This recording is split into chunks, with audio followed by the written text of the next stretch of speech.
Good morning. Can you hear me? Just Yes, testing. we can hear you. Thank you. Good morning. Good morning.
Good morning, Peter. I hope you can hear me. Können Sie mir hören?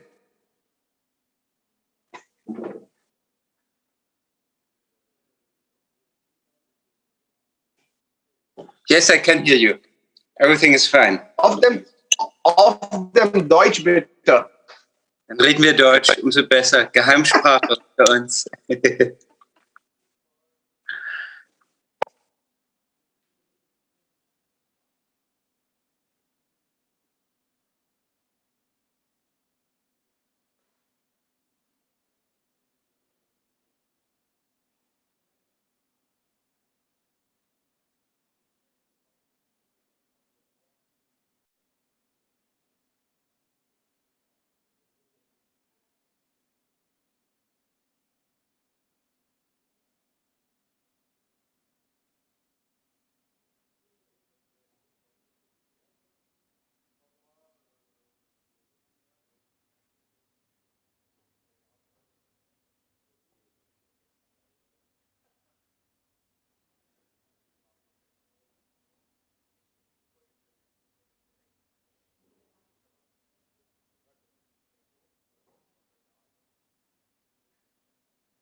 Parfait. Alors, on parle de combien il faut faire un travail qui est pour votre cave, pour.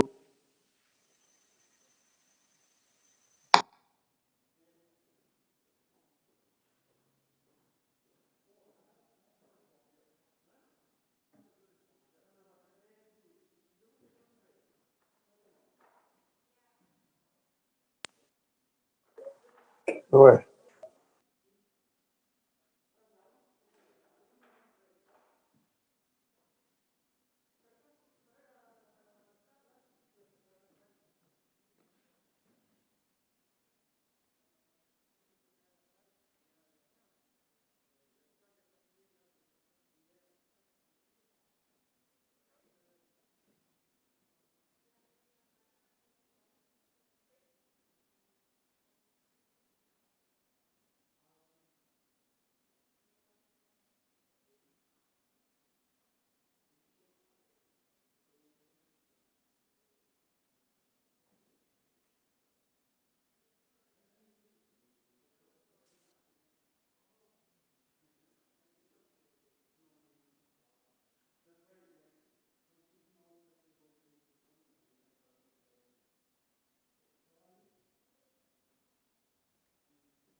Iconem de la de Jeff, que diga.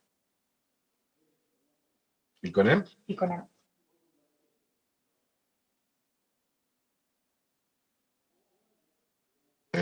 Allora.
Allô?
Good morning, distinguished delegates, ladies and gentlemen. First of all, I would like to apologize for the delay in starting this meeting. There was a technical problem about the preparation of this room, so I took some time before starting this meeting. I'm sorry for that.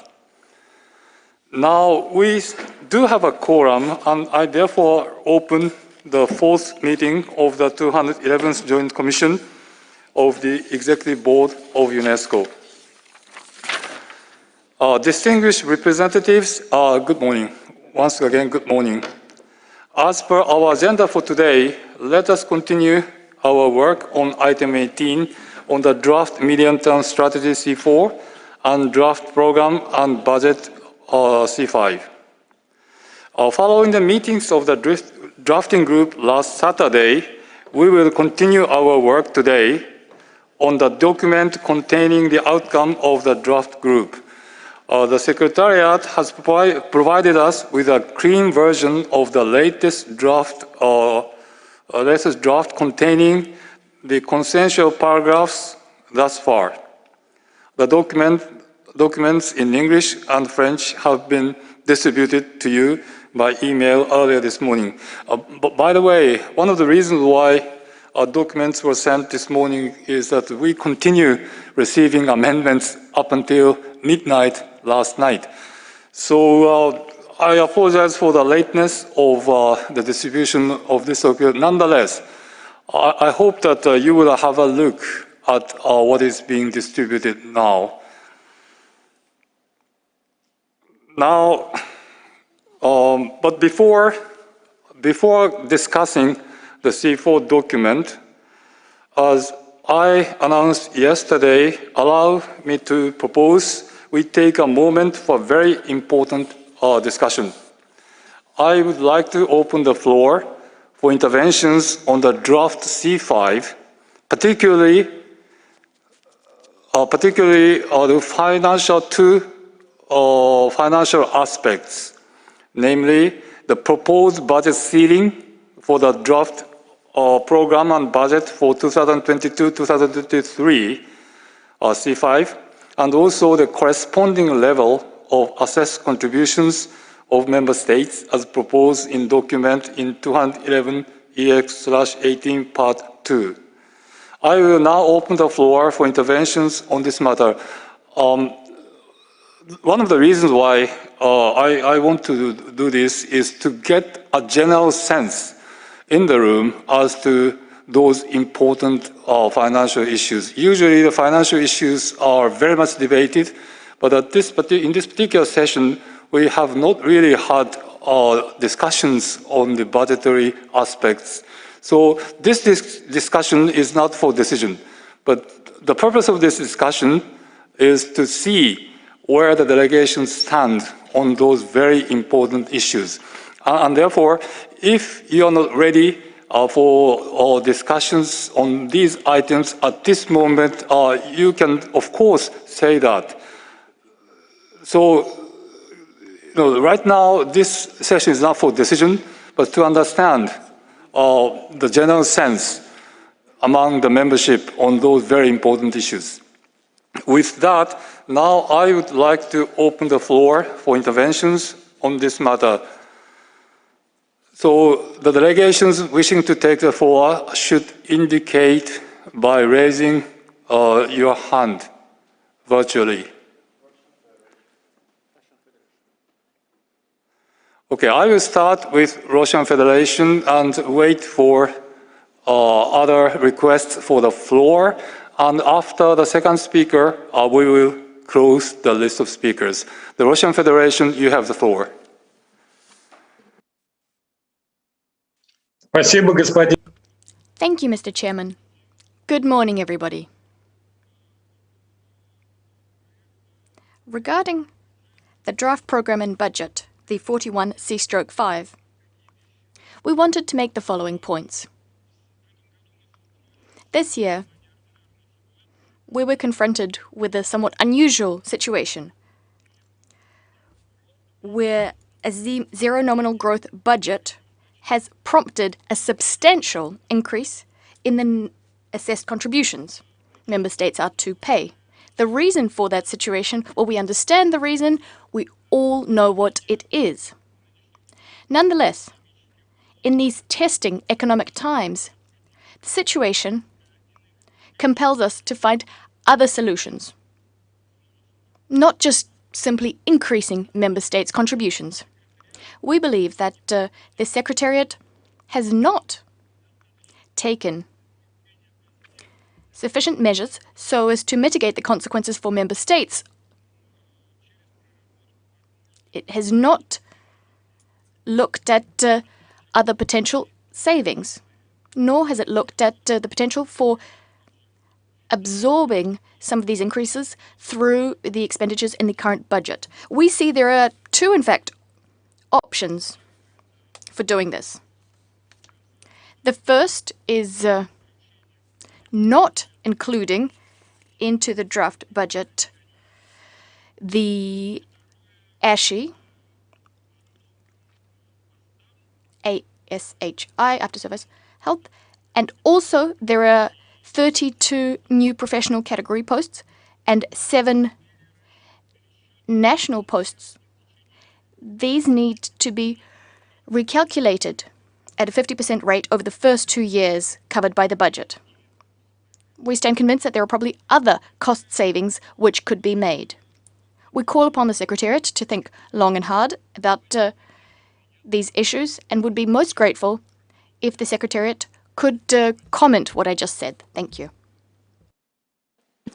Thank you very much.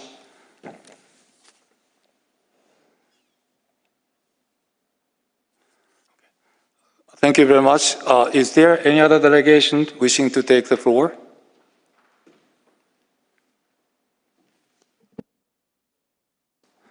Japan, please. Thank you very much, Chair, and good morning to all. I'd like to mention about the Japanese general comments on this 41C5. Japan recognizes that this 41C5 draft is well-organized and well-balanced budget proposal, even though this is drafted based upon zero nominal growth. Japan highly evaluates its well-targeted budgetary allocation, especially to 2 global priorities and 4 priority groups. We expect that this C5 will effectively support UNESCO's activities in its core mandate. Thank you. Thank you very much. Now we see France and nobody else wishing to take the floor at this moment, but I would like to solicit all delegations to state their views. Now let me give the floor to France first. France, please. Merci. Thank you. Thank you very much, Mr. Chairman. Good morning, colleagues. I hope you're all doing well this morning. And I hope this morning's sun is putting you in high spirits. Mr. Chairman, France is in favor of zero nominal growth within the UN system as a whole. Nonetheless, we expressed our full support for zero real growth at the 2009 General Conference. This position reflected the very difficult financial straits of the organization, the intent being to help find UNESCO the means of fulfilling its mandate, assisting all member states and taking its rightful place within the multilateral system. Mr. Chairman, today we invite all member states to rally around a consensus around the only possible option, $534 million, which will, of course, take into account the 11 million increase in member states' contributions. This 11 million increase will be shared across over 190 member states. Thank you, Mr. Chairman. Thank you very much. Portugal, you have the floor. Thank you, Mr. Chairman. Very briefly, to state that we also believe that the proposed budget level is the necessary basis for delivering the strategic objectives and implementing the program proposed. that we understand that to achieve it, the assessment of member states who have to increase, which poses at the outset natural reticencies to our capitals. But in our view, it is important to consider in this context the balance between the ambition of the program that we are going to adopt and its financing, as well as ensuring that the basic support functions and core services of the organization are adequately funded. So we pretty much believe that the proposed budget ceiling is well grounded and should be positively appraised. Thank you very much. Thank you very much. Now, right now, I don't think we have any request for the floor. So could I just go to Mr. Jeffries, ADM admin, to reply, particularly to the questions from Russia. Mr. Jeffries, you have the floor. Thank you very much, Mr. Chair. If I may, I will address the questions, but just to say a couple of other general remarks which may be relevant for your discussions. This, of course, is a results-based budget outlining what we believe we need to have in terms of funding in order to deliver the proposed outcomes for that member states are looking for. It's an investment in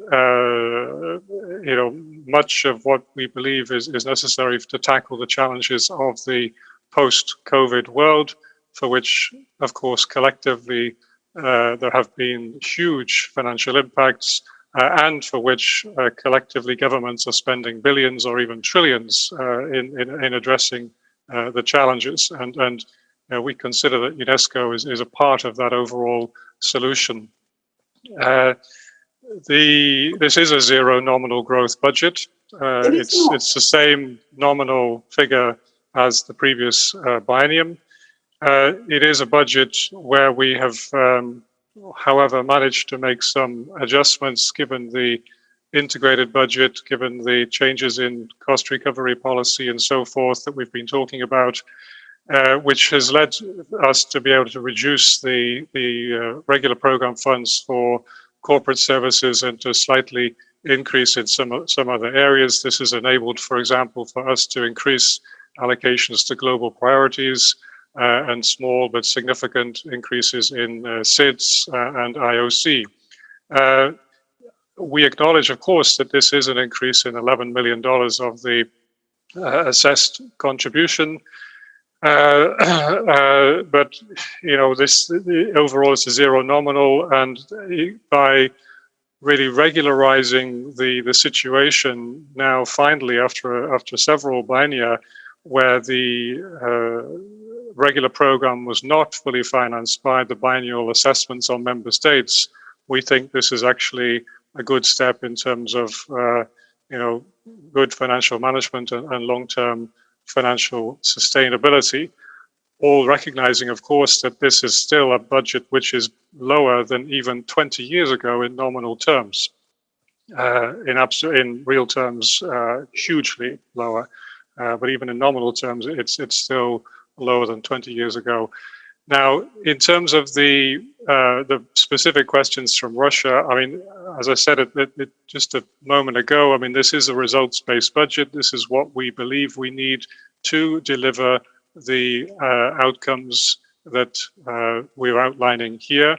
So any reductions would compromise those proposed deliverables.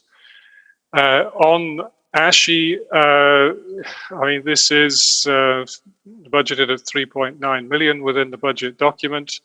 The ASHI is the after-service healthcare liability. UNESCO is in one of the worst, if not the worst, situations of the entire UN system when it comes to the underfunding of this liability. It is quite literally a ticking time bomb. It is something which has been highlighted repeatedly by the external auditor. and the Oversight Advisory Committee that needs urgently to be addressed. So I would advise against any change to this already relatively modest contribution to building up our funding for this still heavily underfunded staff liability. Thank you, Mr. Chair. Thank you very much, Mr. Jeffries.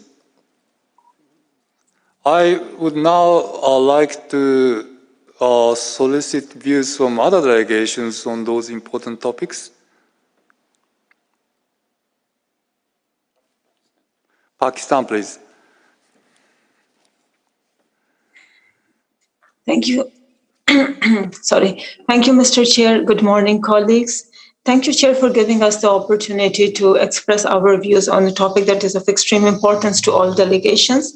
Since all delegations are being asked to express their viewpoints on this issue, and though we have heard the explanation of ADG ADM, we would like to express our viewpoint on this very important topic.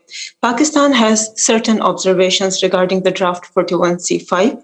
First, we would like to echo what has already been said by the Russian delegation and other delegations that have spoken during the previous sessions of the Executive Board regarding the regular program budget for 2022-23 set at 534.6 million, which has been stated as zero nominal growth over the 40C5 regular budget.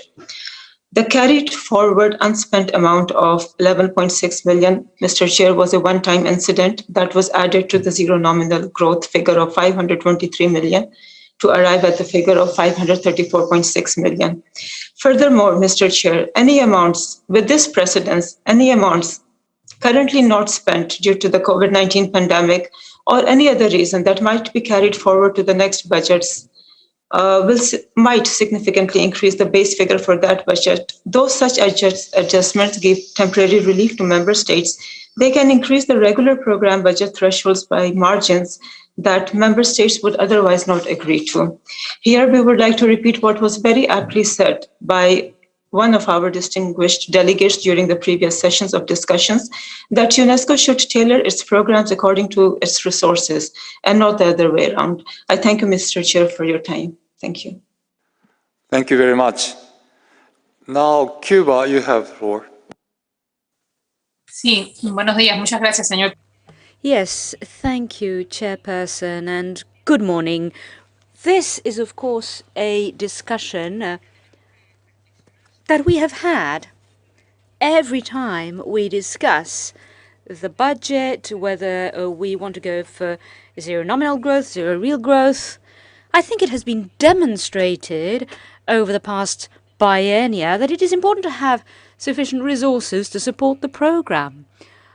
As far as my country is concerned, the payment of contributions is an inevitable compromise, a contribution that enables the organization to be viable, to function, as far as we are concerned, is fundamental. And this is why, when we adopted zero nominal growth the first time, we based the choice of this financial alternative as a country that is suffering a blockade. We believed in adopting the appropriate contribution so that we could execute our program. And we are favorable to the implementation of our program, and naturally we will join the consensus to move forward to help the organization implement the program. Thank you. Thank you very much.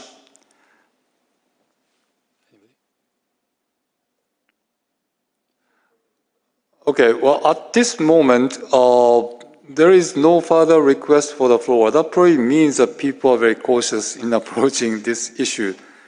But as I said, it would be beneficial from our perspective to know where the delegation stands. So one more time, I will call for the interventions.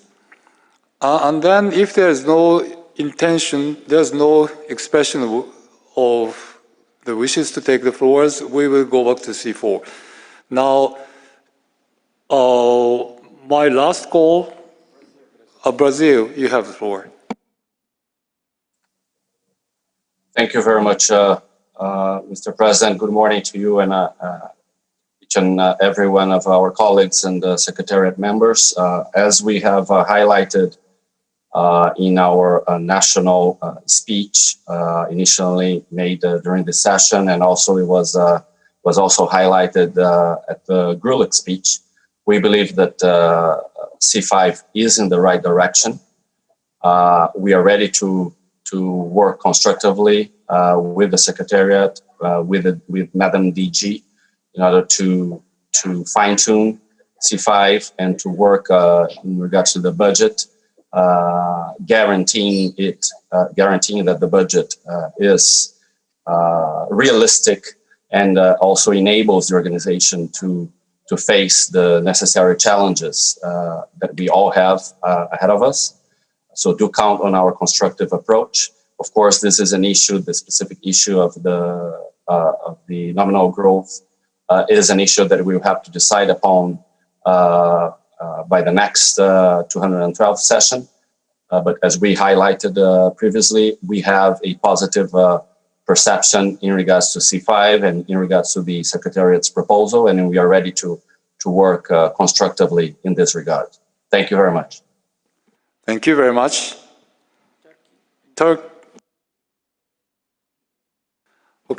Turkey to be followed by Germany. Turkey, please. Thank you, Mr. Chair, for giving Turkey the floor. Turkey is fully committed to UNESCO, and with this understanding, we fulfill our financial obligations in terms of contribution to the budget. Turkey is currently on rank 13 among the top contributors to UNESCO budget.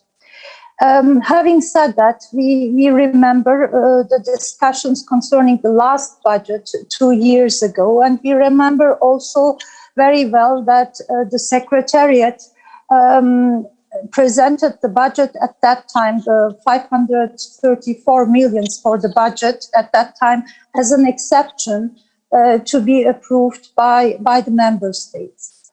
We saw this exceptional situation and agreed at that time to this exceptional budget. But now we understand that this becomes the rule, which we cannot understand. And we have also concerns under these circumstances for the coming budgets. Turkey asked this question during one of the last sessions. It was the prep group to ADG, ADM, and concerning the baseline of the next budget in 2 years. And ADG, ADM answered that the next baseline would be most possible start with 534 in 2 years. That was his assumption. In this regard, we fully share the points made by the distinguished representative of Pakistan, and would like to reiterate our question concerning the next baseline or the baseline of the next budget to ADG, ADM. Thank you for giving us the floor, Mr. Chair. Thank you very much. Germany to be followed by Venezuela. Germany, please. Thank you very much, President. Good morning, colleagues. I didn't want to take the floor because you all know our German position and it's pretty clear, but I feel somehow pushed by the chair, and I want to repeat what we had said before. We are fully in accordance with the proposed budget line. We think it's very important that our organization has this means, and it's very modest indeed.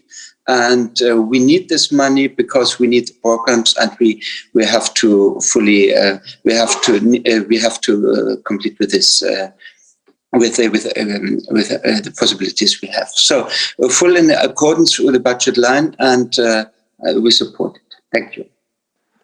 Thank you very much. Thank you very much for your kind intervention, Ambassador. Now I give the floor to Venezuela. Venezuela to be followed by Belarus. Venezuela, please.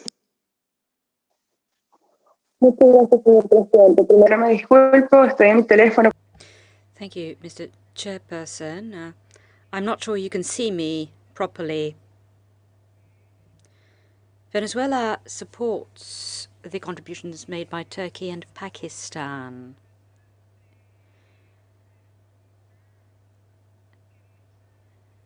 Especially because this was the decision taken by the member states. The discussion that we are having now is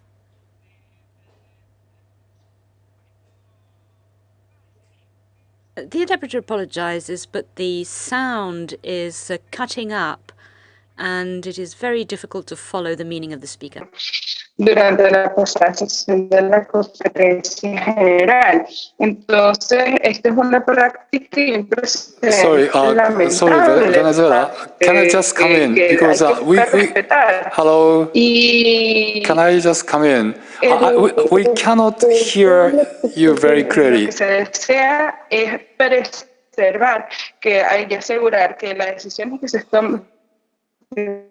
Hello, can you hear me? Because we cannot hear you very well. Can you turn off the camera? Maybe it's probably better.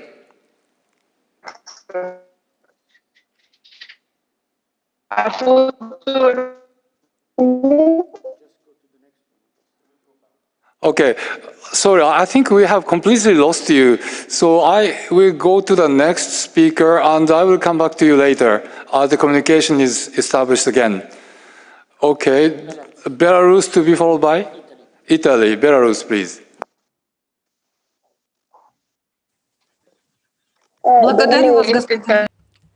Thank you, Mr. Chairman.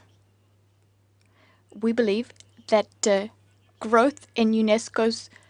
Unfortunately, we can still hear Venezuela in the background. The interpreter is doing her best. We believe that this is the best and the worst scenario. Because of the pandemic, some states are unable to pay in their contributions, which have already been assessed, not to mention future contributions, which might increase. We believe that we're only going to worsen UNESCO's budgetary situation. We stand convinced that we need to look at ways of optimizing the budget by drawing on internal resources and programs. After all, we've learnt to work virtually against the backdrop of the pandemic, and now we need to learn to plan our expenditures in these testing times. Thank you very much. Very much.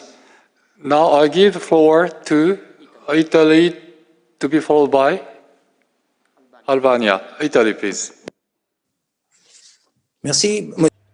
Thank you very much, Chairperson. Good morning, everyone. As we have already said in our national statement, we appreciate the C5 as proposed, and we understand the requirements of the organization in this unusual period, which we have stated several times. We need to look to the future. We are ready to work with the Secretariat on the basis of the budget proposed, tabled in the C5. Thank you, Chair. Thank you very much. Now I give the floor to Albania and stop there to hear from Mr. Jeffries. So Albania, please. Thank you very much, Mr. Chair. Just very briefly, as you were asking delegations to come forward with their ideas, we are in full support of the budget as proposed, and as some of our colleagues, and I'd like to mention France, Portugal, Germany, certainly others, rightly highlighted, we think the organization needs to have the necessary means to implement its program. And we must be coherent, and we have explained, we expressed this idea before. We think that we cannot, on one hand, ask the organization to do more and better, to transform itself and to deliver in accordance with the needs and priorities of the member states, and on the other side, be reluctant to provide the proper means. That's why we support the proposed budget. Thank you. Thank you very much. Now I give the floor to Mr. Jeffries for reactions and also for comments. Mr. Jeffries, you have the floor. Thank you very much, Mr. Chair. Again, good morning to everyone. The question from Turkey was really in terms of the baseline for the for the budget for next biennium. I mean, as we know, UNESCO is putting together results-based budgets. It's an assessment of what member states want the organization to deliver, and then our assessment of the costs involved in coming up with the necessary deliverables. However, as I said at the preparatory group, from a financial point of view, the starting point will be the latest approved level. So if the level is approved at 534.6, that will be the starting point financially for the further discussions on the future budgets. I would just want to add one other point in reaction to a couple of the other comments, particularly comment from distinguished delegate of Pakistan, because I do recall also from Pakistan a number of occasions the question around the balance between the core and the non-core funds for the organization. And what we see in this budget proposal for the integrated budget is in fact a significant increase in the voluntary sources. And this is already on the back of an increase this biennium in the voluntary sources. So, a further consideration, I think, in looking at the level of the regular program budget is to think about the appropriate balance between core and non-core, and clearly there is I think a critical minimum level that we cannot go below in terms of the overall proportion of the core and non-core, whilst acknowledging that the situation there is also related to the level of earmarking and whether we can get unearmarked voluntary contributions. Thank you very much, Mr. Chair. Thank you very much. Now, is Venezuela back online? Yes, Chair. Okay, you have the floor. Muchas gracias, señor presidente. Thank you very much, Chairperson. Apologies for the technical difficulties. This is why I'm not using my camera right now. Now, the concerns expressed by my delegation and others as well, I believe, is not only about the amount. The interpreter apologizes, but the sound has not improved, unfortunately, despite the switching off of the camera. General es 523 más un adicional de 11 millones, por lo cual en esta ocasión lo que debió haber sido necesario era presentar un documento con al menos dos proyectos prioritarios, uno con 523 y el Sorry, can you hear me? Can you hear me? The problem is the sound doesn't seem to have improved. Do you have any other ways to... Chair, how about now? Yeah, I can hear you, but for interpreters it seems difficult. So is there any other way? I mean, are you using your computer or are you using your cell phone? I will send a written statement on my computer in a minute then.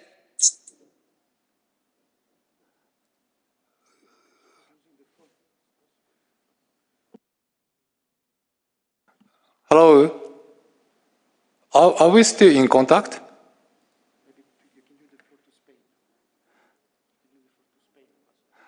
Okay. Mr. Chair, she is sending her statement in the chat, as I understood.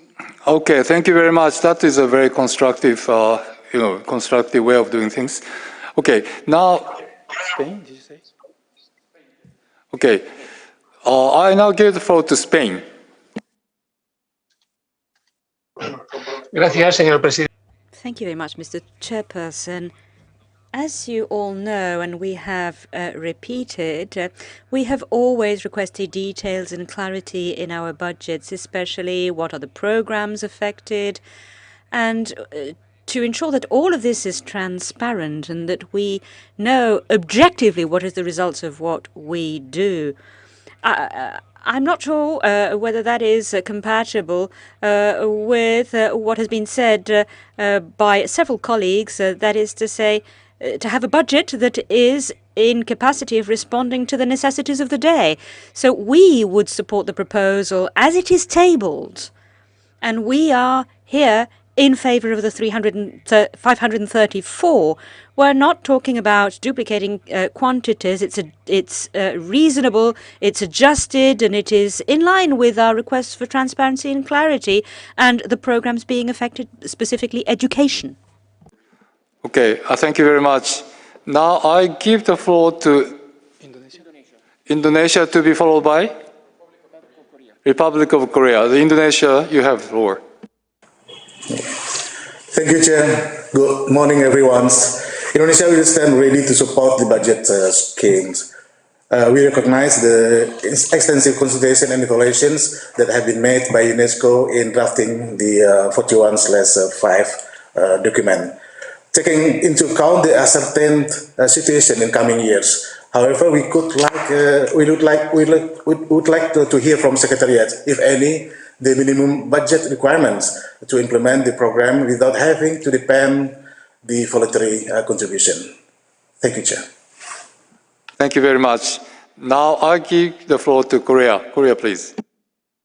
Thank you, Mr. Chairperson, and good morning, colleagues. My delegation has already made a general statement on this item last week, but in regards to this very specific topic on the budget ceiling for the 41C5, as we adhere ourselves to the principle of the zero nominal growth under the normal conditions, we are open to making an exception in order to support more effective and concrete response of UNESCO against these unprecedented challenges faced by the entire international community.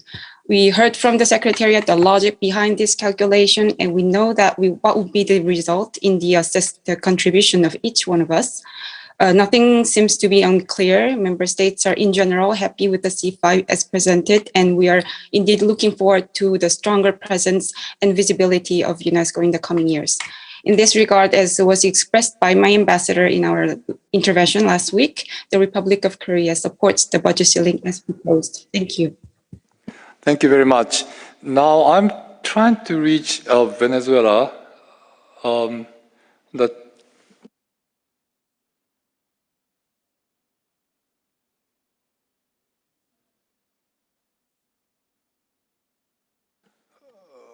Okay, for the moment, we don't seem to have a connection, online connection with Venezuela. I apologize for that.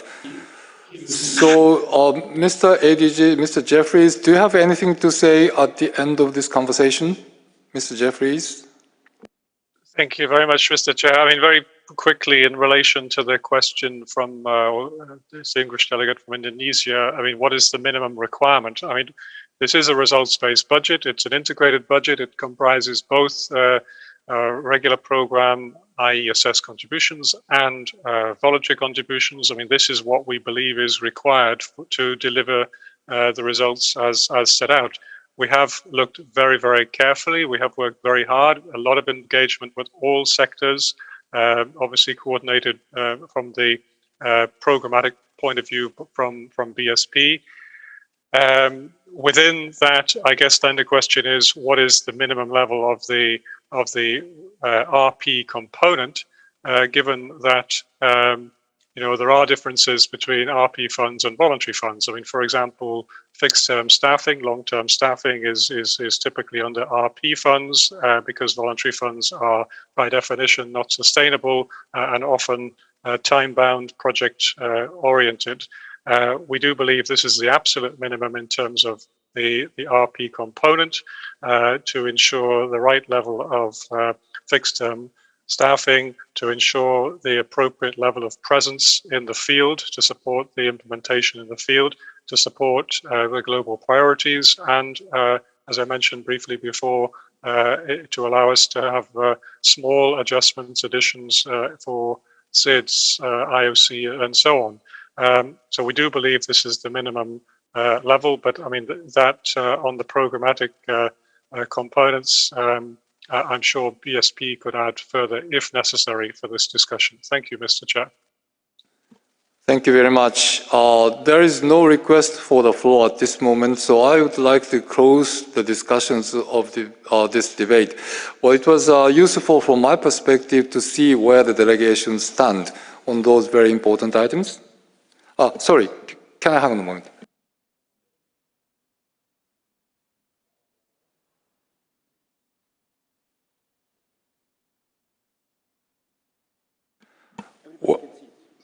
Thank you very much, Venezuela. You have sent your statement to the chat. Well, can you see that the Venezuelan statement in the chat?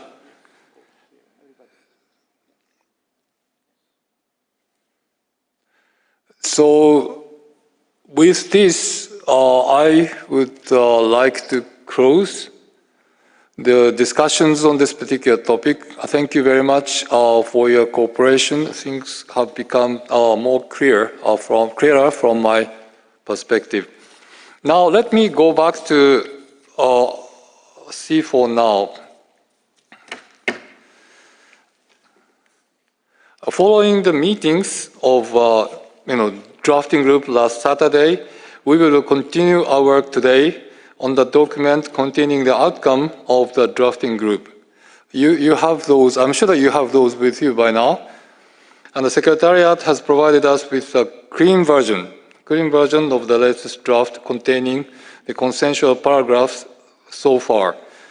These documents in English and French have been distributed to you by email earlier this morning, as you are aware by now. So, well, we would like to go back to where we left on Saturday, but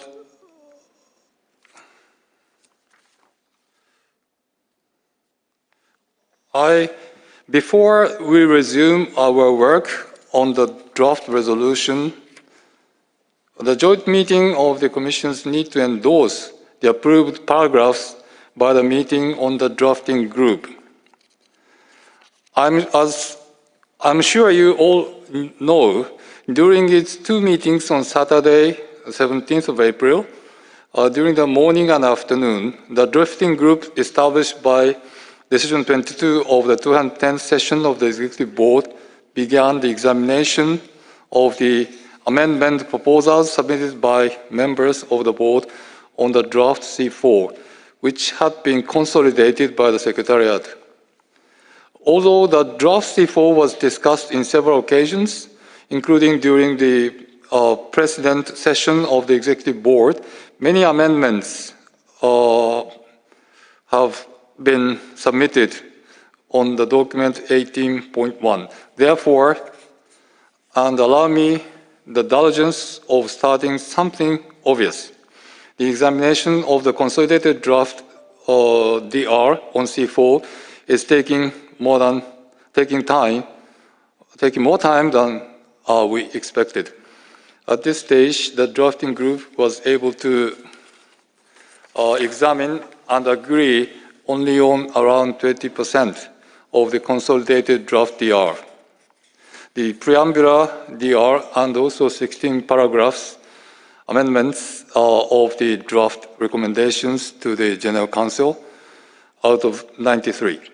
So during the two meetings of the Joint Commission, we now have to propose to the Commission to adopt the work completed so far by the drafting group on C4, and we also have to make sure that the Joint Commission can also start the examination of amendments submitted by members of the board on document 18.2. That will constitute the C6. No, we have all of those issues, but for the time being, I would like to go back to C4. Now, distinguished representatives, the document containing the outcome of the drafting group, which has been established this morning, is appearing now on the screen. But I'm sure that you have those through your email contacts. And as I mentioned earlier, the Secretariat has provided us with a clean version of the consensual paragraphs so far.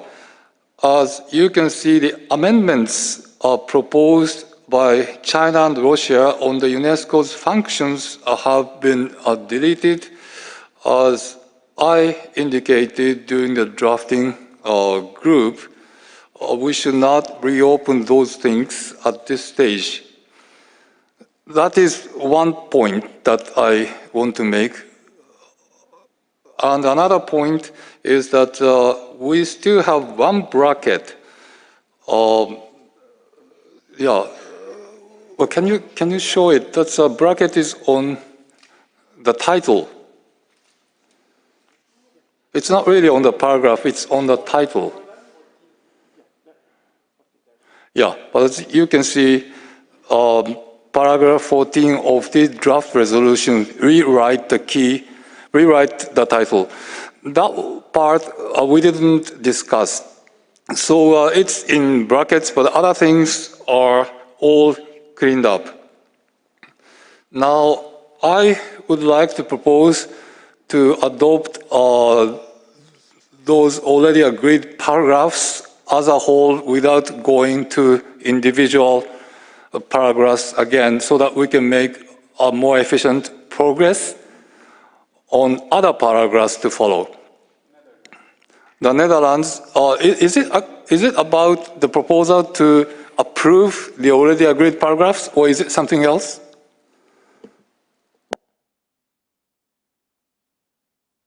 Netherlands?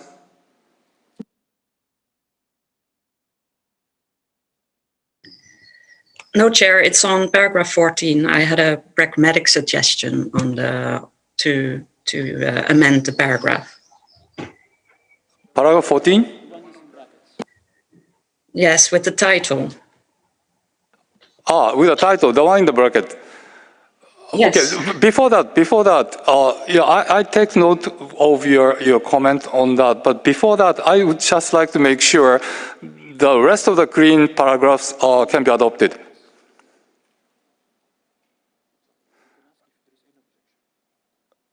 Is there any objection to what I'm saying, what I'm proposing?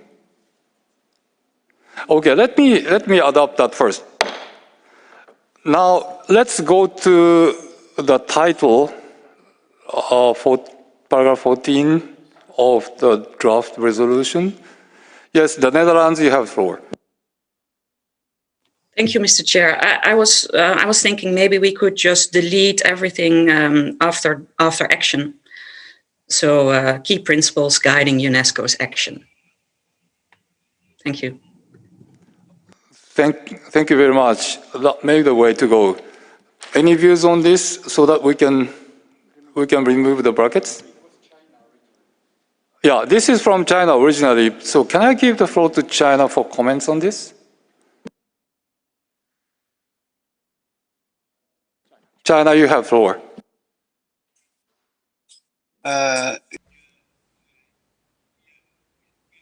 Thank you, Chair. That's exactly what we meant. We meant in the first place. So we also want to delete the phrase after the semicolon. I thank the Netherlands representative for some very constructive suggestion. Meanwhile, what about the functions? We make the proposal to have a minor change on expression of the functions there. Where is that? Where is that item? Thank you. I cannot see that. Yeah. Well, okay. Let me address two issues. First of all, with China accepting the Netherlands formulation, can I see if there is no opposition to this title? Ambassador Sharma, are you on this particular point? Excellency Oike, I would like to just make one sentence in 20 seconds. India supports the views of China on this proposal. Thank you very much.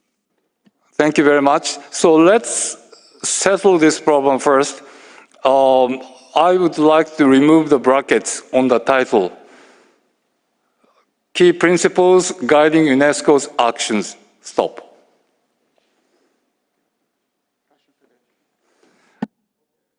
Okay, now let me address the other question by Ambassador Yang Jin, the key principle, the functions of UNESCO have been with us for quite some time. And we have had discussions on this item. The last time on Saturday, I think majority clearly stated that we should not reopen what we have already agreed before. And therefore, at that time, I clearly said that those things should not be reopened. That is why China's proposal and also proposal from Russia for the changes of language on those functions are not contained in this. So that is the reason why. So, Ambassador Yang Jin, would you be able to agree that this has been discussed for quite some time, so we need time for discussions of other paragraphs, so we should not reopen what has been agreed? That is what I said on Saturday and also right now. So can I ask your indulgence on those points? Ambassador Yang Jin, you have the floor. Thank you, Mr. Chair. I would like to thank you for your explanation. However, I would like to say that we have to discuss the issue regarding the function. We cannot reach a decision saying that the function is something that we cannot touch upon. Today, we have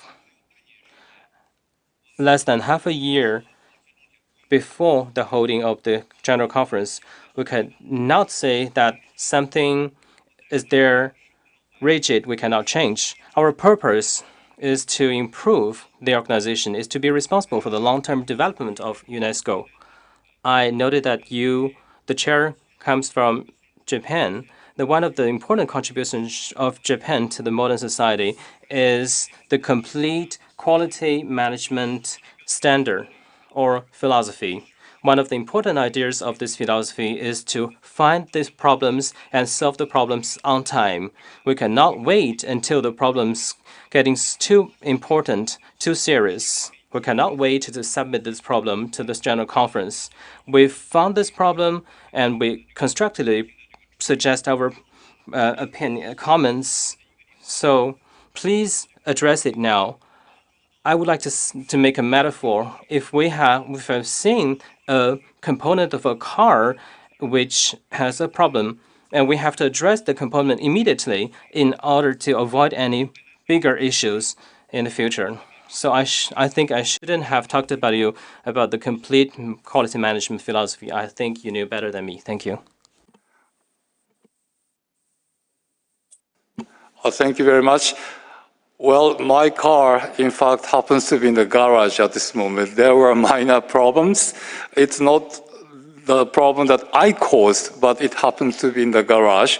So I always agree with the early solution to those problems. Okay, let me just go back to what your suggestion earlier. It was, in fact, to be honest, it was my call rather than call from the floor to not to open the already agreed language. So I can go back to what you are talking about. That is, let me see, what is it now? Can you go back to, which paragraph is it? Sorry, we don't have that, but I can specify what it was.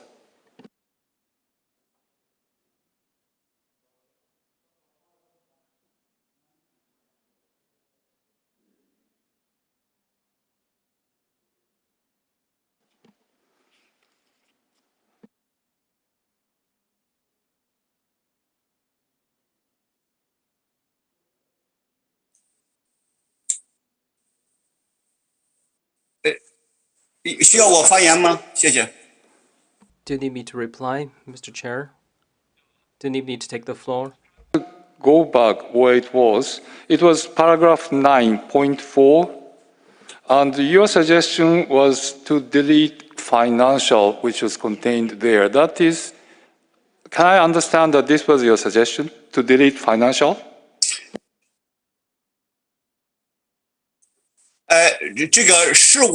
Yeah, that was my suggestion. But considering some requests of some developing countries, I also agreed to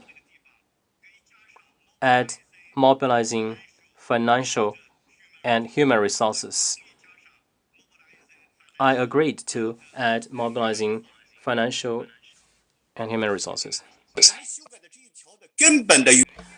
Because the reason why I would like to modify this article is that UNESCO does not have the functions on founding corporations. That's the reason why we would not add a new function to UNESCO.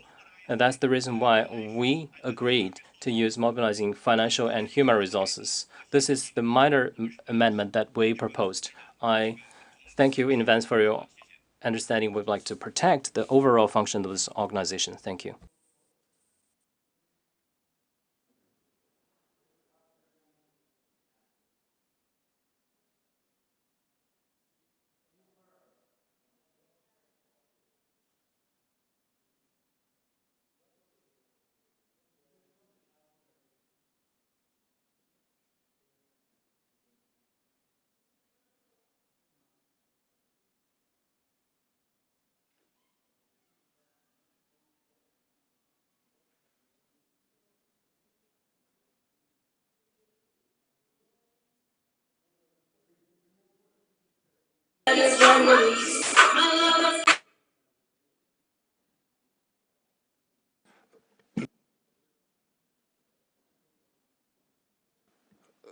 Sorry, Ambassador Yanjin, I'm slightly confused at this moment. Your suggestion originally was shown in the text now. Now, I thought it was just a question of deleting financial, but I wasn't able to, I'm not sure if I heard you correctly, but you were talking about mobilizing resources. Yeah. So can you just show your suggestion now? I repeat in English, okay. I want to delete in the phrase financial and technical cooperation. So we delete finance. And then after that, we have a knowledge sharing, mobilizing resources. And in order to make emphasis on financial and human resources, so I would like to add financial and human resources there. So we can do it, but it is not UNESCO is not a financial cooperation agency. That's what we want to say. We encourage UNESCO to mobilizing financial and human resources. Okay, that's our good intention. Thank you.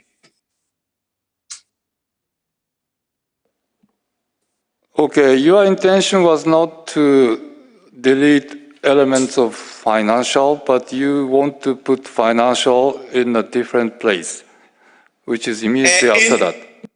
Indeed, that's we make considerations of the funding needs for supporting seeds, to supporting African priority. So we like to have UNESCO to mobilizing financial and human resources, but in the function, in the UNESCO is not a financial cooperation agency. That's what we want to say. Thank you.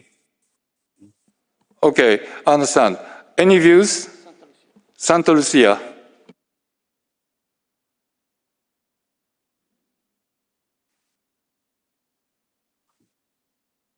Thank you, Mr. Chair. Mr. Chair, this paragraph was adopted at the last executive board and is in the 210th decision. Now, if we want to make changes to it again, I would like to see it on the screen complete with all the paragraph, not just parts of it, so that I can give an opinion, please. Okay, yeah, I understand. So can I just leave this paragraph as it is? Because yes, it is true. I have with me the C4 document, and it is actually on page 2 of the C4 document in paragraph 9. There is a reference to UNESCO's functions. But for the benefit of the discussions in the entire group, we can come back on this issue sometime later. I have no intention to not to do it, but the thing is, I think you need to have a picture as to what it is. So can I just leave this discussion for a moment and come back to this at a later stage? And in this connection, Russian Federation is asking for the floor, so it's probably a related issue. So please, Russian Federation.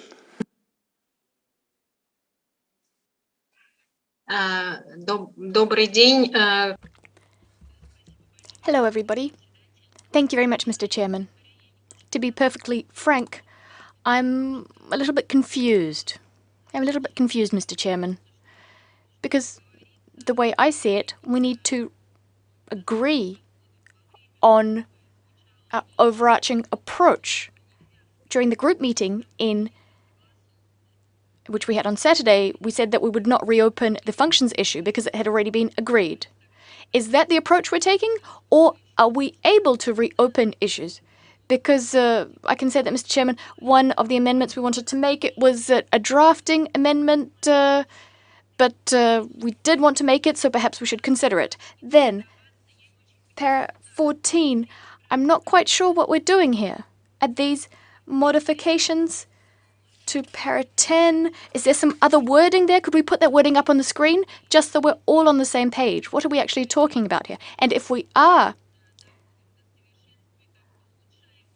trying to perfect, to enhance the functions, which we've agreed on already, then we'd like to ask our amendment to be put up on the screen as well. It's a minor amendment, and we could perhaps discuss it. So, also, I didn't understand what we're up to on para 14, where we stand. Thank you very much. Yes, that is a very legitimate question. So I think I have to address it. My intention was not to reopen the agreed languages. So I said that very clearly in the working group exercise, and I said that once again here. But Ambassador of China wanted to raise this issue, so I thought I could probably try very briefly. If there's nobody else having any problems, we can adopt it quickly and move on. Now, the question from the Russian Federation is absolutely legitimate. If we are to reopen one part, then everybody has a right to reopen other places. And then it doesn't make any progress. We are stuck. So once again, the call from the chair, let me do it very clearly.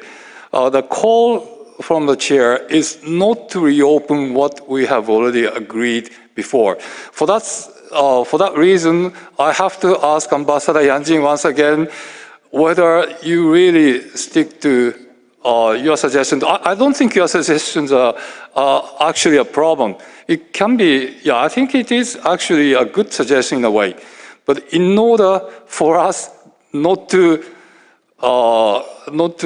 go back to already agreed sentences, it is a lot better for us to move ahead. Now, I'm prepared, because your suggestion is in a way a very understandable one, I'm prepared to record your discussions in my oral report. But nevertheless, it is a lot better, for the benefit of the delegations here, it is a lot better to move ahead without reopening the discussions. Would that be okay with Ambassador Yang Jin? 我觉着我也理解我们俄罗斯。Yes, I understand Russia's stance. As you said it, Mr. Chairman, it's a good proposal. St. Lucia suggested that we see the paragraph as a whole. Perhaps we can have a look at it. The whole paragraph, that is. That way, we won't drag out the discussions, we'll speed up, and then having read that paragraph, we'll be able to go back to Russia's proposal. If that proposal is a minor proposal, and if it's in the benefit of, if it's for the benefit of the organization, we can of course discuss it. We shouldn't close the door to minor changes. So perhaps we could have the entire paragraph up on the screen as St. Lucia suggested, get opinions, and then look at Russia's proposal.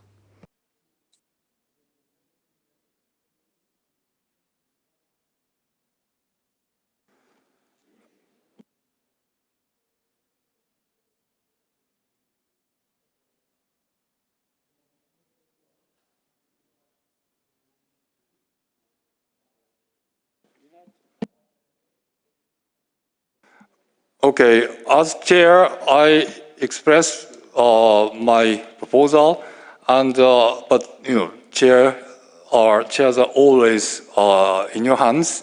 So now I give the floor to United Arab Emirates, to be followed by Egypt. United Arab Emirates. Thank you, Mr. Chair. The UAE had initially wanted to make some adjustments to UNESCO's functions. But based on our last discussion, we said we will not open or rediscuss something that we've already decided on before.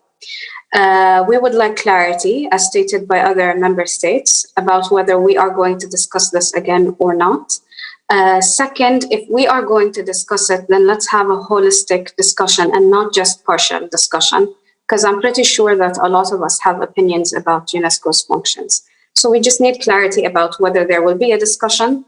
If there will be a discussion, it shouldn't be partial. Thank you very much. Thank you very much. Egypt, to be followed by St. Lucia. Egypt, please. Thank you very much, Chair. No, it's just on the working method. Chair, our understanding is that in the last board, what was suggested to us, what we had considered was the preliminary proposals. We pronounced ourselves on this, including the function, etc.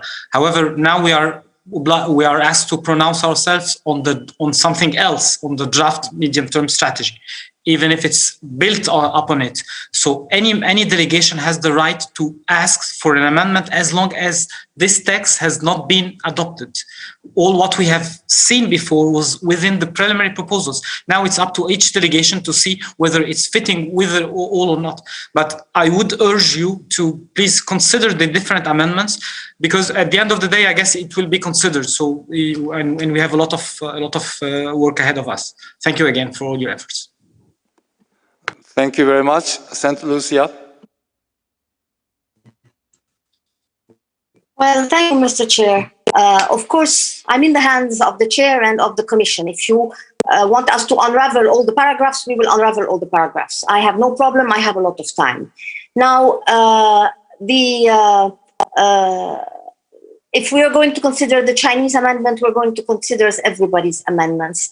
So if I have to give my comments on what is on the screen, I can see that the word financial is no longer being deleted, and this is very much appreciated, but I think it should remain where it was.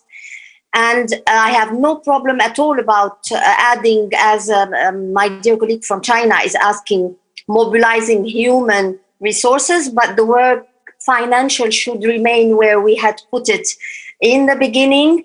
And following 2 hours of discussion on this this only word and its place in the text at the last session of the board. So I am flexible, no problem with the proposal by China, but with keeping the word financial where it was. Thank you. Thank you very much.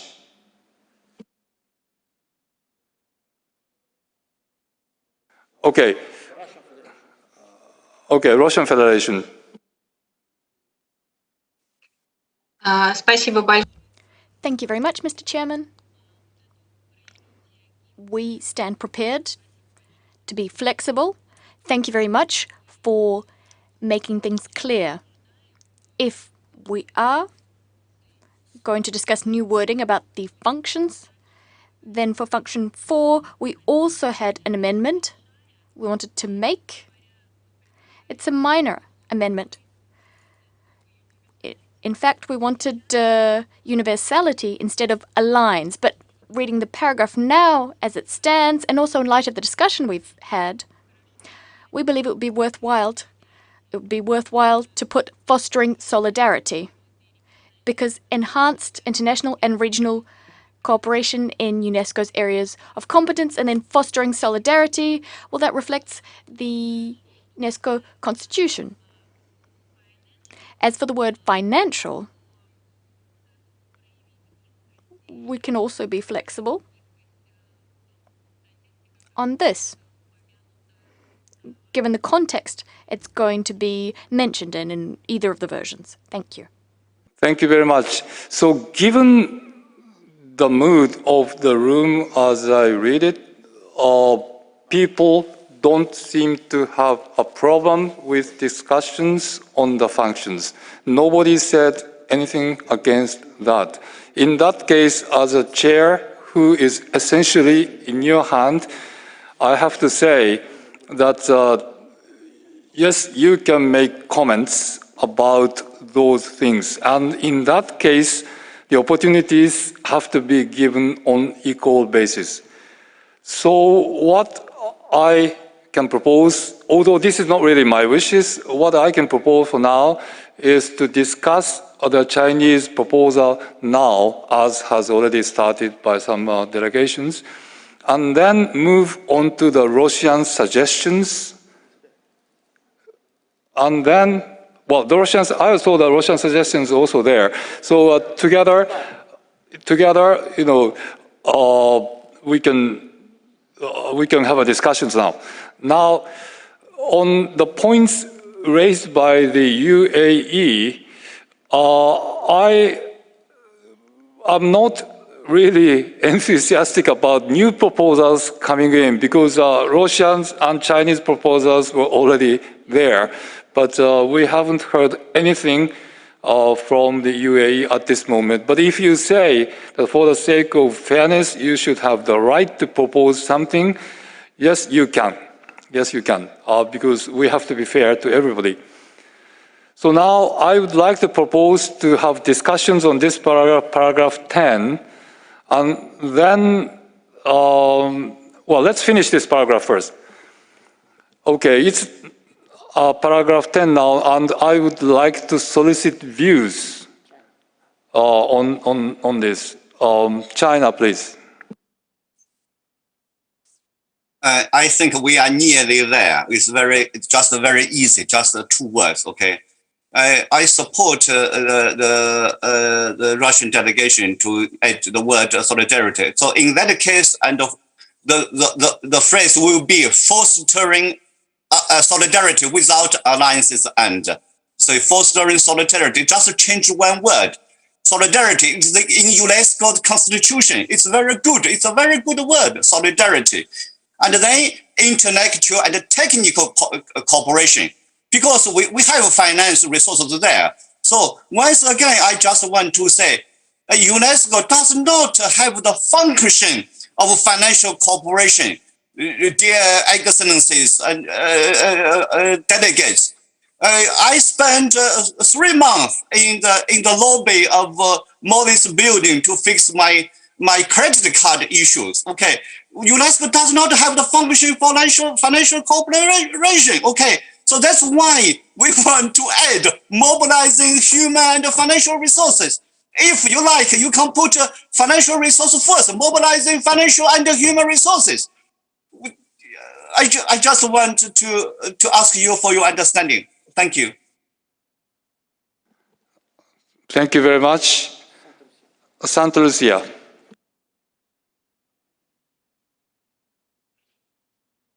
I'm sorry, Mr. Chair. Seems that we're repeating the same discussion we had during the board, but we do receive financial means from UNESCO through the participation program and sometimes through projects where they require national commissions to implement. And international cooperation has to include all its components. And financial cooperation is part of international cooperation, and we will not take it out. And this is important for us, especially us developing countries who rely on some of these financing, because we do not want to be always subject to the will of the donors who have geographical preparations and who give resources that are tied geographically. So I'm afraid for us, this is not possible. As we said during the board, we repeat, it exists. It has already existed, and it is a facet of international cooperation. We wish to keep it, and we will not accept to lose it in this text. Thank you. Thank you very much. Before going to other delegations, I have an impression that the financial issues that St. Lucia are talking about are different from financial issues what China was talking about.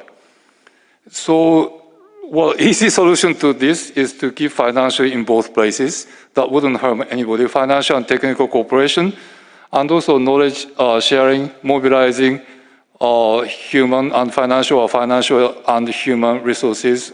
Keeping the word financial in both places wouldn't harm anybody. That is my impression. But anyway, let me now give the floor to Netherlands. Thank you, Chair. We would like to react regarding the proposal to strike out alliances. We believe that UNESCO's major strength is its convening power. Fostering alliances is precisely the heart of UNESCO. So for us, that really needs to stay in the text. Thank you. Okay, Finland? Finland, you have the word. Thank you very much, Mr. Chair.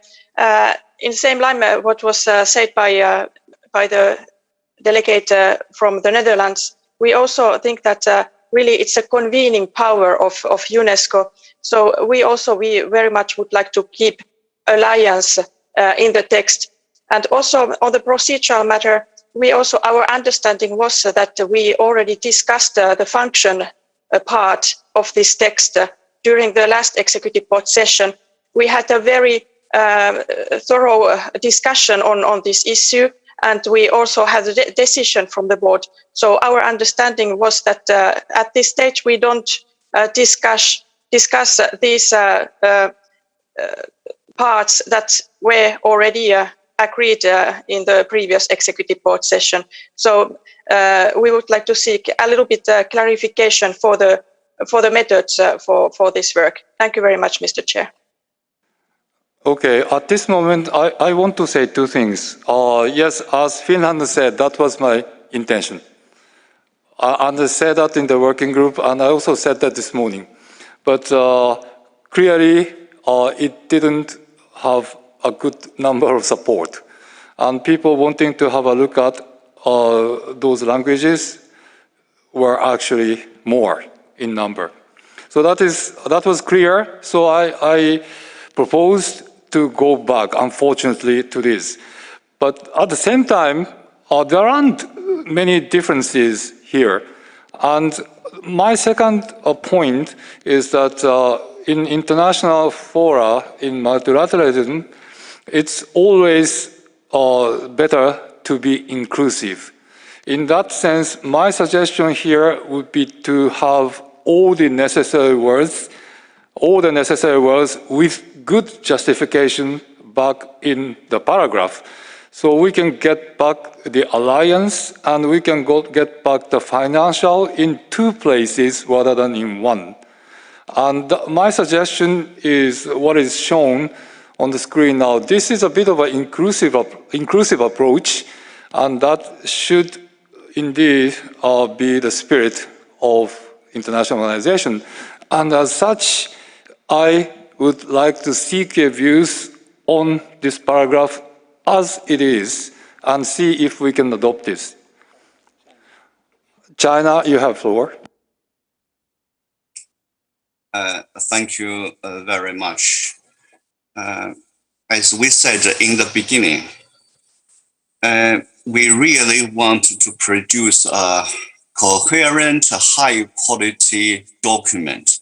We have to show to the world that the UNESCO, the Executive Board, and UNESCO General Conference at a good intellectual capacity. We want to produce a very good quality, high-quality document. In one short paragraph, we mentioned the financial twice. It's not really a decent document. Okay, so I said, repeat what I said. So UNESCO is not an organization for financial cooperation. It is IMF. It is World Bank. Okay. Okay. So we said technical cooperation. It's intellectual technical cooperation. That's what we are doing. And then mobilizing financial and human resources. So financial appear once in a sentence. Okay. I plead to our delegates. I know that UNESCO needs the funding for priorities. We know that. So that's why we want to say mobilizing financial and human resources. Yes, we discussed that before, and it was late in the evening, and I actually participated to phrase the mobilizing resources at that time. Okay, so we need to strike out financial and in that line. Okay, so technical cooperation and then mobilizing human and financial resources. I plead for all the delegates to this suggestion. Thank you.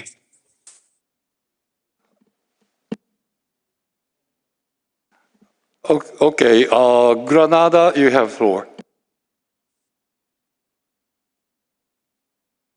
Thank you, Mr. Chairman. My delegation would like to support what was said by St. Lucia. We are producing tons of documents. I understand very well the message of distinguished ambassador of China that it's not maybe appreciable to have twice the term of financial. But for us, small islands, developing states, the financial and technical cooperation is important, and it was discussed during the last executive board and decided.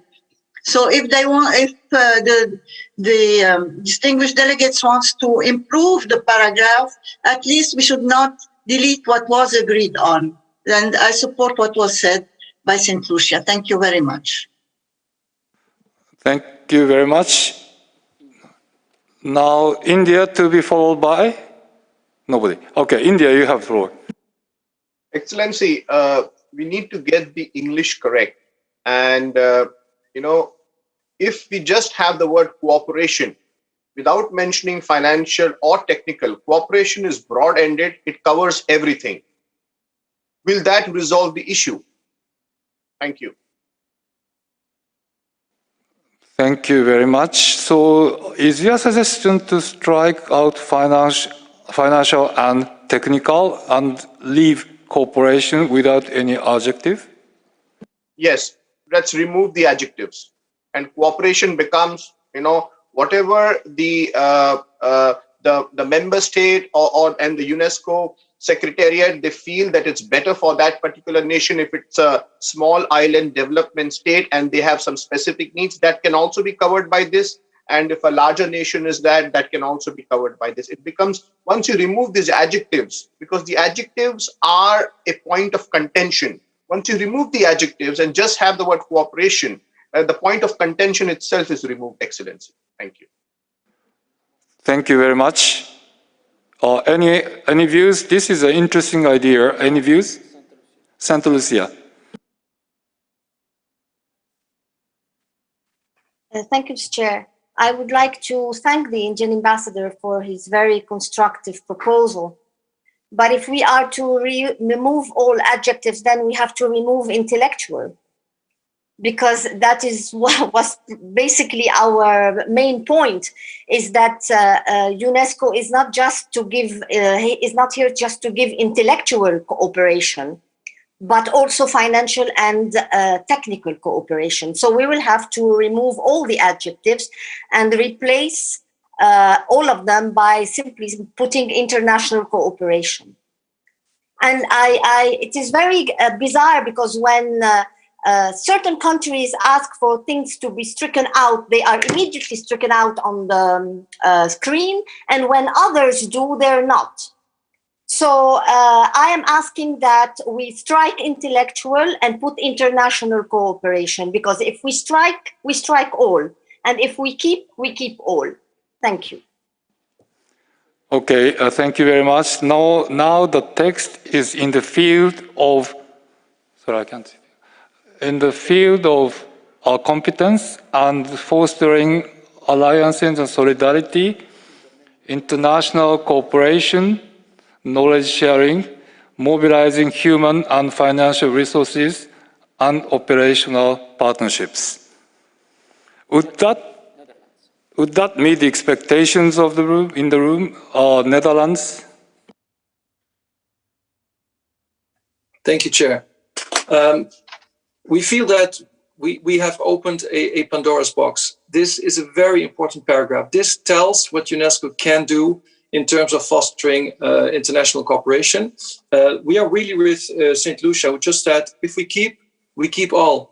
Technical cooperation, for example, is crucial. UNESCO's asset is not only convening power, but it's also its technical expertise. So if we strike that out, maybe this would bring us too far. So our plea would really be, keep it as is, as we already agreed on, and that would be the best solution as we propose. Thank you. Yes, I know it is, and I proposed, but it didn't meet the expectations in the room. So, going back to the issue of we should keep everything as agreed is no longer valid, I'm afraid. That was my intention, but it was not accepted in the room, I'm afraid. So now I give the floor to China, to be followed by Zimbabwe. China, please. Thank you very much. I thank our Indian ambassador and St. Lucia representative with a very good suggestion. We use the word international cooperation. It includes everything, and then we have knowledge sharing, mobilize human and financial resources, and operational partners. So partnership. So we have that there. Okay. Thank you. Thank you very much. Zimbabwe, to be followed by Bangladesh. Zimbabwe, please. Thank you, Chair. I'm not sure whether you can hear me. Yes, we can. Please go ahead. Thank you. Just to say briefly, Chair, we support the proposal by the ambassador it's just been summarized, that we compromise. We have to get consensus and compromise on the proposal that has just been put on the table, so that we can have, we use the financial, it's the one, but it's human and financial resources. So without saying much, we want to support that. And thank you for the good work that you are doing, Mr. Chairman, to try to get us to. Thank you very much. Thank you. Thank you very much for your kind words. Now, Bangladesh, to be followed by Togo. Bangladesh, please. Thank you, Mr. Chair, and good morning to all of you. As we see the text here, I see international and regional cooperation coming twice. The text originally, as it existed, was, I think, was a perfect text. Not perfect in a sense because it has still got number of objections from number of countries, but. I see international cooperation reappearing later down the sentence. So in that case, we do away with entire cooperation thing. International cooperation as exists in the second part after alliance and solidarity. For coherence of the text, international cooperation has to go. But I personally, I feel that the formulation that existed with financial and technical cooperation, intellectual, financial, technical cooperation, so on and so forth, the one that you had suggested was perfect, and it encapsulated the essence of the functions that the UNESCO does undertake, and which are very, very important for developing countries. But for the sake of a compromise, if we come up with something which is hardly ambitious, then so be it. But our suggestion is more of a linguistic nature. If we want to keep international cooperation there, we have to put only in one place, not in several places in the same text. Thank you, Mr. Chair.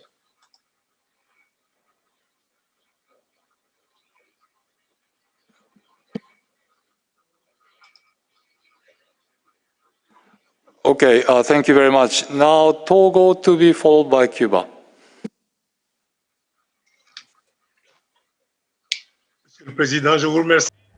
Thank you, Chairperson. The remark that I intended to put forward has been said by the previous speaker, namely that we have international cooperation at the beginning of the paragraph, and we can't include it twice by stating later on that we foster international cooperation. Once is enough. But one thing is fundamental in terms of UNESCO is the International Cooperation Agency of the United Nations, and the word intellectual must absolutely be part of the mission of UNESCO, because that is our main function. And my delegation believes that mentioning financial twice is not necessary. If we have later mobilizing financial and human resources and operational partnerships. So financial could be taken out in the previous, in his previous mention, and keeping it only at the end. Thank you, Chair. Okay, now things are getting slightly complicated, but I would like to give floor to people who want to take it. So Cuba to be followed by United Arab Emirates. Cuba, please. Sí, gracias. Thank you, Chairperson. We also agree with your concern that we are complicated, this paragraph. We fully understood the explanation of the ambassador of China on the financial issue, but as several delegations have also said, particularly in the Caribbean, for SIDS and developing states, it is fundamental, and including in the latest proposal, mobilizing financial and human resources could be an acceptable addition, but we believe that we cannot limit cooperation to only intellectual cooperation. So if we are modifying, if we don't want to repeat international cooperation, then we need to have international intellectual, financial and technical cooperation, because we have a mandate as a laboratory of ideas and development assistance. So these functions have to be included. The 4 functions, all of our functions are part of international cooperation. We cannot limit it exclusively to intellectual or laboratory of ideas. So all of the elements have to be included, and therefore return to the paragraph that we had adopted. So again, we cannot limit cooperation to intellectual. We understand the reasons put forward by China as to financial cooperation, in the sense that UNESCO is not a financial organization as such, but it is important, and the spirit of the amendment was precisely to strengthen the importance of cooperation in all the fields of competence of UNESCO, methodology, technical assistance, standard setting, through human resources and the mobilization of financial resources as well. Thank you, Chair. Thank you very much. Now, the United Arab Emirates to be followed by India. Thank you, Mr. Chair. We understand all the positions proposed by our colleagues. Therefore, we will not engage with function number 4, but we would like to highlight that once we are done with discussing function number 4, we would like to discuss function number 5, please, as the UAE would like to make a proposed amendment for function number 5, and also revisit paragraph number 10. Thank you.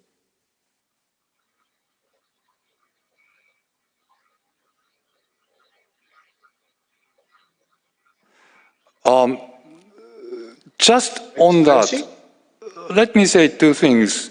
To be fair, you can make your proposal on number 5, but please don't make any suggestion for paragraph 10 because it's already done and agreed. If you reopen the most recent discussions, we're not going anywhere. So I strongly discourage you to put a proposal on paragraph 10. But on item number 5 of the functions, yes, we are engaging in discussions right now, so you have the right to do so. Now, let me move to India, to be followed by Uruguay. India, please. Excellency, again, I would like to come to the question of English and the grammar. You see, the word cooperation is appearing 3 times in a single para. We are all saying the same thing, but what is we need to understand that whatever document UNESCO publishes has to be grammatically correct. That's why I propose, you have the word international cooperation in the beginning, remove the colon which is there, and have a catalyst and motor for international cooperation. Remove the word strengthening international and regional cooperation because the word cooperation is coming for the second time. Remove the colon after international cooperation, please. The colon, the 2 dots are called colons. No, yeah, those 2 dots, remove them. A motor for international cooperation in its field of competence. Now, the UNESCO's field of competence includes intellectual and other things. And once we mention that in its field of competence and fostering alliances and solidarity, then because international cooperation has been mentioned before, the entire words of intellectual, financial, and technical cooperation need not be mentioned again. Please cancel those as well. The second international, intellectual, financial, and technical cooperation, because the word cooperation is coming now for the 3rd time in the same para. That should be removed. And it could say after cancelling, knowledge sharing is okay, mobilizing human and financial resources and operational partnerships. And you have your completely, your grammatically complete paragraph that has UNESCO's field of competence, has international cooperation, and the word cooperation comes only once. Thank you, Excellency. Thank you very much.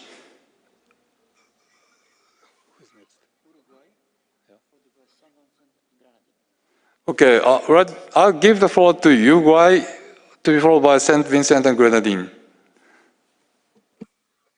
Muchas gracias. Thank you very much, Mr. Chairperson. I'll be very brief. I support what has been said by Cuba and also St. Lucia. As you know, this is an amendment originally proposed by our regional group, and we would prefer to keep the original wording. We can explore the possibilities presented by India's proposal, but we would prefer to maintain the original version, taking into consideration everything that Cuba has said with regard to the various types of cooperation that are important for developing countries and SIDS with regard to UNESCO. Thank you. I'm talking to the Secretary. Can you keep the Indian proposal there? Because we know we can see the original one even if we have some lines there. Okay, now St. Vincent and Grenadine to be followed by Argentina. So St. Vincent, please. Thank you, Mr. Chairman. Mr. Chairman, just I want to draw the attention that the first sentence in the paragraph, catalyst and motor for international cooperation, is the title of the function, and it should be in bold. Then we should keep strengthening international and regional cooperation. This is the title, the first sentence. So please, if you can keep it in bold, and then we keep strengthening. So we explain how to be catalyst and motor for international cooperation. So if we can keep please strengthening international and regional cooperation in its field of competence. And we would prefer to keep intellectual, financial, and technical cooperation, the original wording, as has been explained by the delegate, the distinguished ambassador of Cuba.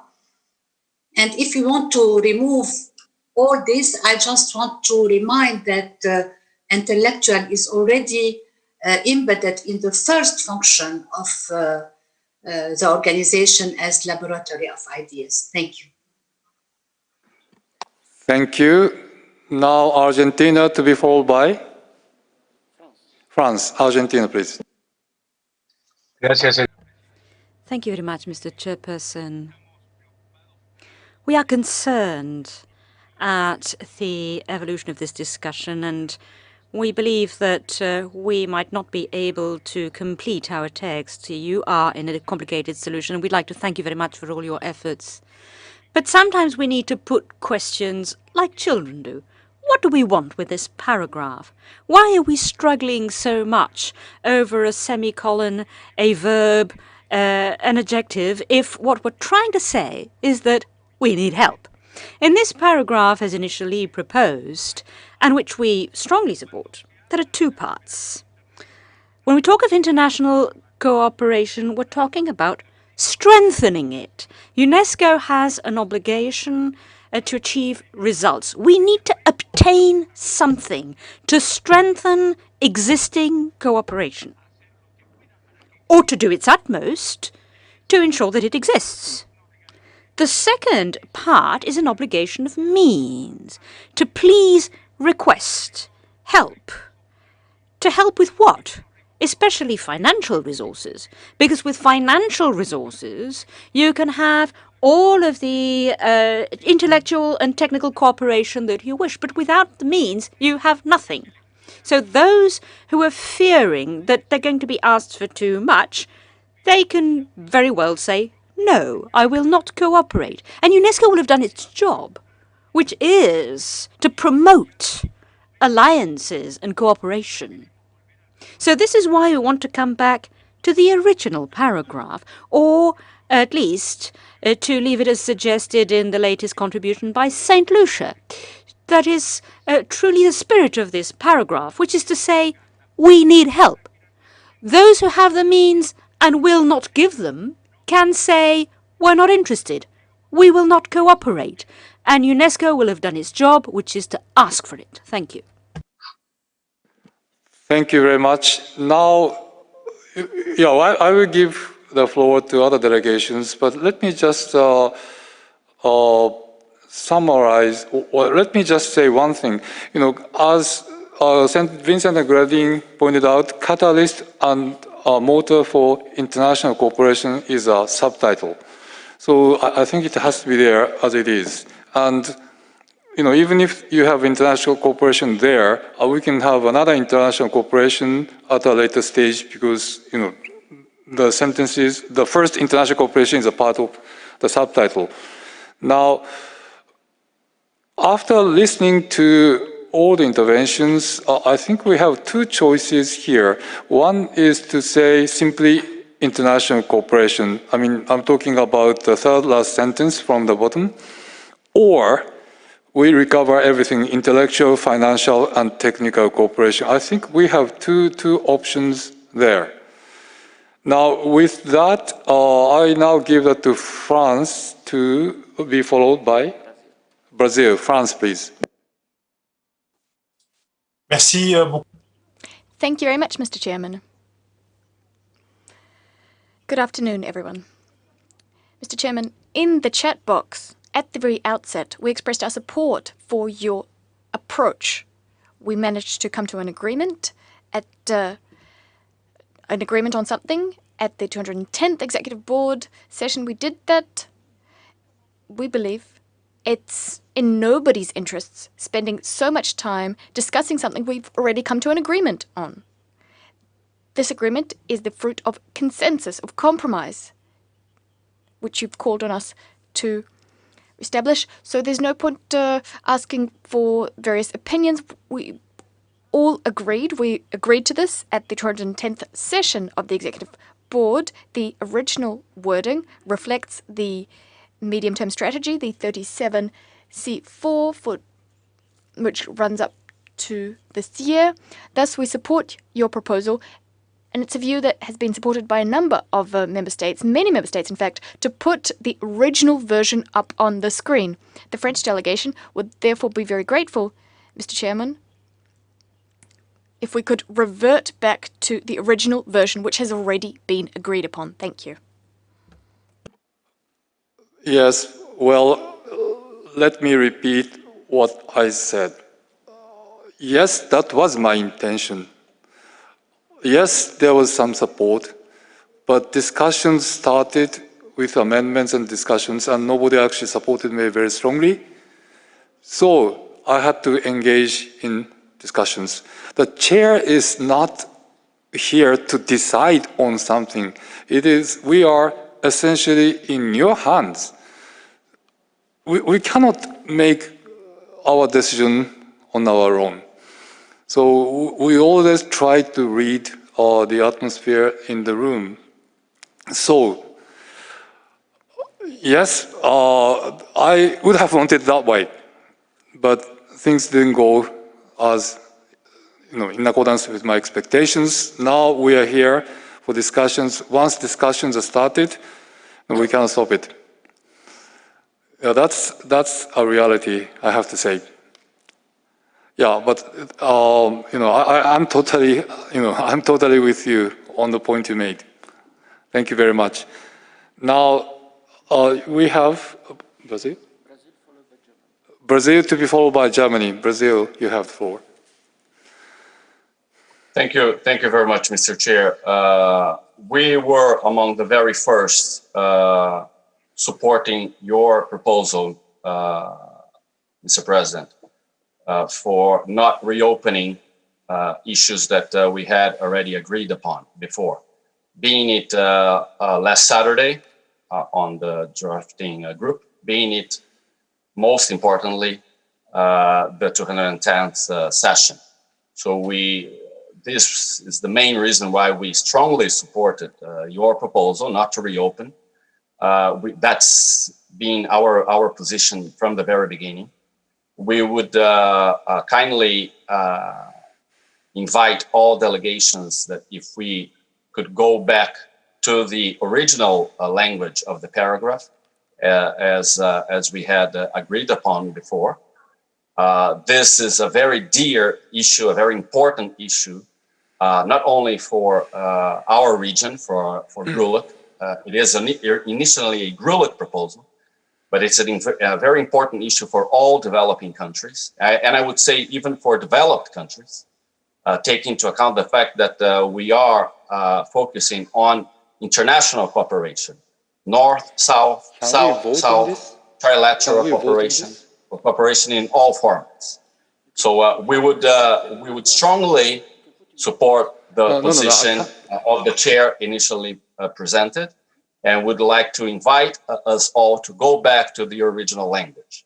If we have to keep on reopening issues that we decided upon already, we have all the time necessary as well. We could very much go back to other issues that for the sake of compromise and to have a balanced text we agreed upon before. We could come back and reopen these issues in several paragraphs that we have decided upon already. But we believe that for the sake of consensus and compromise, we should keep the procedure that we agreed upon, therefore not keeping on reopening issues so that we can move forward. Thank you very much. If it is the case, Mr. President, that we keep reopening it, we would be very comfortable in coming back to other issues with which we were not 100% happy either. So we believe once again that the consensus would be based on a compromise solution, and therefore keeping on working on the other issues that we had not agreed upon yet. Thank you very much. Thank you very much.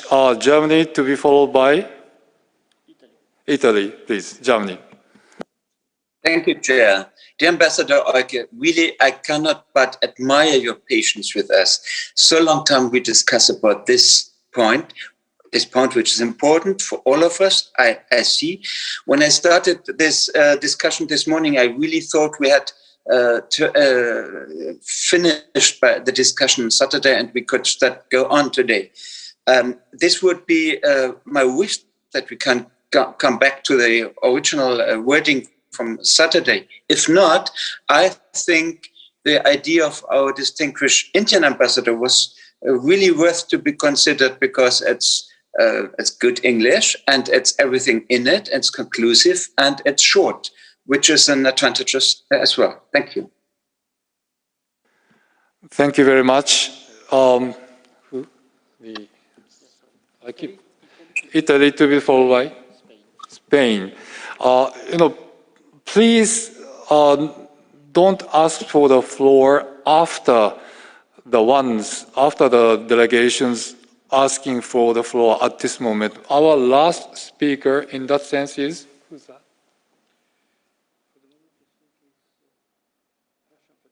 Okay, can I have it? I will read out the names of.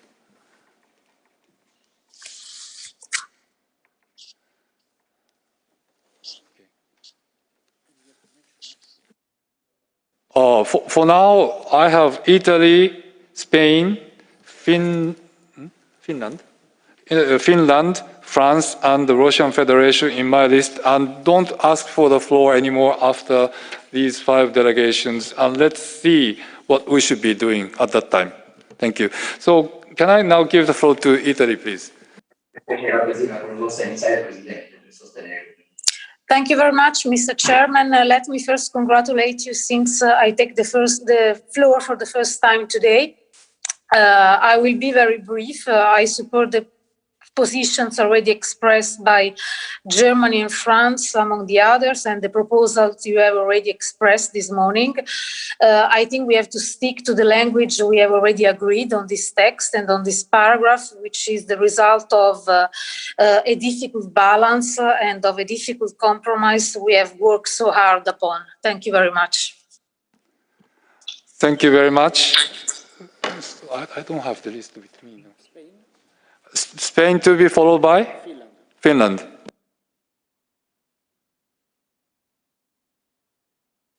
Gracias, señor presidente. Thank you very much, Mr. Chairperson. Briefly, to fully support what Brazil has said, point by point, as he's rightly stated, and nevertheless, he says we have all the time in the world. I fear that we don't.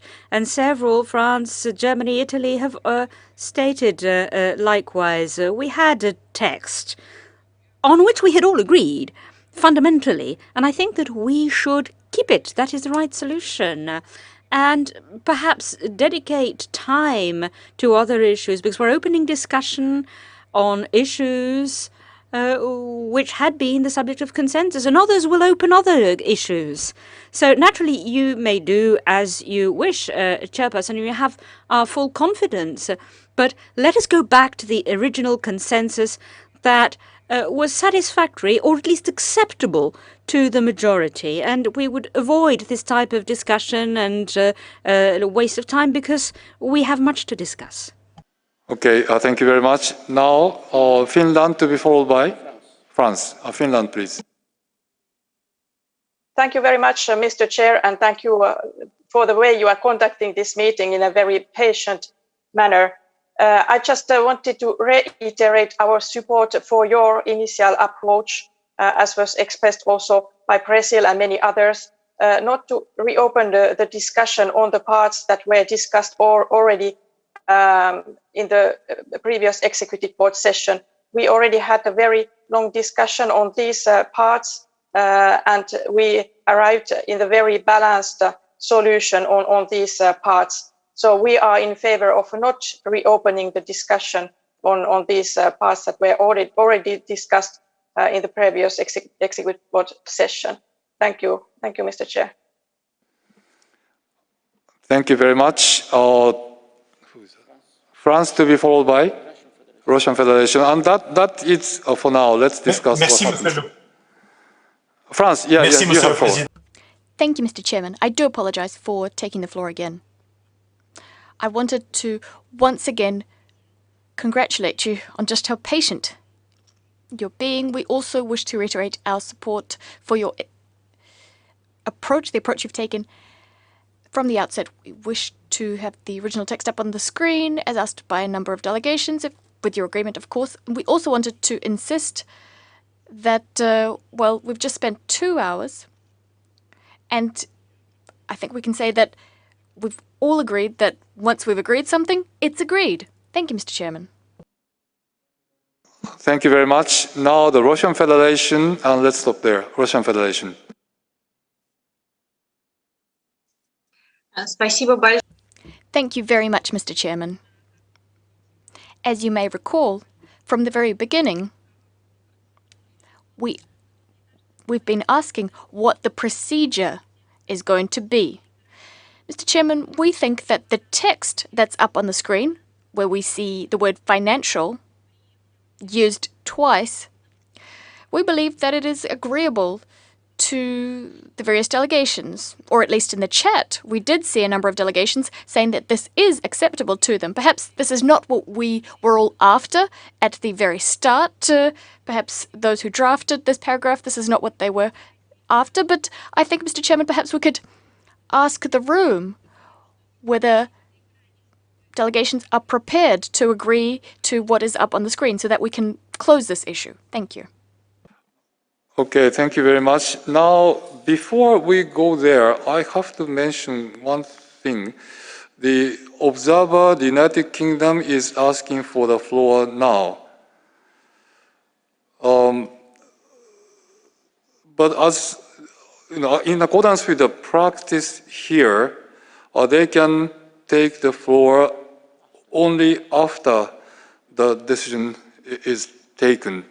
So as I understand that this is the practice in this commission, and therefore I would like to ask the United Kingdom to come back after the decision is taken. Thank you very much. Now, let me try. I fully understand all the comments made by delegations saying that we should stick to the language we had already agreed. Yes, that was my intention. But we spend, as a matter of reality, we spend almost 2 hours, well, maybe not as much as 2 hours, but 1.5 hours for this discussion. And the results of our discussion can be the one shown in the screen at this moment. There are problems, of course, but nonetheless, there seems to be quite substantive support for this formulation, which appears on the screen at this moment. Can I one more time try to ask if there is any delegation having any problems with this? If we fail it, I'd like to propose something else, but for now, can I just try, for the sake of good use of time and also for the spirit of compromise, can I just try to ask if there's any delegation have any problems with this? Okay, France to be followed by Brazil. Merci beaucoup, monsieur. Thank you very much, Mr. Chairman. I do apologize for taking the floor. Again, I will be succinct. I don't want... the French delegation doesn't wish to take a stance on the text as it appears on the screen. It's not about being in favor or against the text up on the screen. What we have to decide is whether we agree in principle. And at the risk of repeating myself, I'll say it again. If we've agreed something at the executive board, we've agreed. We can't reopen the debate. That's the principle. Unless we notice that there's been some kind of major blunder. If it's agreed, it's agreed. Thus, moving beyond the wording of this specific paragraph, There's a much more important issue at stake. Perhaps we could put up the original wording up on the screen, which we agreed on. And then we could collectively decide, under your able leadership, whether we could not stick to what we've already agreed to. Thank you. Okay, Brazil. Thank you very much, Mr. President. Thank you very much for giving me the floor again. Just to reiterate our previous position, as we had firstly highlighted that we were in favor of your initial proposal not to reopen either discussion nor redrafting of this paragraph, as we were strongly in favor of not reopening discussion or redrafting previous paragraphs and issues that we had already agreed upon before. So once again, we wish to reiterate that we would prefer keeping the original language and not reopening this and other issues that we agreed upon. We are in your hands. If you wish to reopen issues that we had already agreed upon, we are ready to engage and even go back to previous issues that we had some problems, but for the sake of compromise, we went along with a consensual solution. So once again, we wish to reiterate that from the very beginning, so 2 hours ago, we were not in favor of reopening this discussion or redrafting this paragraph for the reasons that we mentioned in merit and for procedural issues as well.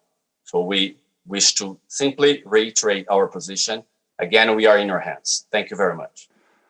Thank you very much. Russian Federation, are you asking for the floor? Yes, please go ahead. Да, спасибо. Yes, thank you very much, Mr. Chairman. I understand, and in fact, I fully subscribe to the logic voiced by a number of colleagues. At the very outset, I requested clarity as to how we are going to proceed. And the United Arab Emirates delegation said something very similar to what we were saying. They have a proposal on function number 5, if I understood correctly. Mr. Chairman, we're prepared to be flexible. We're in your hands. But we must adopt the same approach to all member states. That's the first thing. Second of all, just to make things clear, if my memory serves me well, at the previous Executive Board session, we approved the mission and the objectives of the organization, those 4 objectives. As for the functions, I think we took note of them, again, if my memory serves me well. So in theory, it is possible to agree, but it goes without saying, Mr. Chairman, that we're in your hands, we're prepared to be flexible. As for the parrot up on the screen, judging by the atmosphere in the room, for example, the French delegation didn't say that it was opposed. They were talking about procedure more than the specific paragraph. So if I understood correctly, this paragraph is managing to garner a consensus. If that's the case, let's adopt it. If I'm mistaken, then let's discuss our working methods, how we are to proceed. Thank you.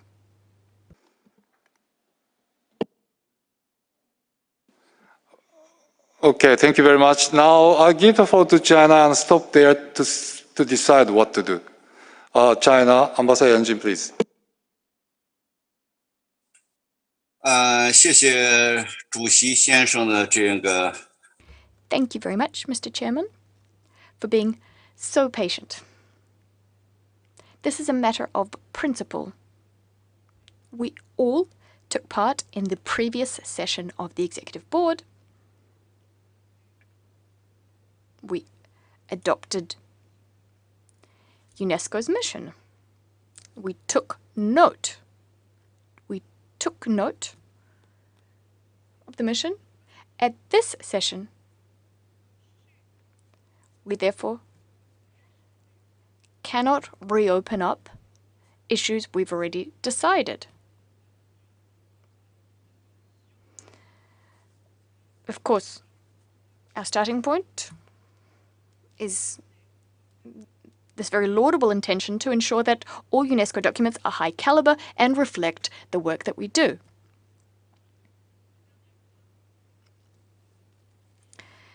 Last but not least, I have another point. The word financial is mentioned twice. Is this really necessary?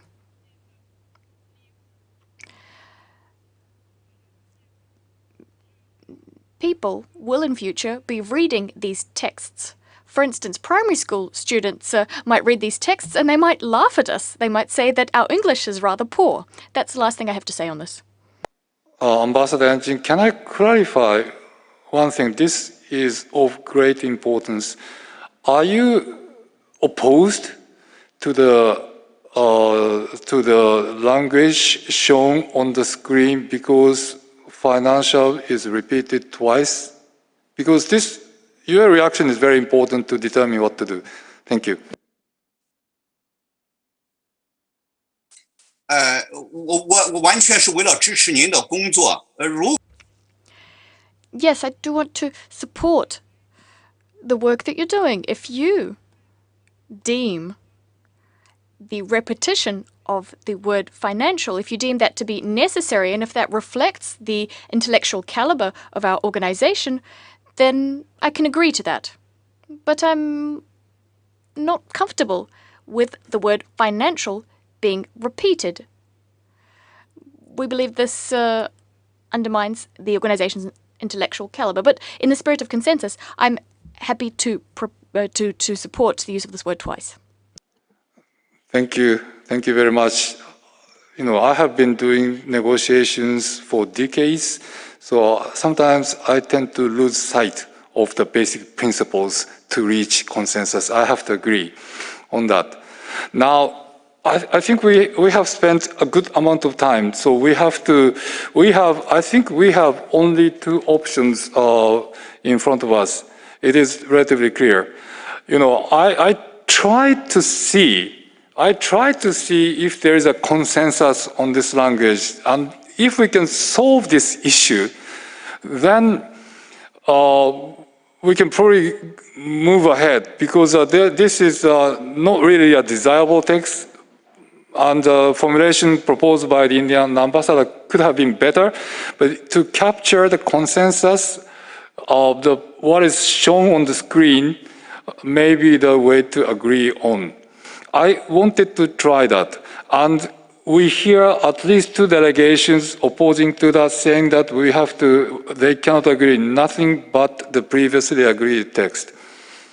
So we have two options: either to agree on this or to go back to the original wording contained in the document before. But my judgment is that the second option would be opposed by many. As a result, we heard so many delegations saying that that was not a very final one. Everybody has a right to come back. Now, but at the same time, if we hear, perhaps we don't have to hear, but I would like to ask once again, this is my last question, and if we see there's no consensus on this one, I think we have to leave this topic to do something more constructive on other paragraphs. We cannot go on like this forever. So my last time, yes, it is true that we had a text contained in the document on which we had a lot of discussions already. We shouldn't repeat it. I very much respect to that position, and that was also my position earlier, as you know. Now, but having interventions from many delegations, we are now here with this text. And if there is no agreement with this text, it's simply a waste of time, and so we will move on to something else, leaving this in bracket.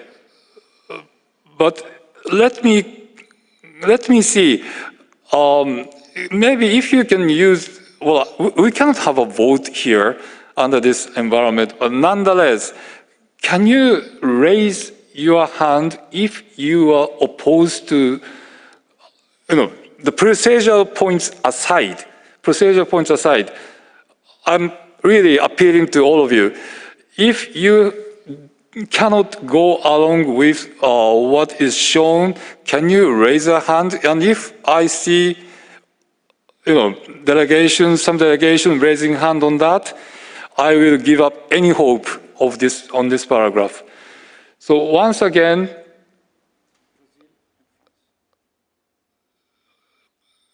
is that Brazil and France? Is that really expressing opposition to the current text? If it is, yeah, we are done with this, and then we will move on.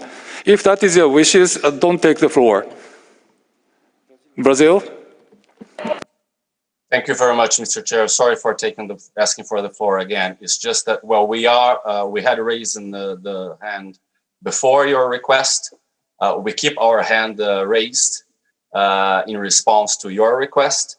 But the reason why we asked for the floor before was just to remind you that maybe I understood it wrong, but you mentioned that only 2 delegations were not in favor of reopening this discussion. And in fact, if you look, Mr. Chair, to the chat, to the part of the chat in our discussion, you will see that many delegations, including, I believe, all GRULIC members, have positioned themselves in the same direction, therefore not to reopen this issue. Thank you very much.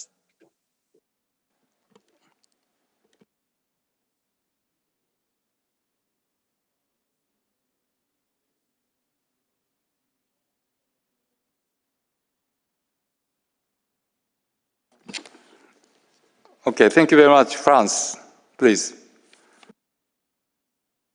Merci, Monsieur le Président. Thank you very much, Mr. Chairperson. Thank you for giving me the floor once again. Mr. Chairperson, just as mentioned by my colleague of Brazil, I would like to suggest that you refer to the chat to gain time and to see that there are many of us who are speaking neither for nor against the text that has been proposed in very good English by the Ambassador of India, but we are opposed to the idea of rediscussing an issue on which we have already agreed. And therefore, Mr. Chairperson, we would like to ask you to put up on screen the initial version and ask the member states whether they are able to accept or not this version, and if it is not possible to agree on it, then to put it between brackets. It's not a matter of wording, it's a matter of principle. Are we going to reopen anything that we don't agree upon? And we say that when we have come to an agreement, that is it. Thank you. Thank you very much. Yeah, I fully understand what you are saying, and therefore, can we have the language? We don't. No, this is, this is not very long.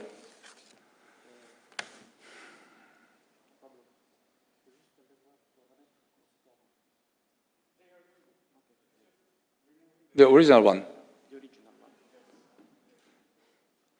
Okay, as a matter of procedure, I take the approach suggested by France just now and show the original language in the screen and ask if, because, unfortunately, judging from, not only from the floor, but also from the chat, it is clear that there is substantial opposition to the text which is shown at this moment, unfortunately. Now, I will put up the text, the agreed one, once again, and ask if we can adopt that again after considerable discussions in the room. And if I fail to do so, I will put everything in brackets and move on. So while we are waiting for that text to come up, Russian Federation, are you asking for the floor? If so, yes, please.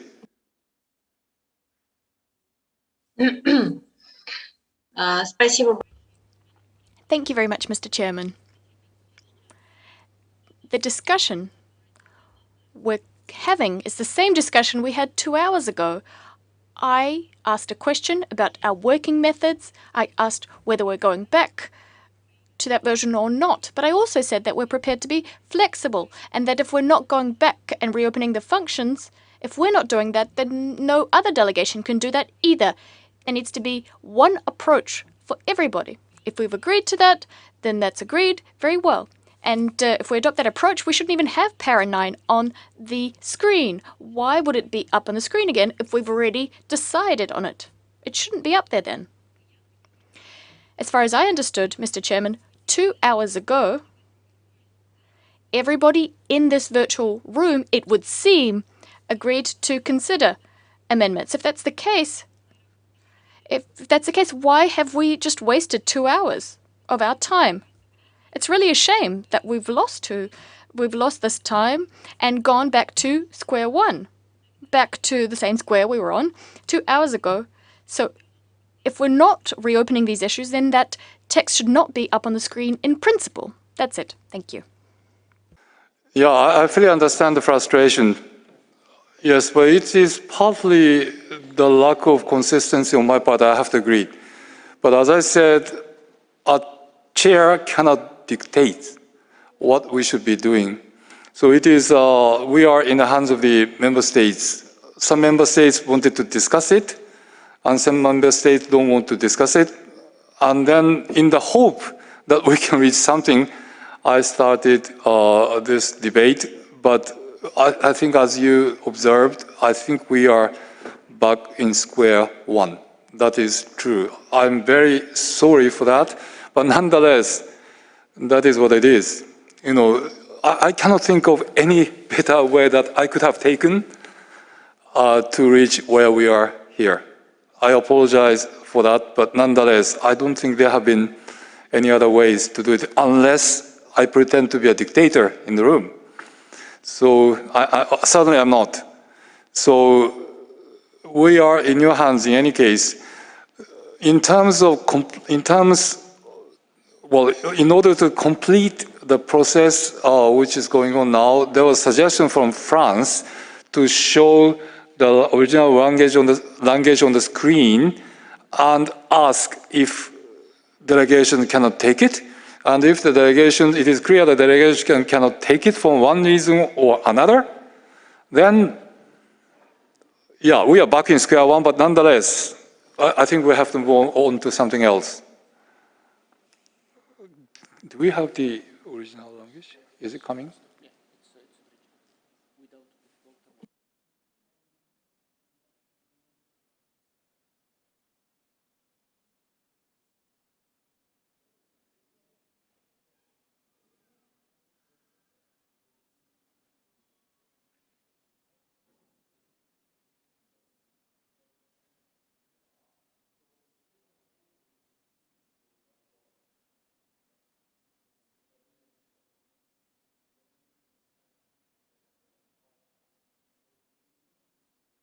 Okay, what you see on the screen at this moment, although we do have some places where, you know, amendments were proposed and deleted, but if you take the portions without any crossing out, that is the original language of this fourth function.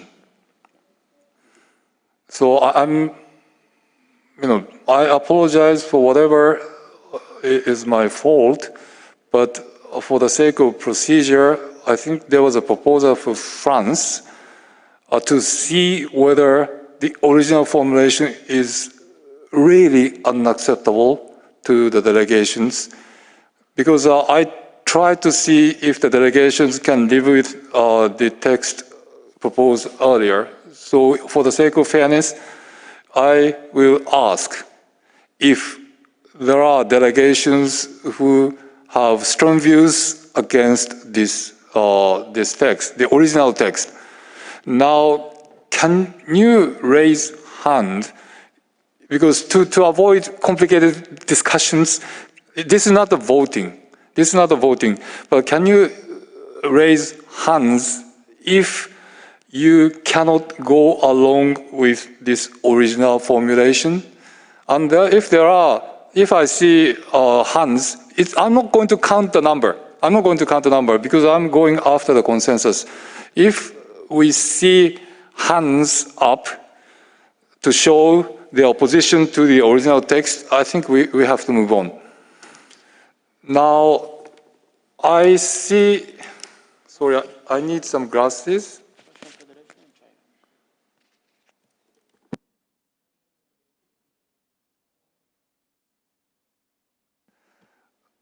Well,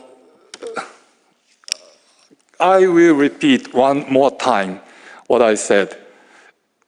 I understand that Russia and China are asking for the floor. Yes, but the problem is we have spent hours for this. I'm losing my patience now for nothing. So I strongly ask you, if you have any oppositions to this, raise your hand. If I recognize one of you, then I will close the debate. No, we cannot. I don't think I can stand this kind of total waste of time. So don't take the floor, but just to show your wishes, your opposition to the text, and then I will close the discussion here. I see at least hands from Russia and China. Do you insist on spending more time on this?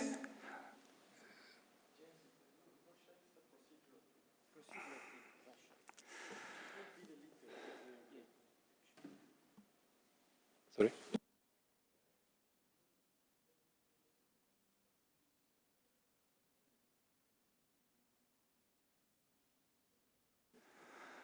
Okay, well, I'm in your hand, Russian Federation.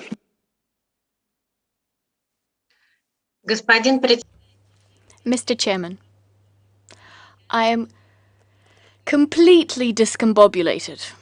You said at the outset that we are not reopening this issue, the functions, because at the 210th session of the Executive Board, we decided on that. And that's a perfectly legitimate approach. Why not? But then we shouldn't have the text up on the screen for a second time. If this text was already covered by a previous decision, a prior decision, why is it up on the screen again? If it's up on the screen again, in order for us to endorse it once again, I don't know, perhaps we could approve it yet again, something to that effect, then okay, we can discuss it. Mr. Chairman, you have adopted a very inclusive approach. You did your very best to work with in line with our motto, to leave no one behind. That's great. And we also regret the fact that we've wasted so much time. We had the impression that the version that's up on the screen did garner consensus in the room. But then a series of delegations who didn't intervene 2 hours ago when we started the discussion, all of a sudden they said that we shouldn't discuss this. Well, I'm sorry, it's just too late. It's too late. So let's figure out what approach we're adopted. And what's important is to have a one-size-fits-all approach to all delegations so that we all have a common understanding of which issues we can reopen and which issues we can't. We're all going to be at the General Conference, and there's going to be a different procedure which we can use to say things at the General Conference should we so wish. But here, it's the Executive Board. We're prepared to be flexible, but if we're not going to discuss amendments to the functions, then that draft decision shouldn't be up on the screen. That's how I see it. Thank you.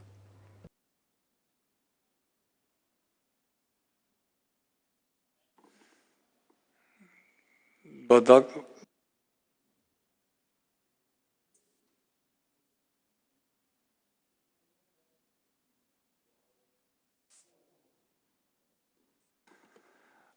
yes, Ambassador Yang Jing, are you also asking for the floor?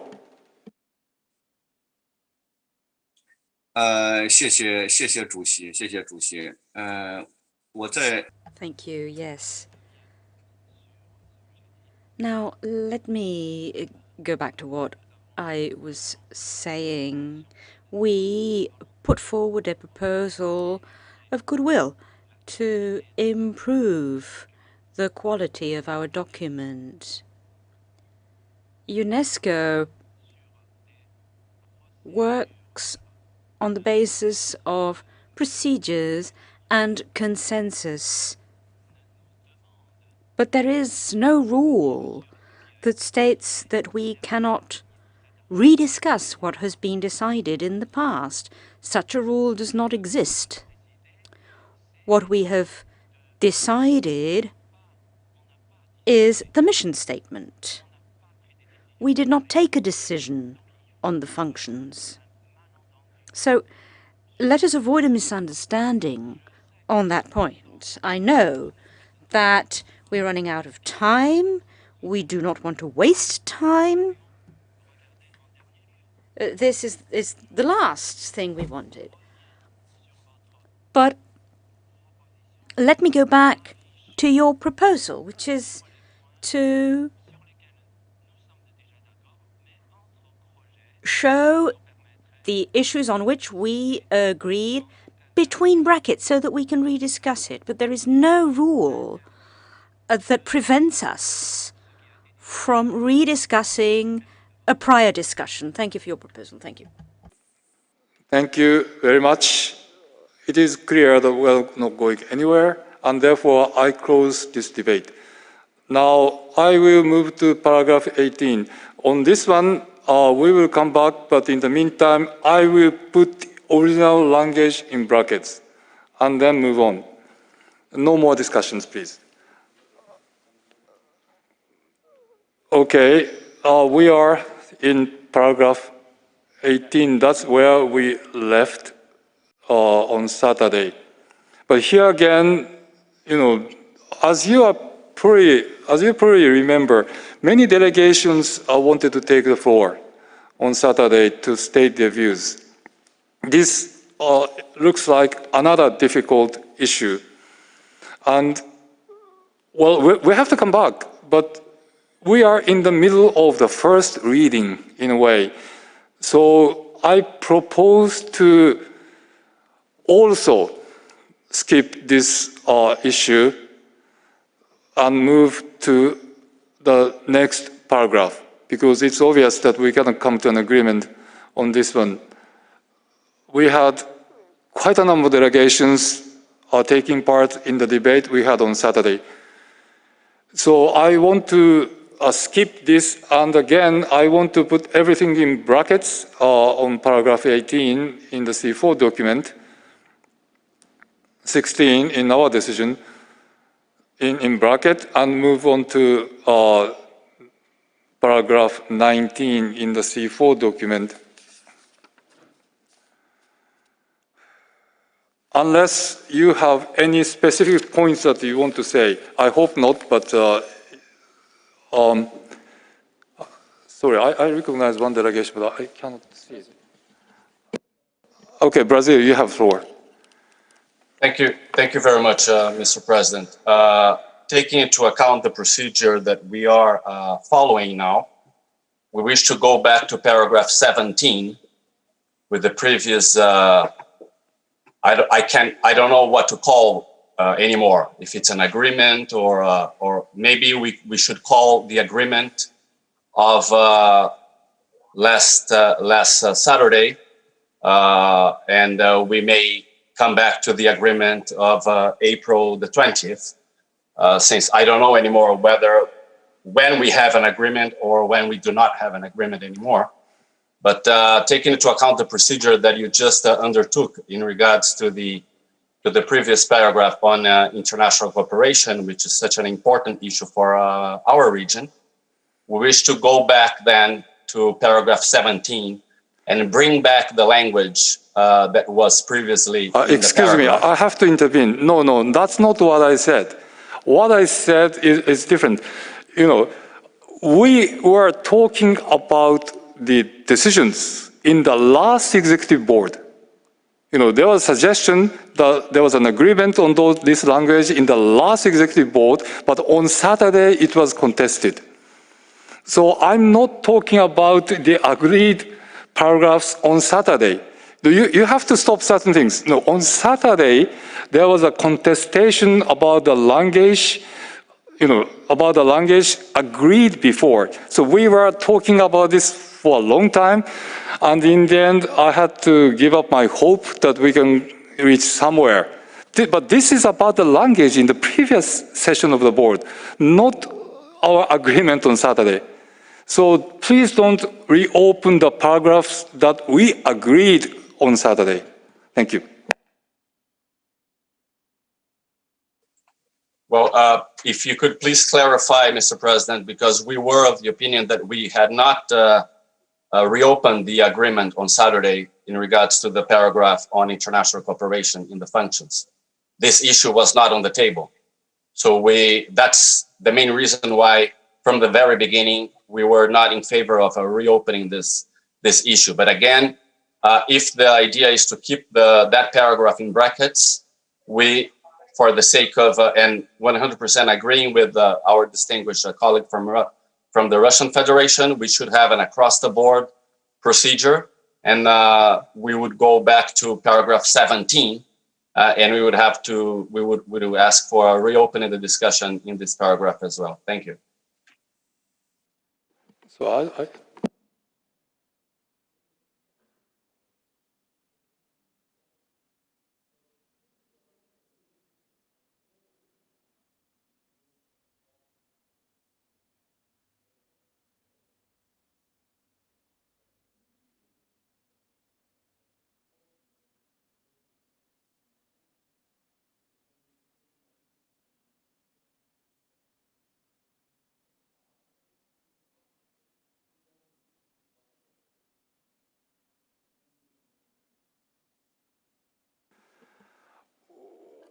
well, do we want to make a good use of time is the question in point. We had discussions about what we agreed in the last session of the board. Functions are very important elements.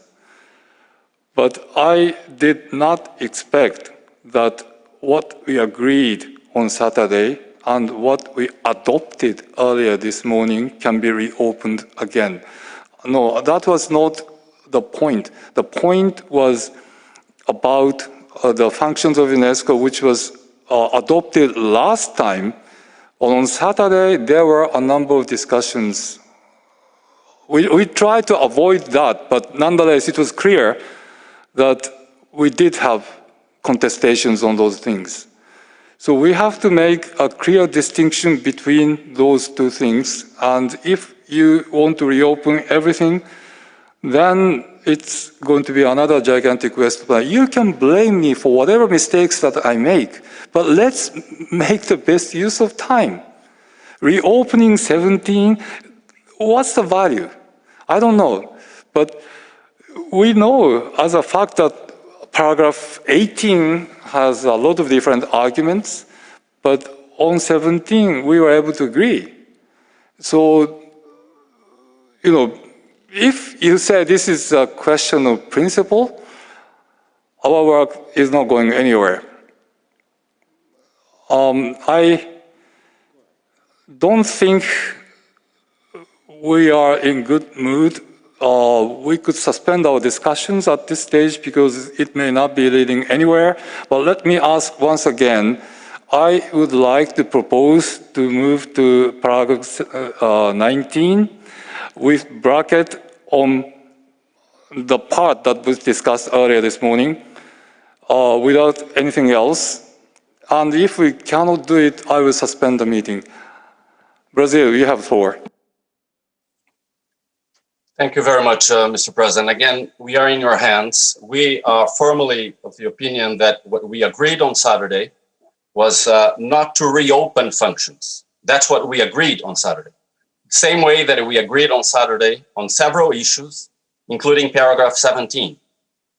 And again, for the sake of consensus and for compromise solutions, and I believe that consensus is built step by step, and therefore not reopening issues that we already agreed upon is a golden rule in terms of the building up of the consensus. We were from the very beginning against reopening discussion in previous paragraphs. So again, we are in your hands. Of course, if you put the paragraph of international cooperation in brackets, you are reopening discussion on functions and therefore going against the agreement that we had on Saturday. So we are in your hands, but we just would like to plead for a across the board solution, taking into account observations and concerns of all delegations and all regions. Thank you very much. Thank you very much. As I said, a chair is not a dictator. We cannot decide on our own. That is very clear. There is a clear request for discussions on the functions of UNESCO, and we had it with a view to reaching an agreement. We failed. Yes, it is a fact that we failed. Now, if you say you want to reopen everything we agreed, I am also in your hand. But I do not think this is the best use of time. Now, if you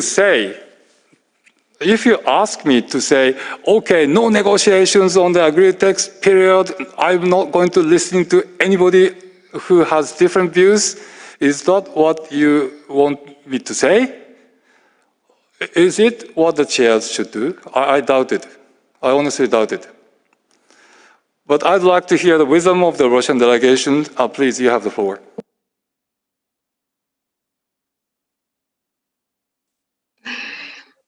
Спасибо большое.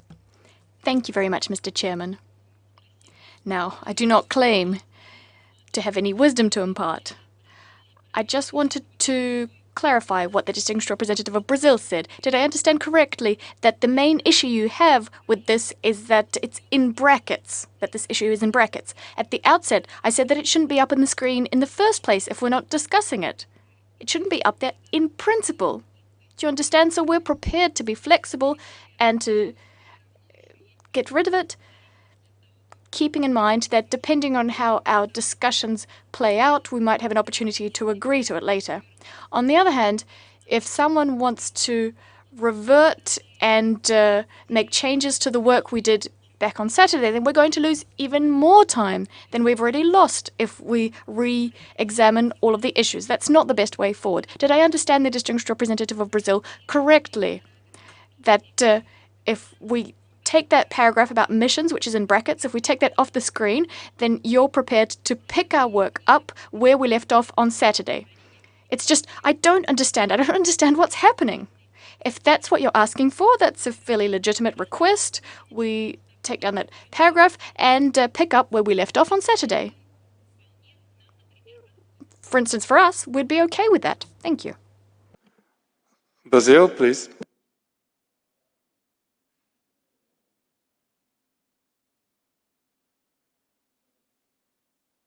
So I gave the floor to you, Brazil. Thank you very much, Mr. President. That's exactly what we meant. Thank you very much for the Russian distinguished delegate. That's exactly what we meant. We take out the paragraph that regarding international cooperation. We take it out, and we start from what we decided upon from Saturday. Thank you.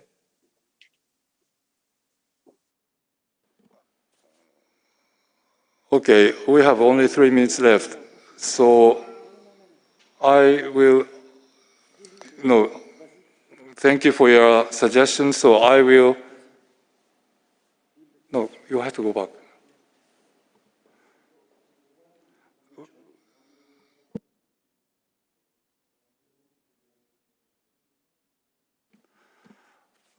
My understanding is that clarification asked from Russia and replied to Brazil, the suggestion is to delete everything in this paragraph. Is there any delegation which has a problem with this?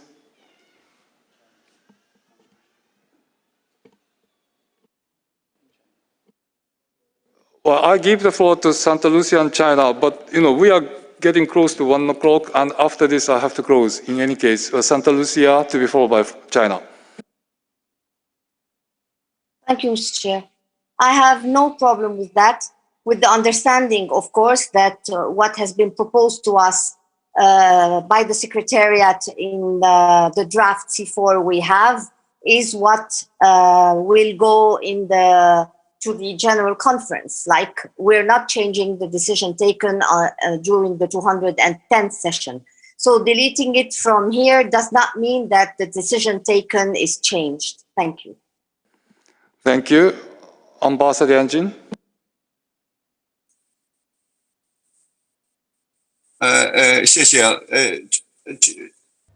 Thank you, Chair.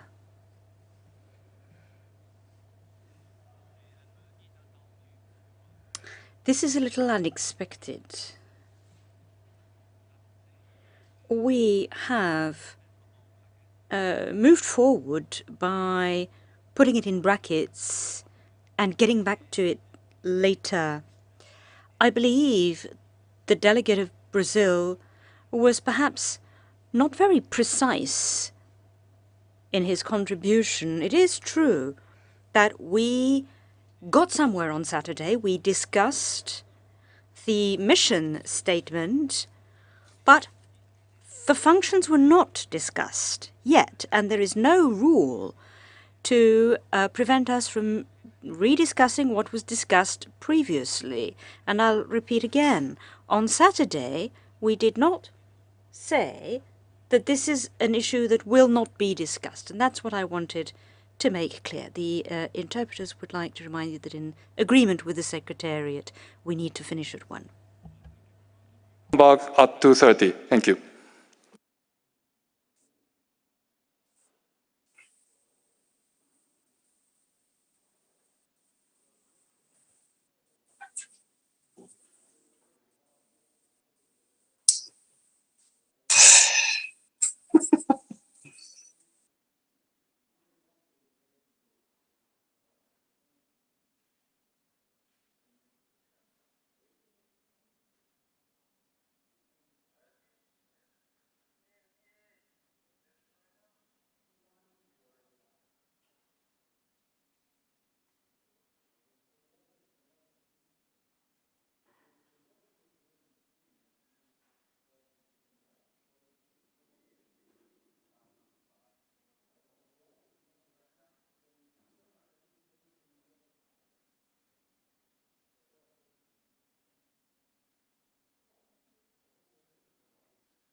Good afternoon, ladies and gentlemen.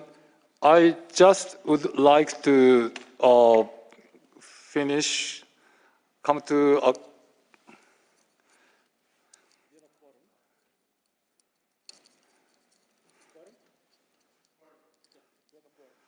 Sorry, I forgot to mention that we have a quorum now.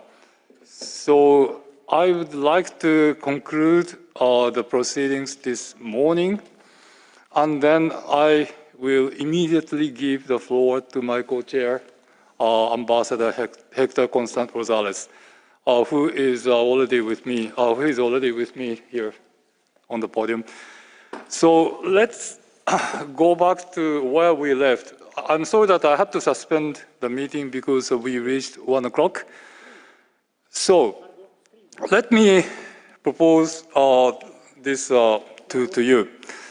First of all, in the text that we are working, we will not have any paragraph. That effectively means we are going to delete the paragraph that we are talking about this morning. That's the first point. And secondly, I would also like to record the points made from the delegations who wanted to make a proposal there. So I would be very happy to have it as a part of my oral statement. That's point number 2. Point number 3, because it is clear that we cannot come to an agreement on paragraph 18 at this moment, so paragraph 18 will remain in brackets. And point number 4 is, therefore, we should now move to paragraph 19. That is my suggestion, and I hope there is no delegation that has a different view from mine. I see no request for the floor, so therefore it is decided that way. Thank you very much. So now I give the floor to my dear co-chair, Hector, for the remainder of discussions this afternoon. Thank you very much. Mr. President, if you allow me just to say a few words, still with you? Yes. Okay, go ahead. I just wish to thank you, Mr. Chair, and to reiterate our constructive approach and say that we remain in your hands. Mostly, I wish to second what the distinguished ambassador of China mentioned in the chat, that you haven't made any mistake at all, and thanked you. So I just would like also to thank you very much and second this opinion of the distinguished ambassador of China. Thank you very much, Mr. Chair. Thank you very much. That's very appealing to me. Thank you for your very kind words. And also, Ambassador Yanjin, thank you very much for your message in the chat. Thank you. Now, I would like to give the floor to Hector now. Thank you very much.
Bien, buenas tardes a todas y todos. Agradezco.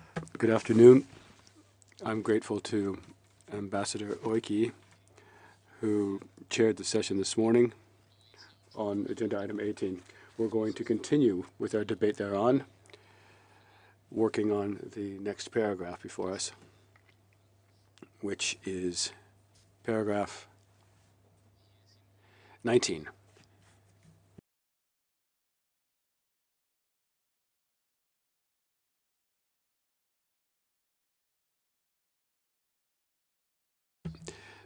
Paragraph 19,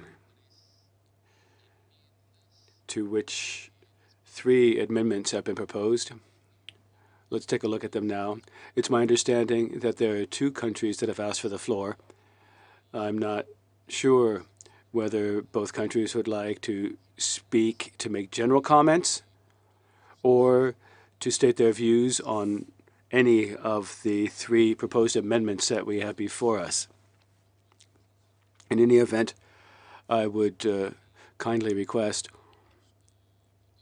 that we press on with this spirit of working effectively together so that we can come up with a paragraph 19 that will command a consensus on the basis of the added language proposed by China, as well as the proposed amendment from Russia and the proposed amendment from GULAC. We'll hear from France first, followed by the Netherlands.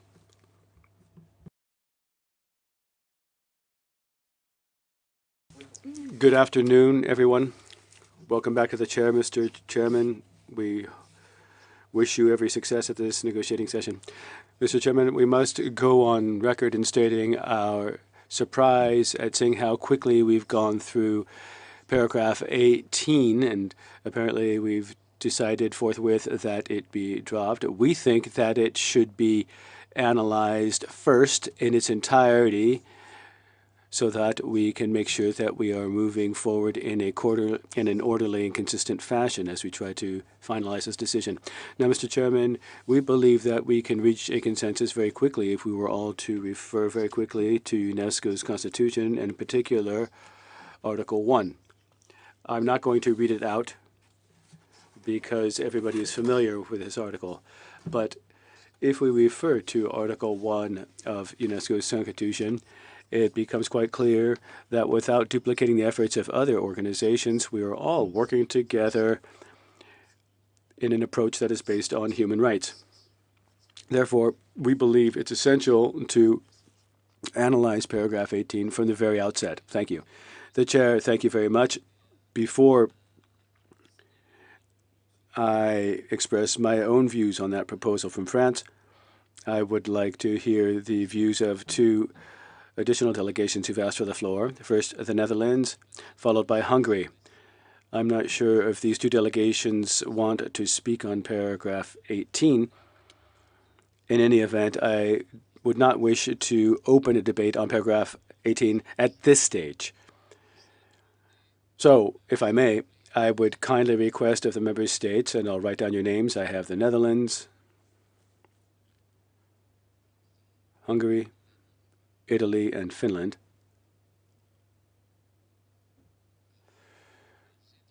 So on the list, I have the Netherlands, Hungary, Italy, Finland, and Poland has just been added to the list. So please lower your hand. I will give you the floor in due course, but I would kindly request that you lower your hand now, and I would like to ask you whether or not your request for the floor is related to paragraph 18 or not.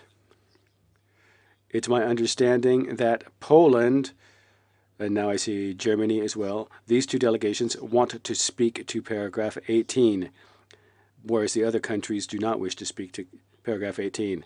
That's not the case. Okay. So none of these countries that I have on the list wishes to speak on paragraph 18. Thank you, the Netherlands. Yes, you've sent in your views in the chat. So the Netherlands does wish to speak to paragraph 18, as well as Poland and Finland. At least that's my understanding from my reading of the chat. So I would kindly crave your indulgence. I think that the Ambassador of Japan did a very thorough job in chairing our discussions on this paragraph. He has momentarily stepped out of the room, so I would kindly request that you set your statements aside for the time being, awaiting the arrival of my co-chair, because he was the one who was moderating that discussion. Once the co-chair has returned to the room, then we will be able to resume our discussion of paragraph 18. My suggestion then, or my request of you, is that we start discussing paragraph 19, and we shall revert back to paragraph 18 once the co-chair has returned to the room. He's only stepped out momentarily, and he will be back here in just a few moments' time. May I count on your indulgence? I've taken note of the various delegations interested in speaking.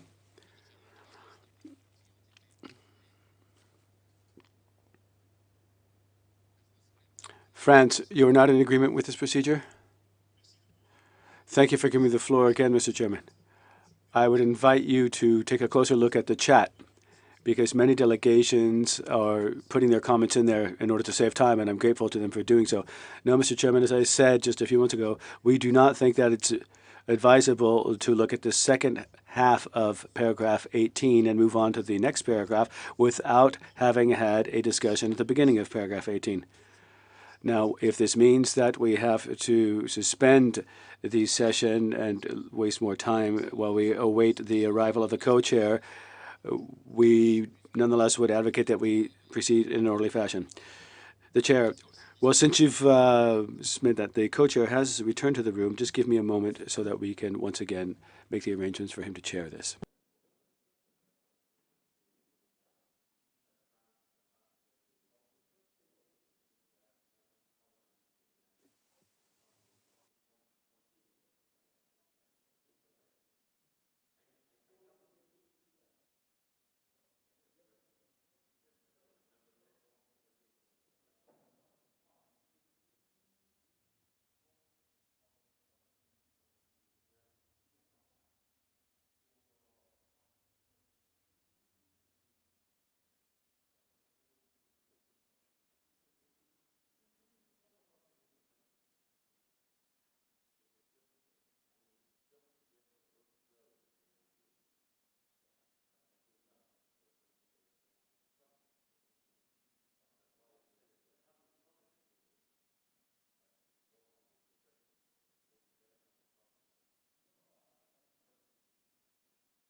Merci de votre indulgence.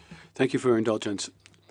Now, given that there are several delegations who would like to go back to paragraph 18 and that there was no decision to close the debate, we will go back to paragraph 18 now.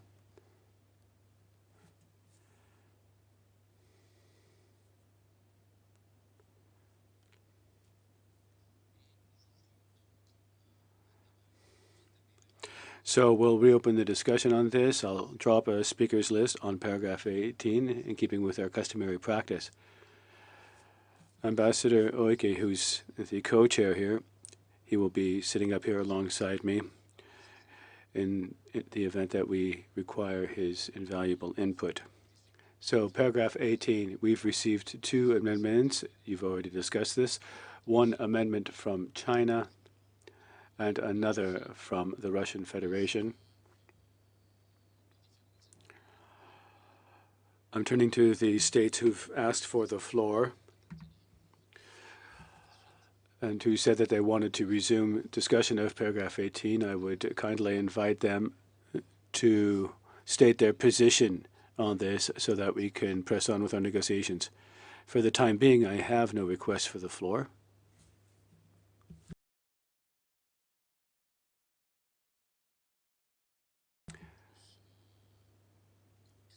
Well, I'll try to be more concrete. Are we all in agreement with the amendment proposed by China? Finland, are you in agreement with China's proposal? Chair, and good afternoon. Regarding the paragraph 18, we finished our discussion on this paragraph Saturday, and we would like to reiterate our position on that paragraph. The UN system, the whole UN system, is based on human rights-based approach. Also, the Agenda 2030 is based on human rights approach. UNESCO is part of the UN system, and it's also UNESCO which is implementing the Agenda 2030. UNESCO should not deviate from this common approach and from the UN system. For us, the human rights-based approach is in the constitution of UNESCO, and human rights-based approach is also in the base of implementing the SDGs. So we would like to come back to the original wording of this paragraph as proposed by the Secretariat. Thank you, Mr. Chair. Thank you. The Netherlands to be followed by China, please. Thank you very much, Mr. Chair, for giving me the floor. The Netherlands stated already Saturday that we would like to go back to the original language as was proposed by the Secretariat, since we think the human rights-based approach is at the basis of UNESCO's constitution. It's in UNESCO's constitution and it's universally accepted within the UN. So I won't prolong my statement, but we made it quite clear Saturday that we would like to go back to the original language. Thank you. Merci. La Chine. Thank you. China, to be followed by Uruguay. Thank you, Chair. Thank you very much. I would like to explain why we make this amendment. First of all, this is under the section Key Principles Guiding UNESCO's Action. So this is a kind of a framework, overarching framework for the next 8 years of UNESCO's work. And then, so this approach should be inclusive. And also, I thank the French delegate for reminding us to read the Constitution. And the first article of the Constitution says, the purpose of the organization is to contribute to peace and so on and so forth, so, and human rights based. So here we think peace is, in today's world, is still relevant. And sustainable development, this is the last decade leading up to 2030. And this is a very critical period for the achievement of sustainable development goals. So in that sense, it is highly relevant for all fields of UNESCO's work. And also, peace, sustainable development, a human rights-based approach has been adopted by this organization, and it was written into the 37C4 midterm strategy. It's in paragraph 23 of that document, and it is the consensus, and it has been adopted. So we have no problem.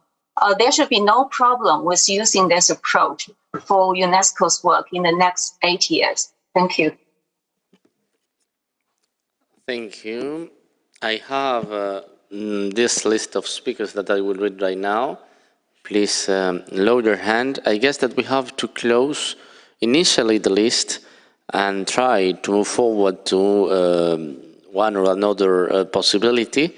Otherwise, it will be just national statements, but we need to move forward. I will read the list right now. I will close it, and then we will come back with some of the suggestions.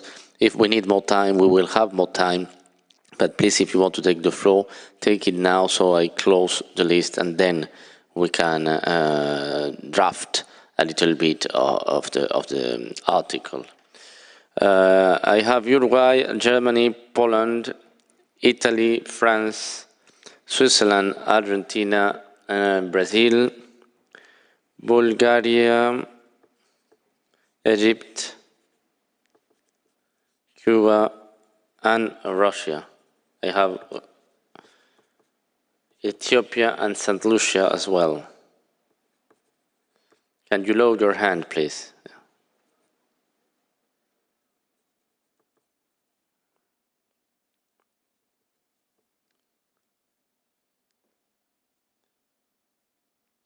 Thank you. Okay, now I close the list. Now, if we need more time, I can guarantee to you that we will have more time on the discussions, but please, let's try to have a conclusion after the next 15 speakers. Uruguay, you have the floor, to be followed by Germany. Thank you, Mr. Chairman. I hope that you can hear me properly. Since this is my first statement, I would like to send my greetings to you. Uruguay would like to go back to the original text. We think that this would provide us a proper framework based on UNESCO's constitution. A human rights-based approach is a conceptual approach that is not only in compliance with international standards. Were we to stray from that, we would be betraying our mandate.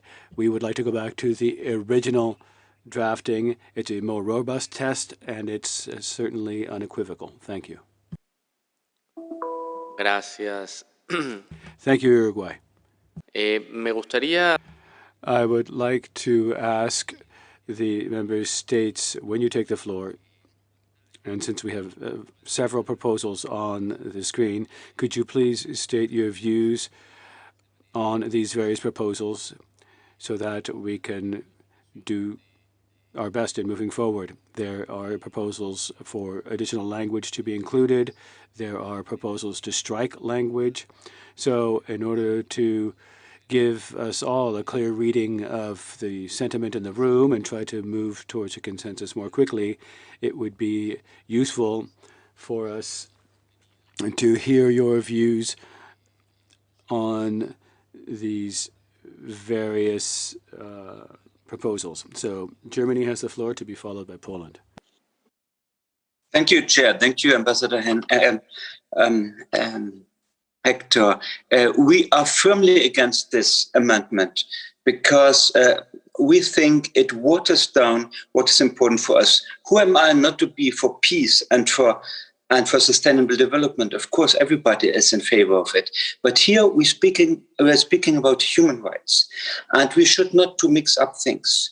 This is an approach, the human rights approach. We have it for more than 20 years in the complete UN family. And if we would be the first in the UN family not to keep it, the human rights approach, as a singular thing, I think we would make a big, big mistake. Let's be clear and structurally, and as structurally as intellectually. This human rights approach is important, and we don't need to be remembered about what the Constitution is saying. We need to continue with this human rights approach because this is in the beginning when we speak about the aim and the idea of UNESCO. Let me be quite clear and practical as well. Do you think we get money, donors, if we are taking away or watering the human rights approach and bringing it together with other things? No, of course not. We are in favor of peace, we are in favor of sustainable development. But here we speak about the human rights approach, and I don't want to see UNESCO as the first UN agency which is giving this up. Thank you. Thank you. Now I give the floor to Poland, to be followed by Italy. Thank you, Mr. Chair. We are of the same view as Germany and several countries which were speaking before me. The message, especially in the section of the medium-term strategy concerning key principles guiding UNESCO's action, the message concerning human rights-based approach must be clear and strong. And there shouldn't be anything diluting it. There is a need for a paragraph about it. And of course, all countries accept the Universal Declaration of Human Rights, and the mention about the declaration is very important in this paragraph. And this declaration is a great treasure for all of us. It binds us all as a community of values despite all differences. It is of core importance in terms of peace building and sustainable development to have such a strong paragraph concerning human rights-based approach. And we can't drop a reference, we can't dilute it, and this is why we are so strongly convinced that the original version proposed by Secretariat is the best solution for all of us. Thank you very much. Sí, gracias. Me veo en la necesidad. Thank you. I feel compelled to share a concern that I have. I get the impression that we are simply repeating the debate that we had on Saturday. We're familiar with everybody's positions, but we really should try to move forward. So I would encourage the next speakers, again, to try to suggest possible solutions so that we can endeavor to come up with wording that would be sufficient to address the concerns of all of the parties and member states. Now, China has made a proposal that, in my view, picks up on the development of human rights in all of the organization's programs. So again, please let us know your views on China's proposal to include additional wording, since this would be, again, underscoring the importance of human rights being mainstreamed in all of the organization's program. So when you take the floor, please try to help me out on that. And also, let's avoid repeating the things that took place during the lengthy discussions we had on this on Saturday and again this morning. So please try to help us find a solution. I'll give the floor now to Italy, to be followed by France.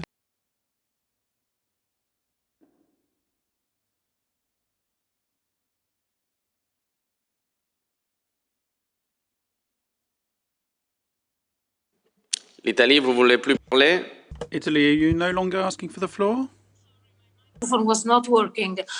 I wanted to express my full support for the proposal made by the Secretariat, and we cannot accept the Russian amendments. I don't know if in this sense my intervention is useful, but as many delegations have said already during the drafting group and today, Germany, Argentina, Uruguay, France, Netherlands, Japan, Brazil, Finland, Albania, Switzerland, Poland, Portugal, human rights are at the core of our mandate.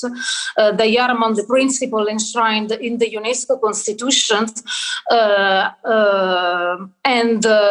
I think the human rights-based approach must be kept in the C4, C5, and we can be ready to work on a possible language, but we have a strong preference for this language to be kept in this paragraph. Thank you very much, Mr. President.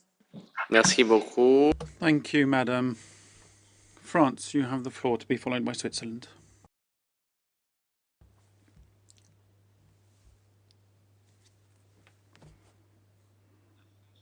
France, please. Yes, thank you, sir. We once again should like to restate our strong preference for the original text as initially proposed, and our strong and unwavering support to our work based on human rights. This must in any instance come first in our text, and we are therefore calling on each and every one of us to support a human rights-based approach. Thank you.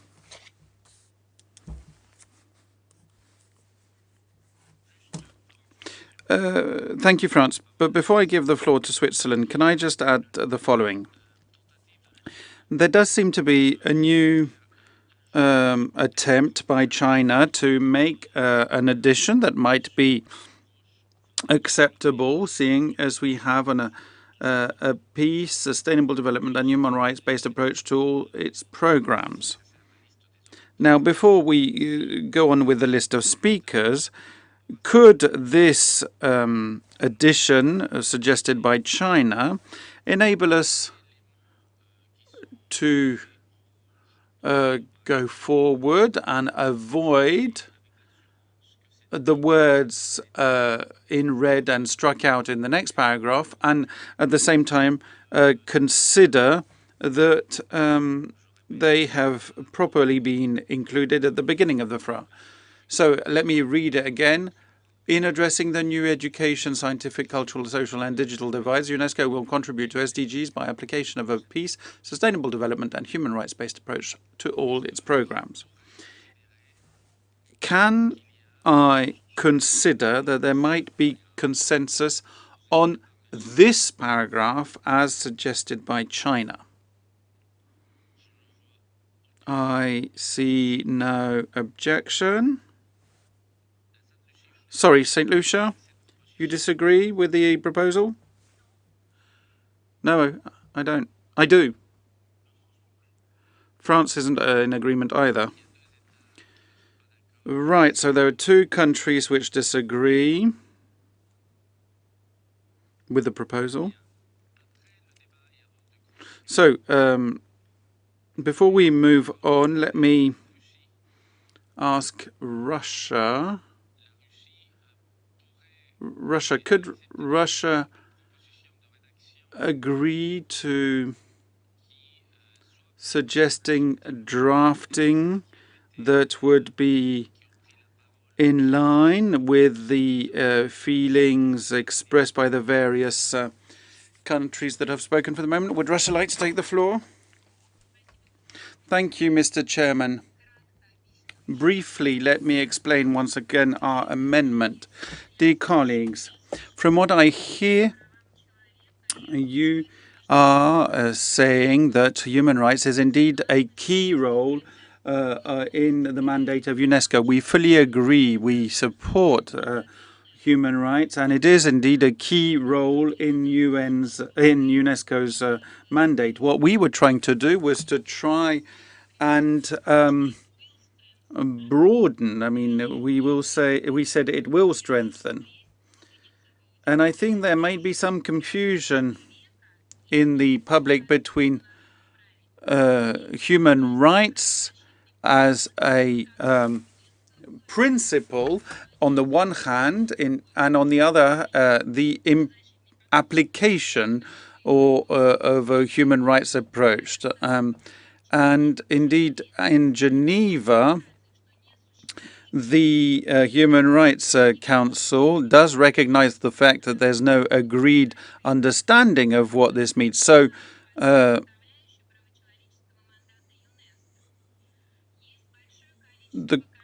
there are a number of conventions and agreements internationally which we are parties to, and which lead to a number of obligations that apply to all of us. So if this may help, maybe I can say where we struck out the human rights approach in our amendment, maybe we could say it will further universal respect for human rights and be guided by because I guess that the Secretariat did not reach your idea. UNESCO will further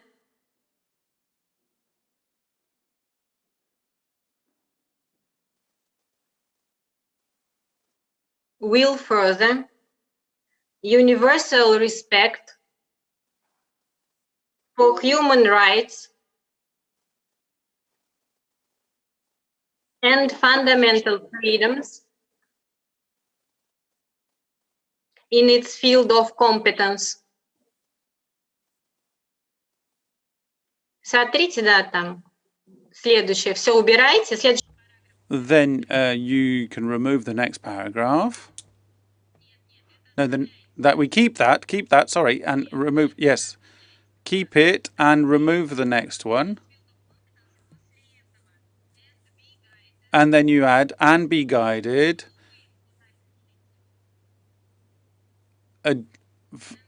precisely immediately after in the same paragraph. So yes, and be guided by relevant provisions of the international human rights law.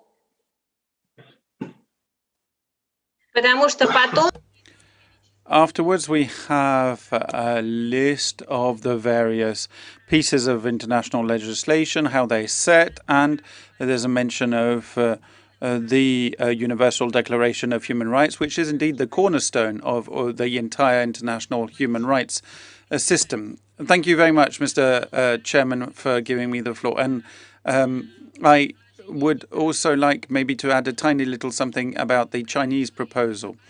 Human rights, of course, are a key factor in UNESCO's mandate, but it's not the only one, and therefore China is perfectly right in what it says. There's the issue of peace, of gender equality. So I think that the proposal by China should receive a consensus. In the previous midterm strategy, there was reference in that respect. And as concerns what Germany said to not weaken the support of donors, then I'd just like to say that if we had this kind of wording in the previous strategy and that donors did increase their support, then clearly they agreed to this and supported it. Thank you. Russia. I will continue with the list of speakers that was already established, and I please want to know about your reaction to this new proposal of Russia, and any new proposal that you will have will be very welcome. It's now to Switzerland to speak, to be followed by Argentina. Merci beaucoup, Monsieur le Président. Je savais pas que j'étais encore. Thank you, Mr. Speaker. Unfortunately, the interpreters would like to remark that somebody else is speaking over the Swiss delegate. Vous m'entendez bien? Je vous entends, pas très bien, mais je vous entends. Alors, attendez, je dois changer mon micro. Maybe I need to change microphones. Is this better? Yes, of course, much better. Thank you, Mr. Chairman. I hadn't quite realized that I was still on the list of speaker because I thought that things were changing and we've got a new amendment. And we should like to thank Russia for this amendment. We still have one thing, and that is that the human rights-based approach is not quite the same thing as... Where is it? Sorry. It's not quite the same thing as strengthening the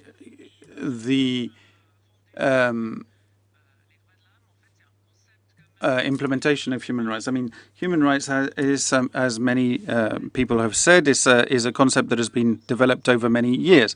As concerns the previous paragraph, although I do understand that this wording was included in 37C4, I must say I'm not entirely sure what it means to have a peace-based approach. I mean, yes, that is our goal, what exactly the entire UN system is striving for.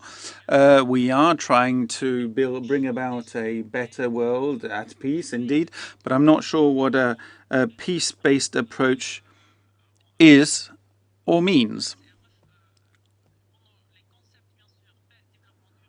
Peace, sustainable development, probably concepts we need to keep here, but maybe we need to word it slightly differently. Thank you. Thank you, Argentina, to be followed by Brazil.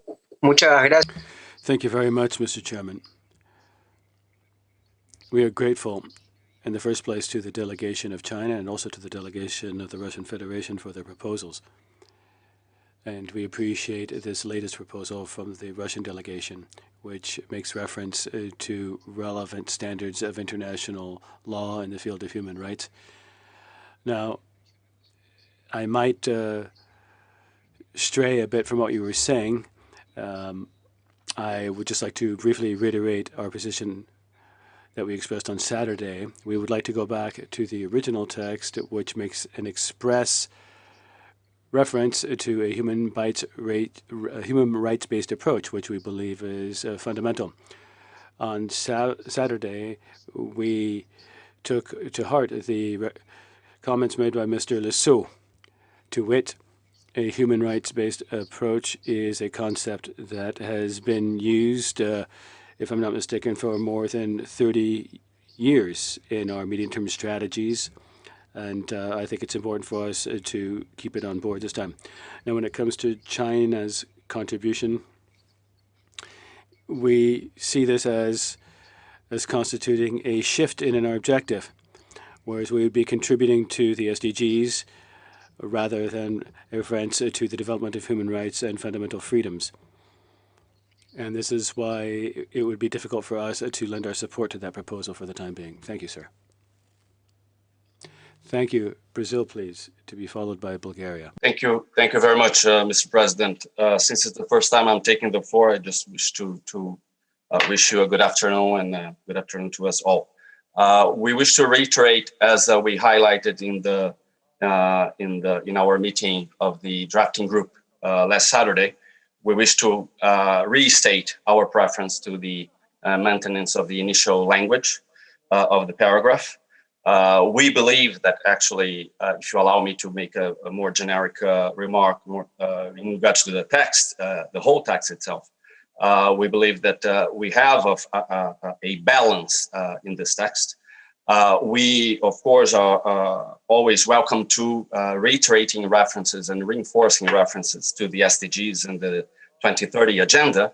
And in this sense, we also consider that we just like to, I may be mistaken, but there are, I would say, at least 4 references to this very important thematic of the SDGs, 3 specific paragraphs to this very important, crucial issue of the SDGs. And we have this specific reference and paragraph dedicated to the human rights-based approach, which we believe, therefore, there is a balance. And we are, of course, in your hands. We thank very much both China and Russia for these new proposals. We are in your hands to continue this dialogue constructively. Thank you very much. Thank you. Bulgaria, to be followed by Egypt. Thank you very much, Mr. President. I'll be very brief. We also favor the preservation of the original text, which has a direct reference to human rights-based approach. And if I say something more, it will be that I'll repeat what has already been said by the majority of our colleagues, that the preservation of the human rights-based approach is very important because this is in the basis both the United Nations system as a whole, including the UNESCO system, and it's also part of our agreed language. Thank you very much. Merci. Thank you. Egypt, you have the floor, to be followed by Cuba.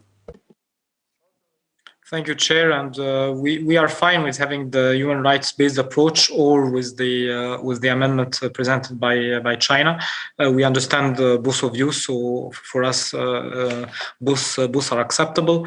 However, in the list of rights that are later on, we would like to have the right to access and enjoy cultural heritage. So we'll not be in a position to adopt it without having this right inside it, which is closely related to the mandate of UNESCO. Sorry, Egypt, can you please draft a little bit more on your proposal on the first part of the Chinese proposal, by example? I mean, it's there, where you want to list the list of the right to cultural heritage? No. It's down within in the second part of the paragraph when we have the list of articles. Exactly. Yeah, in the second part. Okay, we will come back then. Thank you. Cuba, por favor. Cuba has the floor, followed by Ethiopia.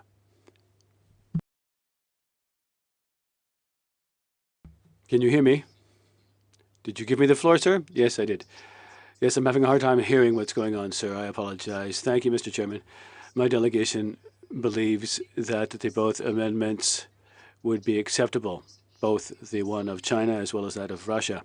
When it comes to the Chinese proposed amendment, we see value in this since it picks up on two elements that our delegation has underscored when it comes to UNESCO's work in contributing to peace and sustainable development. This has been something that our delegation has strongly advocated, and we would like to see these elements more clearly reflected in the text. As other speakers have mentioned, they've referred to Agenda 2030 and the SDGs. All of this carries within it human rights. Agenda 2030 is something that is based on human rights. They permeate all of the SDGs, and I think that the Chinese proposal has pointed that out. In fact, they've included the words human rights, and so I think that it does a good job in capturing all of the currents that have been expressed. And I think that this makes the paragraph more complete, at least in our views, because it focuses on peace and sustainable development and the human rights approach. We've always understood that UNESCO's work should be based on a human rights approach. So having said that, we will nonetheless go along with the consensus, should such a consensus emerge. The chair, thank you. Ethiopia, you have the floor, to be followed by St. Lucia, which is the last speaker on our list on this first phase of our discussions. Thank you very much, Chair, and good afternoon to all. Two comments. One, we are okay with the proposal by China and Russia, which we understand is not quite acceptable to some delegations. Maybe what we can do, Chair, is keep the original language that states that UNESCO will contribute to furthering universal respect, human rights and fundamental freedoms, and will apply a human rights-based approach to all its programs. And then maybe add at the end, in view of the attainment of SDGs in its field of competence. That, for me, would satisfy both the concerns that some of us have in the developing world that SDGs are created for, and what has been expressed by others, that the human rights-based approach should be, for all programs, should be a part of this paragraph. I think that would be my suggestion, if of course it's acceptable. Secondly, Chair, we would like to see stated in the second paragraph there what was mentioned by my colleague from Egypt, and I will read because we want it to be reflected there, Chair. Can I ask you, please, to first finish the first process of the paragraph and then come back to the second part of the paragraph, because I see that we will have more difficulty on this first part and not in the second. Can you please ask you to come back after with the second part of the paragraph? It is okay with you? Fine, thank you. Thank you very much. Et mon cher ambassadeur, je vous prie, puisque vous êtes le vice-président. Ambassador, seeing as you're the vice chairman for Africa, I should like you to extend the condolences from the chair following the unexpected passing of the president of Chad, which we only just learnt. So please extend our sense of solidarity and please. Can I come back to what the Ethiopian ambassador suggested? If I understand rightly, after a human rights-based approach, we could maybe include SDGs there. But I do seem to have heard a number of delegations supporting the position that peace and sustainable development should also be included. Saint Lucia, would you address this? What was your initial opposition? After all, you expressed your opposition to the initial wording put by China. So what was the opposition about? And can you maybe re-include these ideas, these concepts, and at the end of the paragraph, as was suggested by Ethiopia? Maybe we can include that. Saint Lucia, you have the floor. Thank you, Mr. Chair. Actually, the ambassador of Ethiopia was reading my mind. Mr. Chair, it's clear that we have to understand what we're saying here. What this paragraph is trying to say, that the human rights-based approach to our programs is a tool for achieving many things, among them peace and sustainable development, as well as other things. So we cannot put them before we speak about the human rights-based approach. And therefore, I propose that we keep the paragraph as it is, and after programs, we can continue by saying, in order to achieve peace and sustainable development, and continue the rest of the paragraph as it is. So I propose to put them after programs, approach to all its programs, in order to achieve peace, sustainable developments, and here we can add what our colleagues feel are important concepts that should be in this paragraph. But we cannot mingle the two things, because what the first part is saying is that the tool to achieve this is to have a human rights-based approach to the programs, and it's not the same thing. Thank you. Oui, avant de continuer, j'aimerais un peu nettoyer le texte. Before I... Confusion possible. Before I move on, there does seem to be a bit of a confusion. So can I maybe call for the initial Secretariat text to be put up on the screen, and then we can try and build on that to see what the various proposals have been. So take it in a separate paragraph, maybe, please. An entirely separate paragraph, please. Would you please start a new paragraph? New paragraph, please. That would give the initial wording.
Thank you very much for your patience. We was trying to work and come back to the original wording. Now we have the original wording in front of us, at least in the English version. Now, as it was proposed by St. Lucia and Ethiopia, I guess that we can recover the items of peace and sustainable development and achievement of EDD in the very last part of this paragraph. I guess it is not there, but after all its programs, I mean, please, after programs, let's put an enter. Yes. Okay, and there we will have to incorporate what St. Lucia and Ethiopia have proposed.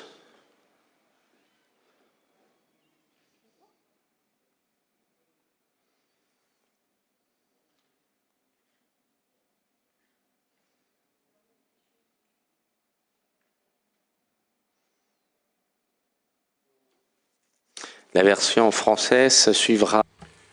The French version has to be aligned with the English version. That process has yet to be completed.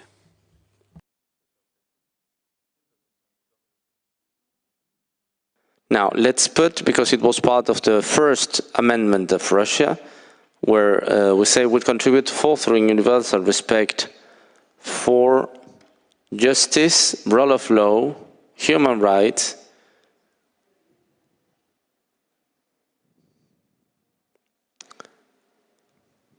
let's recover this part of the amendment presented by Russia. Just, it's 4 words that we have to add. But not there, please. It's not there.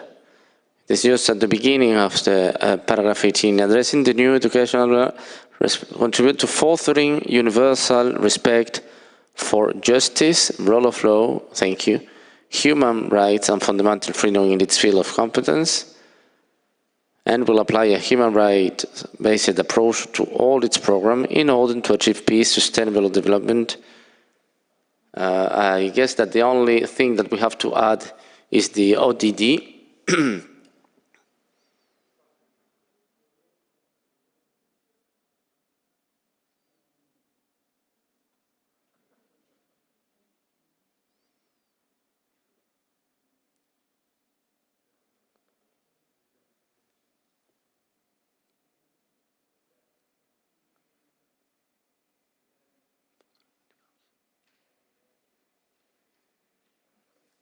No, but why do we have universal respect for human rights again?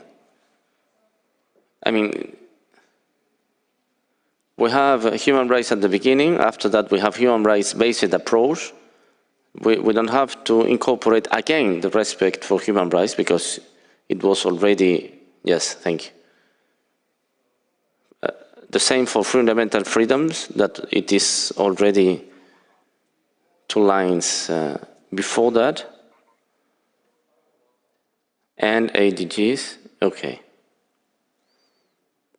Now I will give 1 minute, please, to all delegations to read what it is right now on the screen. I have tried to make a mixed paragraph that could incorporate all the feelings of the room.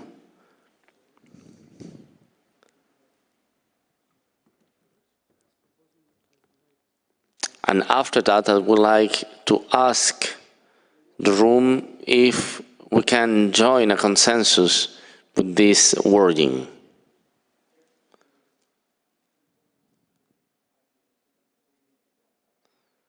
I have the ODD that was put it out. No? What are the...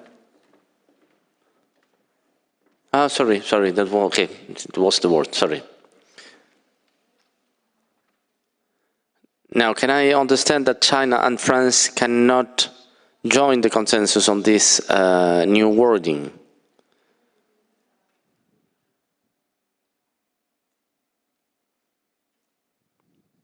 China. Vous me donnez la parole, Monsieur le Président? Have you given me the floor, asks France. China, you are not okay with the wording am I proposing right now? Bon, la France. France, please take the floor while we await the response from China as well.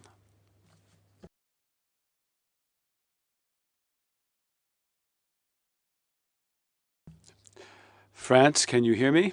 Can anybody hear me? I'm not sure if people can hear me. France, yes, I can hear you. I wasn't asking to take the floor to say that we were in disagreement. The text on the screen and under your chairmanship, sir, we can go along with that text. Thank you. The chair, thank you, France. China, can you also go along with us on this compromise text?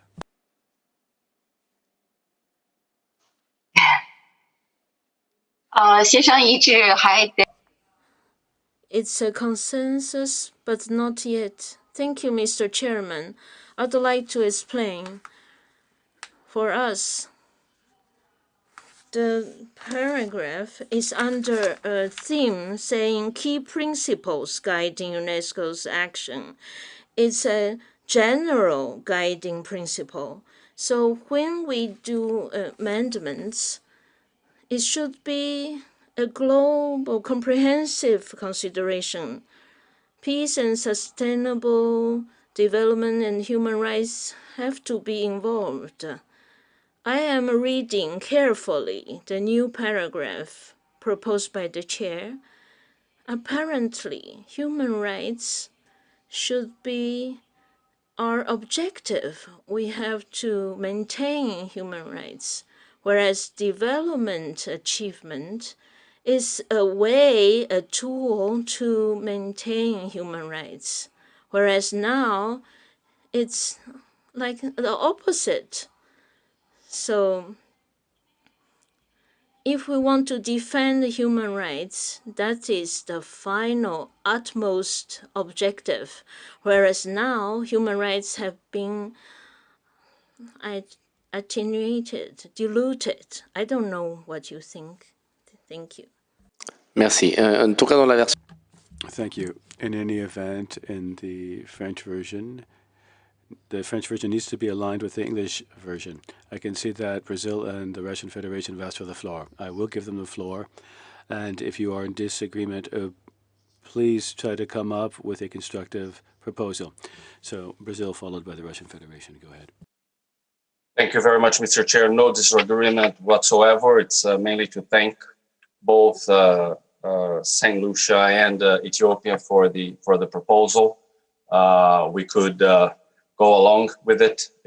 I would even dare say an almost cross-regional proposal. Of course, they did that in their national capacities and not as representatives of either the African group or GRULIC. But I believe that it captures a cross-regional concern and a cross-regional search for maintaining the constructive and human rights-based approach. Thank you very much, Mr. President. Thank you very much. In any case, because I am following the Secretariat with all its marks, because we have a repetition of its fields of competence, we have to delay the last fields of competence, and we will just, yes, it will be until Sustainable Development Goals. Thank you. Yes, Russia, please, can you give us your opinion on this? Thank you very much, Mr. Chairman. Honestly, I'm not quite sure understand the logic of a number of speakers. Maybe they don't understand me, but I think that the text that China had proposed is consensus wording, agreed at UNESCO, agreed to in the midterm strategy. If you do believe that this is an introduction, look at paragraph 2337C of the C4, reads, the strategic objectives will be translated into action in a similar manner in the relevant C5 document, guided by the principles of peace, development, and guided by a human rights approach, as was suggested in the Chinese amendment. And it says also that the various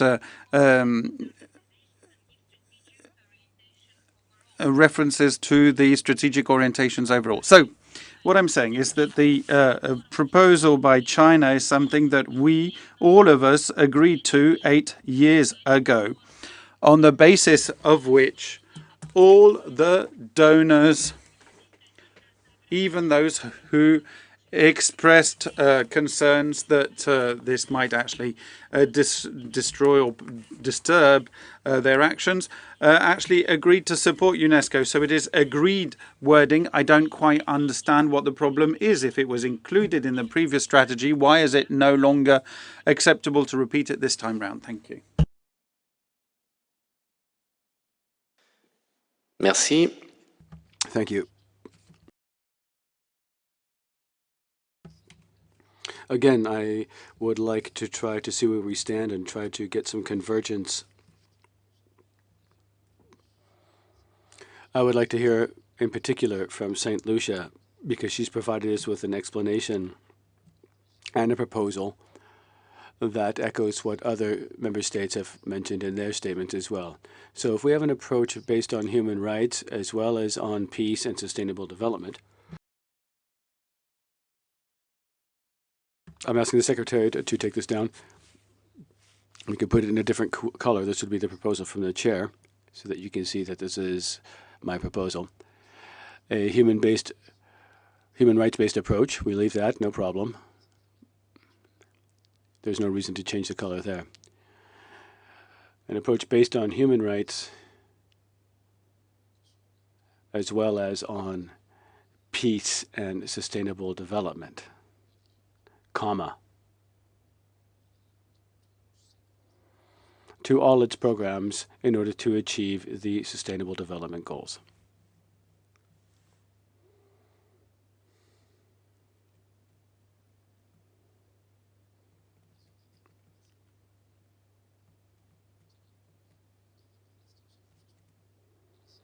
So again, this is my attempt to try to facilitate the negotiations. So if we leave it like this, an approach based on human rights, which is the first aspect, but we also accept references to other aspects, i.e. those that are advisable to be included in UNESCO's approach, is this something that can command a consensus so that we can have this approach in which we state in order to achieve the Sustainable Development Goals? So, can you tell me how you feel about the text that's now on the screen? St. Lucia first, and then I'll give the floor to the Netherlands. Thank you, Mr. Chair. Mr. Chair, putting them before the human rights or after the human rights doesn't change the logic that I have presented. Now I'm in the hands of the Commission. But what we are saying is that peace and sustainable development are not tools, they are our objective. This is what we aim to achieve. While here the human rights approach to the programs is a tool to achieve peace and sustainable development. So that is why we believe that the place where Ethiopia and myself have put them is the right place. And to my dear friend from the Russian Federation, I have to say, I mean, some felt compelled to improve the text agreed language that we agreed to and adopted a few weeks ago at the last session of the board. So maybe you could allow us to improve text that dates from 2013, because they have put together, mingled things that are not supposed to be mingled. They mingled between tools and objectives and goals, and we're trying to set it straight in this medium-term strategy, but maybe we could be allowed to do so. Thank you. Les Pays-Bas, s'il vous plaît. The Netherlands, please. Thank you, Mr. Chair. The Netherlands would like to support the text as it was proposed by St. Lucia. So I think we were very, very close to consensus. We would support going back to the text as it was proposed a few minutes ago. Thank you. Merci, l'Égypte. Thank you, Egypt. Merci, Monsieur le Président. Monsieur le Président. Thank you, Chairman. In light of what Russia has just reminded us of, the human rights-based approach is the novel element here, unlike what I'd heard some people say at the beginning of the discussion. So I would like to go back to the proposal that you have made, which hasn't yet been properly drafted on the screen. And I also like to recall that the objective of the organization is set forth in Article 1 of the Constitution. The purpose is to contribute to peace and security by promoting collaboration, etc., etc. It's not human rights. There's a big difference there. So I think that your proposal is the one that is most in line with the Constitution of the organization. The Chair. Okay, well, let's go back to my original proposal.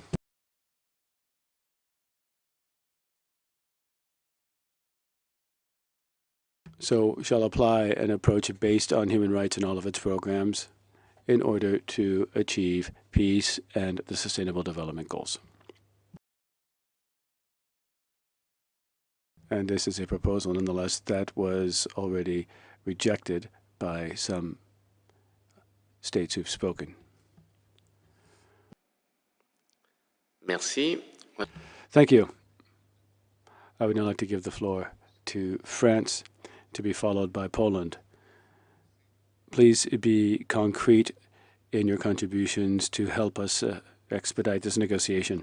France, thank you, sir. I had a comment to make on the previous version, but it's going to take me a couple of moments to read what's on the screen now, digest it, and I would kindly request that you give me the floor later on once I've done so.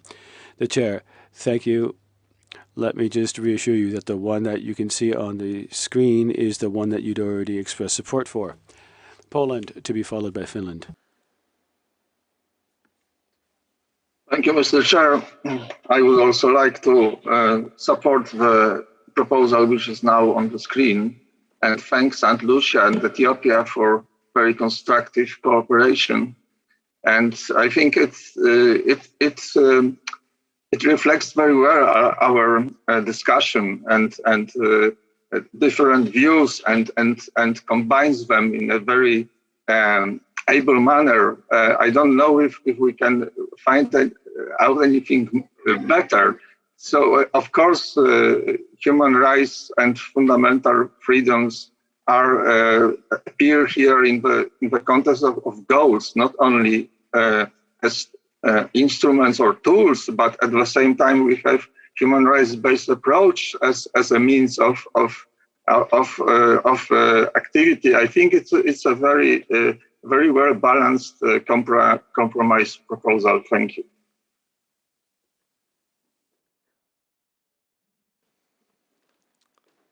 Merci. Thank you. France, you've asked for the floor again.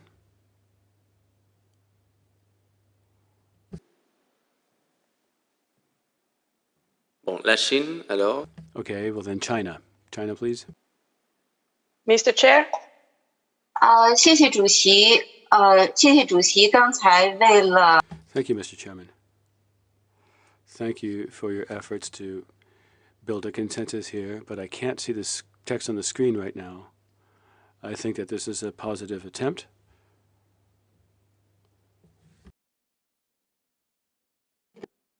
I didn't understand. You don't see the text on the screen?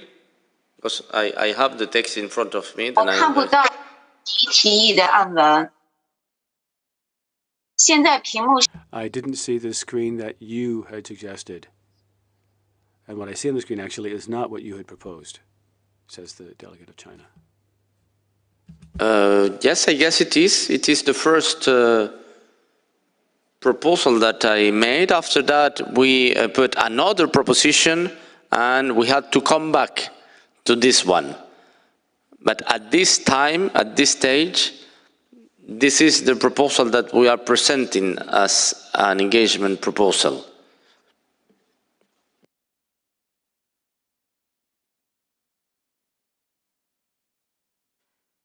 Well,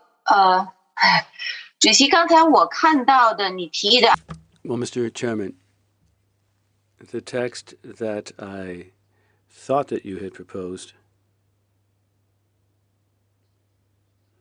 included peace and sustainable development.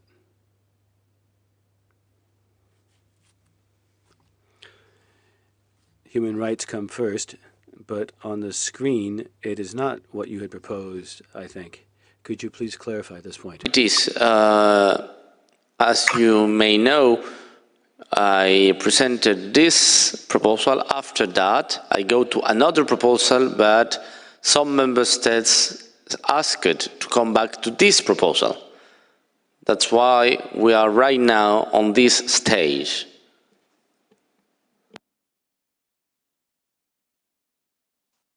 Uh, 谢谢主席。现在我看到的应该是上卢西亚代表和埃塞俄比亚大使提出来的案文。如果主席提了2个案文，那么另外一个案文是不是可以展示一下？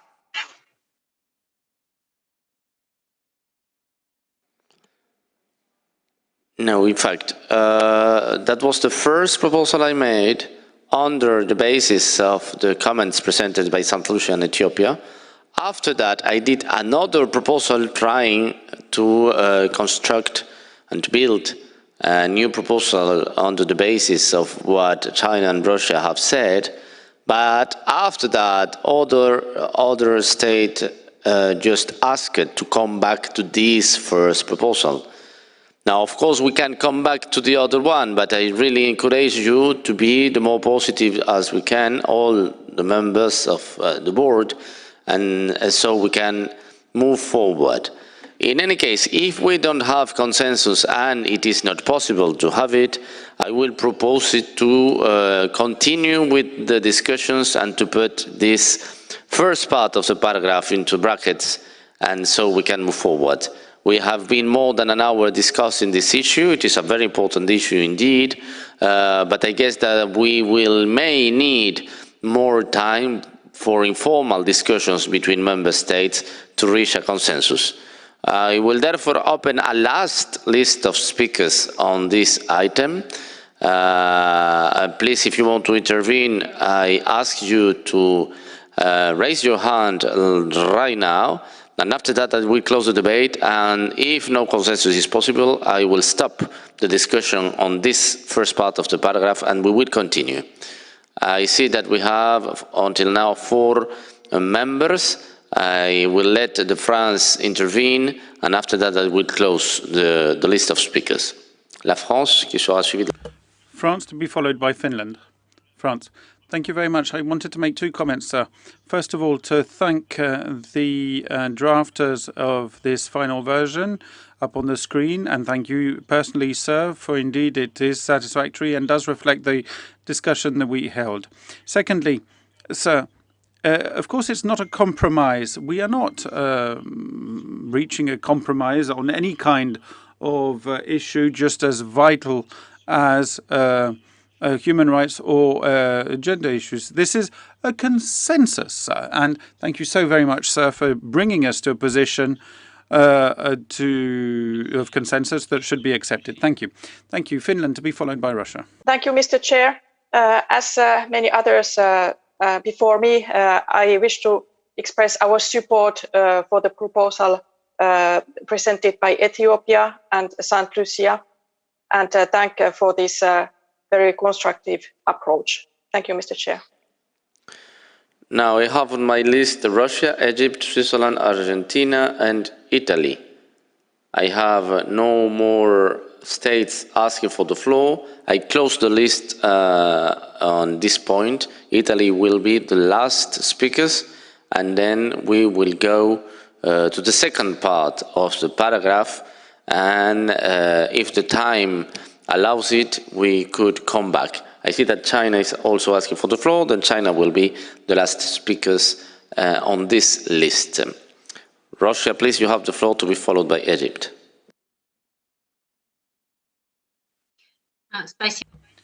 Thank you very much, Mr. Chairman. Mr. Chairman, it does seem to me that I fully agree with what France has said. It isn't a compromise. We can't have a compromise on human rights.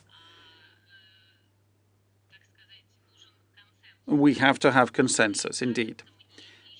Now, it seems to me that we're looking for a black cat in a dark room where no cat actually is. What do I mean? Well, the Russian Federation, out of the goodness of a sense of guessness, asked to or tried to describe something that hasn't actually been formalized in international law. So a number of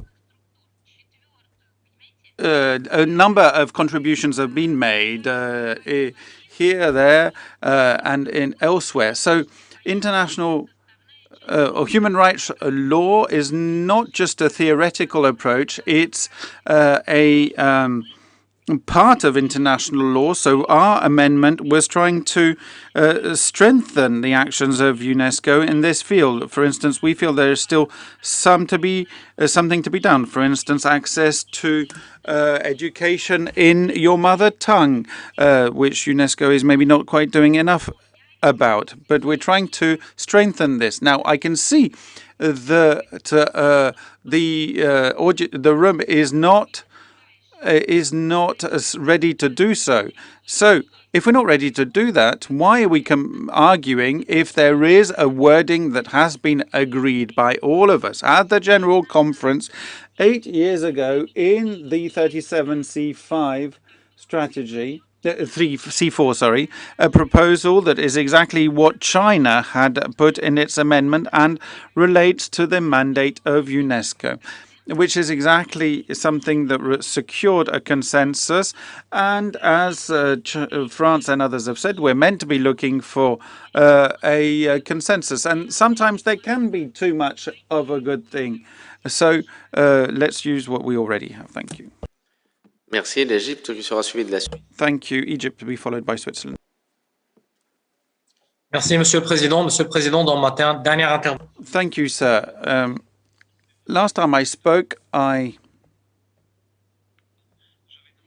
had asked for your wording to be put up on the screen, which wasn't done, and this may be why there was some kind of mix-up when China took the floor. So, can I ask once again for your second option to have been be put up on the screen, which actually includes the wording agreed to in the last C4 by UNESCO. Now, our preference on the basis of what's been said is precisely the option that will be put up on the screen now. So your second version, I see no reason why UNESCO should drop peace and development. Peace and development, yes. Alors, copions le texte. Right, so let's have the full text of the screen of the paragraph up on the screen then, please. The full text. Please. No, the full text, please. So let's use the French version where it starts with modifier. Copy the whole thing out.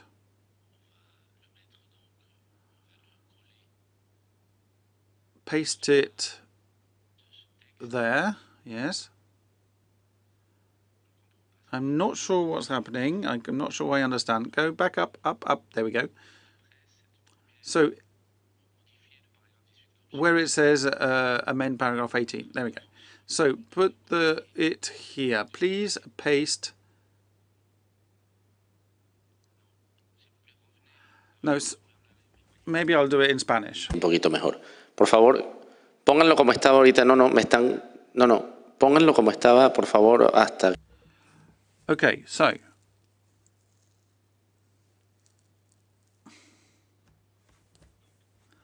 let's do this again. Come back to the version we had before this.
Bien, nous avons... Okay, so what we have on the screen are the two possibilities we have for the moment. Two possible wordings available. So let me now give the floor to Switzerland to be followed by Argentina. And I'd like to thank countries for not adding themselves to add to the list of speakers. For indeed, if there's no consensus, then we'll just move on. Switzerland, thank you very much for giving me the floor once again, sir. To maybe address the two colleagues who've spoken before me. Why had we removed this previously? Well, precisely because many member states disagreed. Of course, not a disagreement on peace and sustainable development, but as St. Lucia has rightly and eloquently said, the issue is all about goals, objectives, and tools. We therefore tried to rephrase it. The proposal made by Ethiopia and St. Lucia addressed these concerns, and we feel that this is indeed a proposal that brings together all the concepts, all the ideas, in a way that actually makes sense. Now, to react maybe briefly to what our Russian colleague said, it does rather seem that after having had a very lengthy debate, they came to some kind of drafting and sort of mixed higgledy-piggledy the tools and the objectives. So let's build on this, let's improve it. The wording that's up on the screen, the first one, the compromise position, and it is a compromise, is what Switzerland would support. Thank you. Thank you. Let me now give the floor to Argentina to be followed by Italy. Thank you, Mr. Chairman. And thank you for all that you're doing to bring us to a consensus. My thanks to Ethiopia and St. Lucia for this proposal. It feels to us that this is the proposal that will bring about a consensus. This is our favoured proposal, the one we support. As concerns the line of reasoning according to which human rights-based approach does not have a definition as such in international law, well, the lack of said definition should not prevent us as an organization to act on a human rights-based approach. UNESCO, we are implementing this human rights-based approach.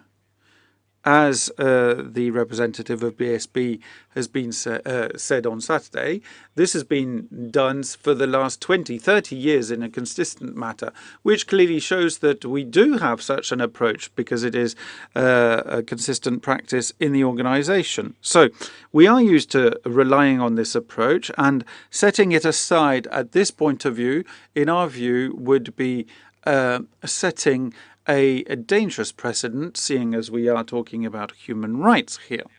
This would, in fact, indeed go against the practice and custom of the organization. So setting it aside would not be judicious, and we therefore support the proposal put forward by Ethiopia and St. Lucia. Thank you. Italy to be followed by China. Thank you, Mr. Chairman. We too wish to support the proposal made by Ethiopia and St. Lucia, and we do hope that we can bring about a consensus on it. And a human rights-based approach is a means to bring about and reach peace and sustainable development. And the interpreters would like to remark that the sound from Italy is very poorly. China now. 谢谢主席。和平是已经写在架构。Thank you. Yes, peace, in fact, was a keystone of our organization since its inception, and sustainable development is always a concern in whatever we say. Now, we have 10 years before the deadline for the SDGs, and that is why we feel that this period is key, is vital. Sustainable development is, of course, a very real objective, as incidentally is the protection of human rights, which is why we should have a comprehensive approach based on sustainable development and human rights protection. However, in a spirit of consensus, we could agree to the proposal made by the chairman, what we can see up on the screen. A moment ago, the delegate from St. Lucia said that the approach and the goals should be clearly defined. And as concerns the proposal made by St. Lucia and Ethiopia, can I therefore ask whether they might be agreeable to a slight amendment? In order to achieve lasting peace and safeguarding human rights. 不是在这一段，对。那么因为 amending it accordingly would reflect the fact that the protection of peace and human rights are indeed the key principles of our organization.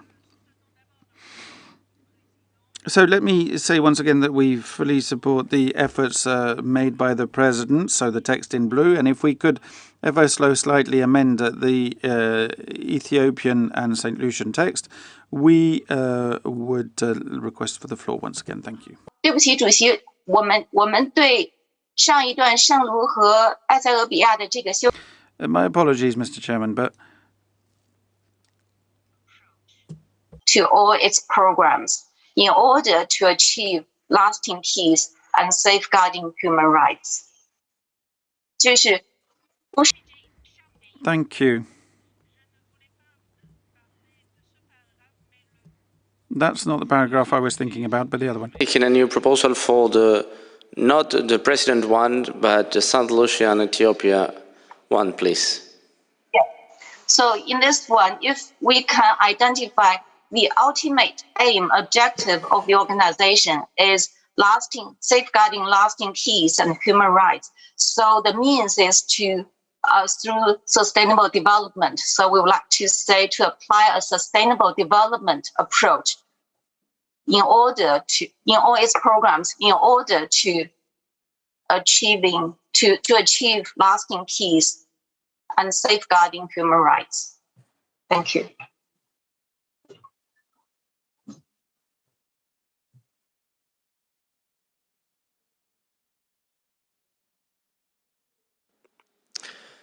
Chers délégués, dear colleagues, we had already closed the list of speakers, and my conclusion is that unfortunately we are not at this point in a position to expect the emergence of the swift emergence of a consensus. So I would urge you to take a little more time to think about these two proposals up on the screen,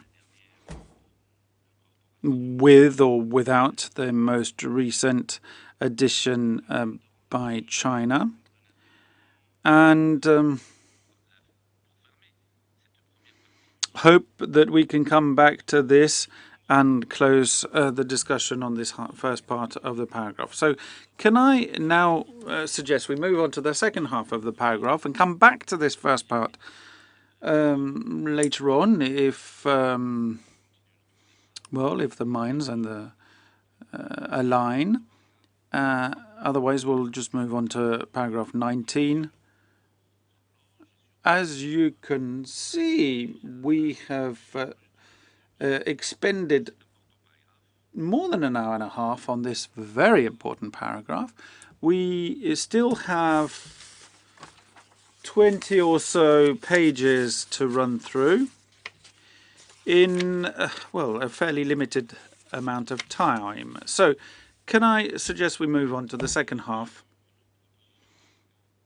of the paragraph, for which Egypt had made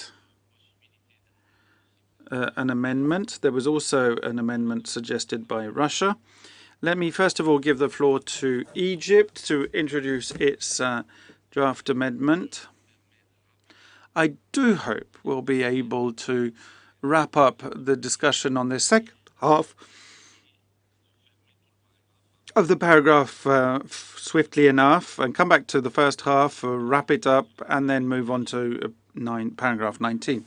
Should this be impossible, I suggest that we move on to paragraph 19 and leave 18 in square brackets. Egypt, would you please introduce your draft amendment on the second part of the paragraph, paragraph 18, that is. And I do hope that we can work fast enough here in this review of the second half before we come back to the first half. Egypt, please. Merci, Monsieur. Thank you, Mr. Chairman. Let me refer to the text immediately after it's where it says Article 27. And we can add and enjoy cultural heritage.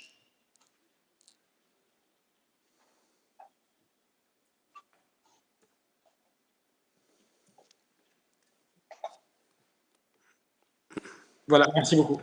Thank you, sir.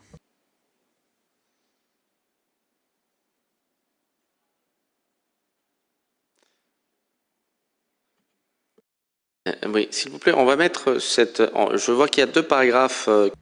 I see there are two paragraphs, one next to the other. It says here, it will strengthen, etc., etc. Can we sort of turn it into one single paragraph? Some of these amendments were put forward by Russia, others, this last one by Egypt. It would rather make sense if we had one single paragraph, at least in the French version. I'm not sure I've had a quick look at the English version. I'm sure it's being done properly with one single paragraph on the English text.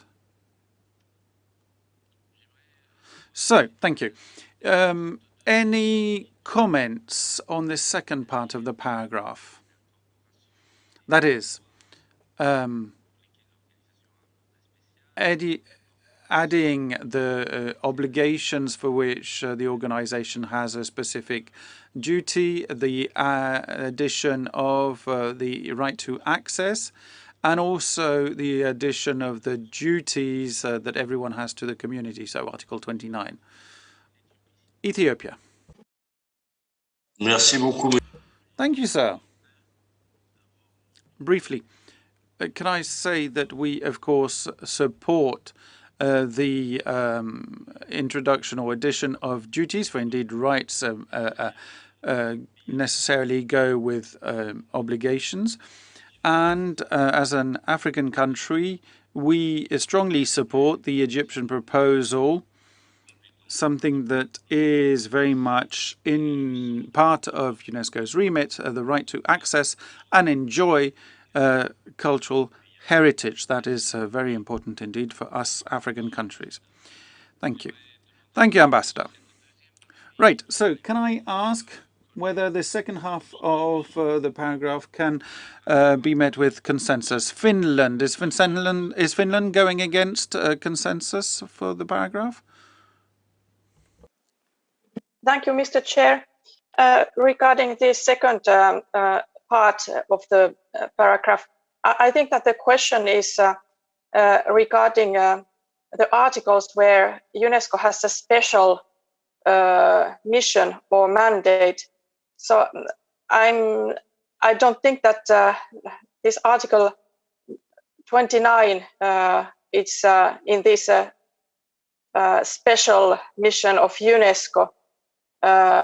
Also regarding the Article 27, of course, it's enjoying cultural heritage is very important, but I think that it's not in the text of the Article 27. So perhaps this should be a little bit perhaps redrafted from that part. Thank you.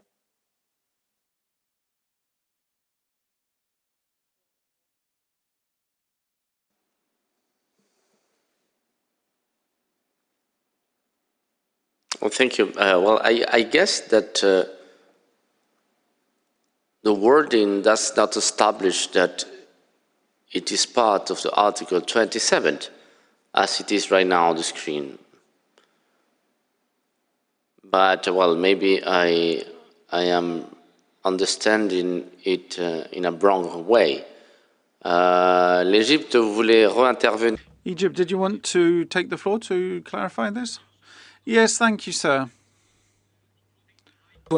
Including the right to access and enjoy cultural heritage is, I mean, to address Finland, maybe you can put in brackets resolution A, and let me find the text, A/HRC /RES/33/20. So a resolution from the Human Rights Council on cultural rights and cultural heritage. Thank you, sir. Merci de votre clarification. Thank you for clarifying that. Puis-je demander? May I ask whether or not we are in agreement to adopt the second part of this paragraph? Germany and France have asked for the floor. Germany, you go first. Thank you, Mr. Chair. I hope you can hear me. I'm afraid we're opposed to the inclusion of duties because one thing, if you read Article 29 right as an entirety, you'll realize that this is not about rights. This is about colliding rights.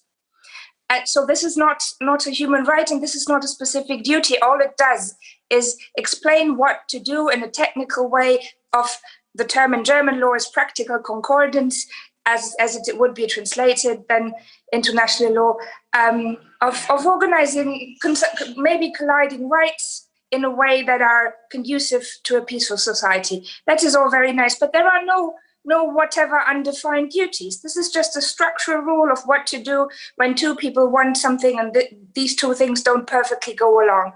So against this background, we are opposed. The second argument is the following.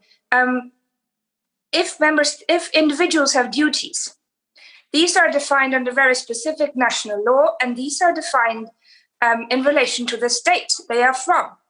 They're not defined in relation to any international organization. In fact, individuals do not have obligations in relation to international organizations, as UNESCO is one. So against this background, it is absolutely essential to take duties out. Duties first in that earlier part, and then also the reference to Article 29, because it is only a rule how to organize human rights and not a human rights as such. Thank you. Thank you. I will listen to France, and then I will ask Russia to take the floor and to comment, because you were the author of the amendment.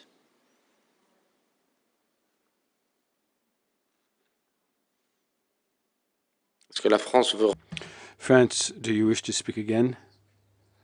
That was my impression. If that's not the case, then we'll give the floor to the Russian Federation. France, thank you, Mr. Chairman. We support what has been said by Germany and Finland. That's all I have to say. Thank you. Thank you, France. Russia, please.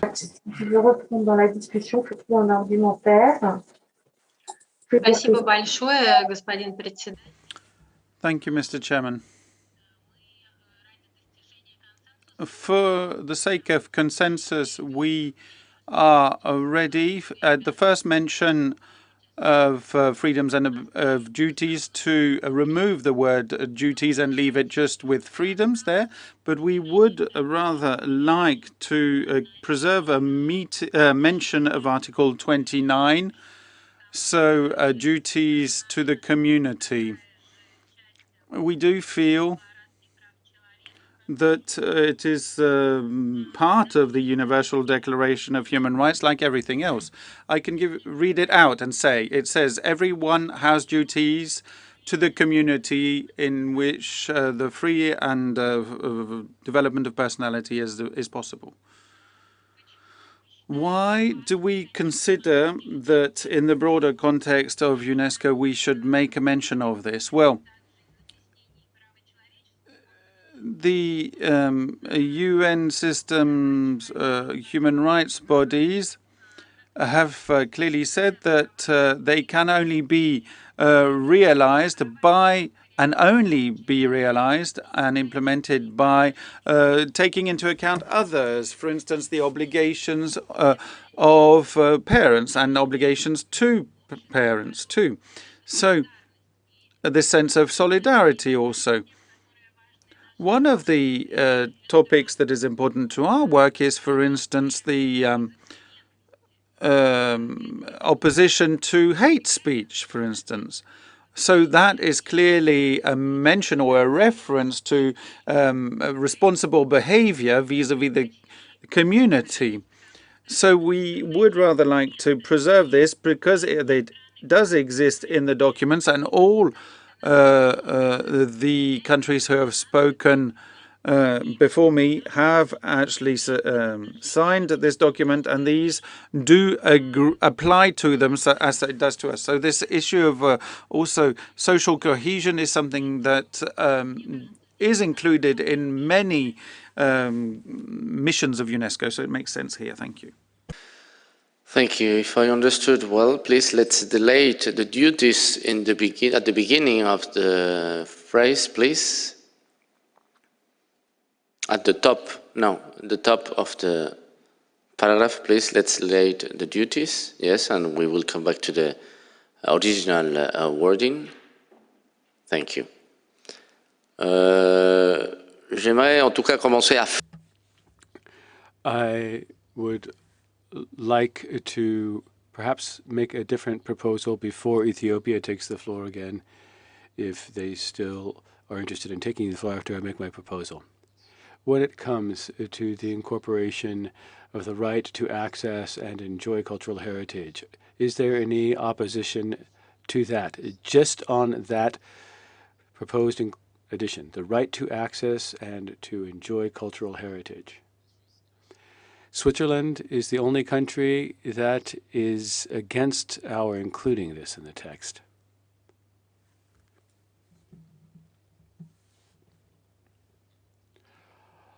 I can see that there are two countries that are opposed to this. I won't give you the floor for the time being then. Now, having heard what Russia said about the inclusion of duties to the community, is there any opposition to that?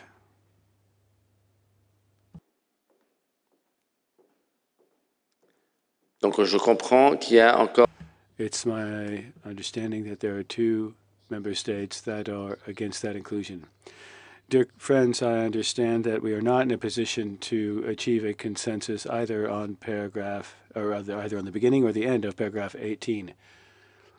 Now, truly, since we have less than 1 hour of discussion remaining, I would like to move on to other paragraphs and leave this paragraph in abeyance, because I really do not see that we're even close to a consensus on it. So I would encourage you all heartily to accompany me as we move on to paragraph 19, and then at an appropriate time we'll come back to paragraph 18, since we have no consensus either for the beginning of the paragraph or the end of the paragraph. I see that two countries have asked for the floor, but also Switzerland wished to speak on the issue of the cultural heritage. So first I'll give the floor to Ethiopia, to be followed by Switzerland and by the other two countries that have just asked for the floor. So, thank you very much, Chair. I wanted to intervene to support what was said by my colleague from Russia regarding the inclusion of Article 29.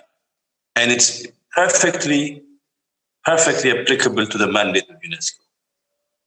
If this organization, from my understanding, deals with the issue of communication, as she cited, and if we are to fight against the proliferation of hate speech, fake news, and or sort, this absolutely is applicable.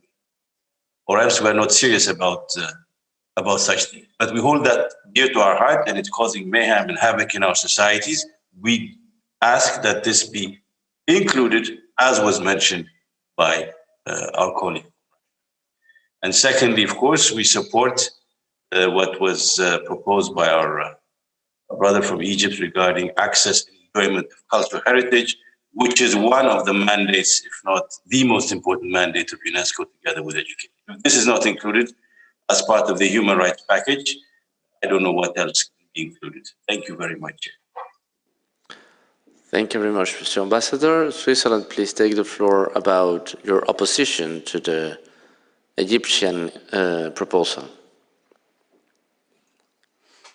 Merci beaucoup. Thank you very much, Mr. Chairman. We are not opposed to this per se, but this addition does make us wonder about what's going on. Here we're listing all of the rights that are included in the Universal Declaration of Human Rights. Our understanding of this is at variance here. Perhaps I'd have to check this with my experts, but for us, the right to access and to enjoy the heritage is included in Article 27. Perhaps we could reword this, where we have including the right to access and to enjoy the cultural heritage. I'm not sure about this. I'm not sure how my capital will feel about this. But here we are working in a void. We don't have access to our authorities back home. So it's difficult for me to make a definitive determination on our views about this. I'm not sure if the colleagues have any views on this. Thank you, Chairman.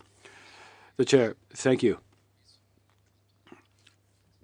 UNESCO was considered back in the 1950s and the 1960s to be a laboratory of ideas, and back in those days,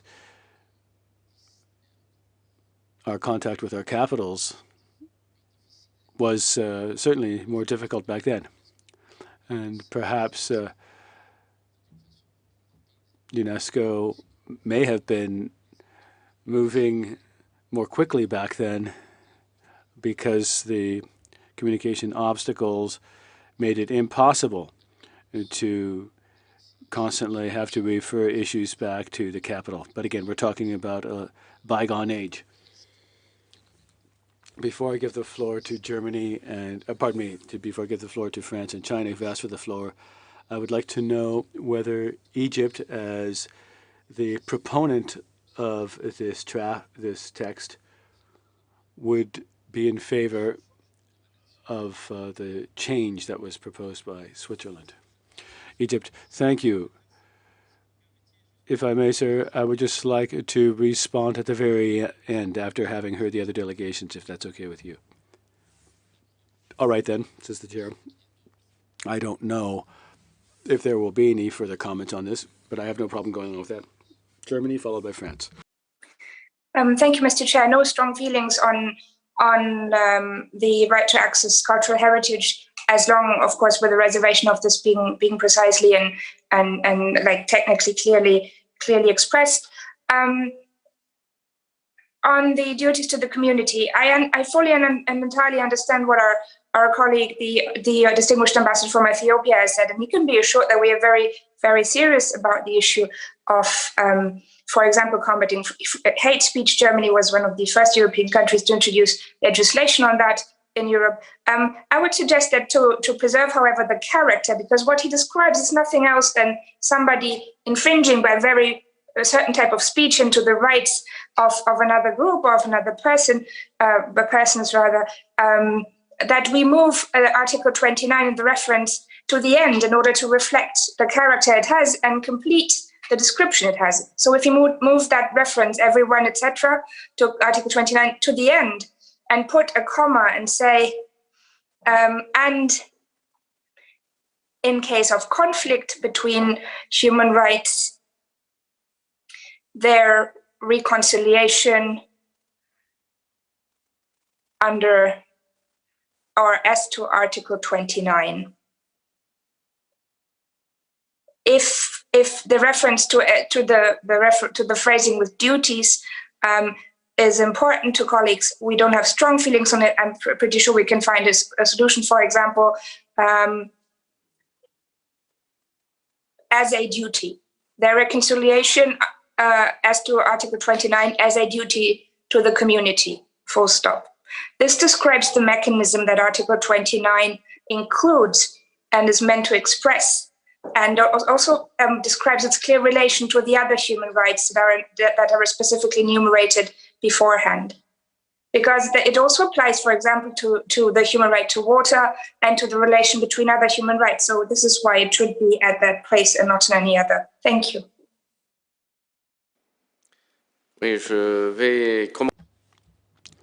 Well, I'm going to start putting time limits on the speaking time. We're coming up on 5 p.m. So I would ask the secretary to set the countdown clock to 1 minute, and I'll be very strict in enforcing the 1 minute time limit. There are 4 delegations who've asked for the floor, so I would also ask them all to be as concrete as possible. So we have France to be followed by China. Thank you very much, Mr. Chairman. I shall try to say what I have to say within 1 minute. We would like to begin by saying that we get the impression that we're getting very close to a consensus on the beginning of paragraph 18, and we would like very much to go back to that paragraph. Now, when it comes to Egypt's proposed amendment, first of all, we're grateful to Egypt for that. When we talked about a human rights-based approach, fears were expressed that UNESCO would be duplicating efforts carried out in other international fora.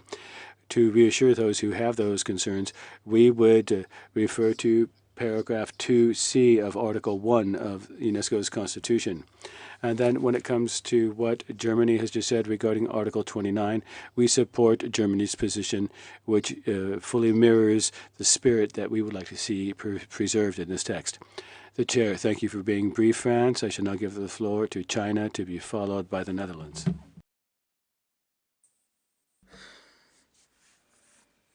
Thank you, Mr. Chairman.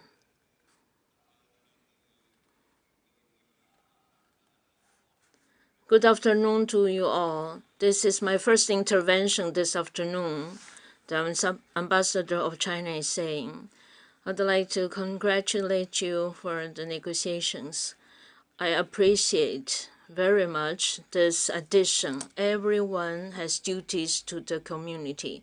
Why? Because there's a saying in Africa, it takes a whole village to raise a child. Because community is so important. When we deleted end duties at the beginning of the paragraph, here at the end, the German proposal is quite complicated. Whereas at the beginning, end duties that we just deleted were very appropriate. Thank you. Thank you very much. Just to be sure, Mr. Ambassador, can you agree to delete the mention to the duties at the very beginning? Because Russia has already accepted, and I guess that everyone was okay with that. Can I ask you, please, to join the consensus on this point?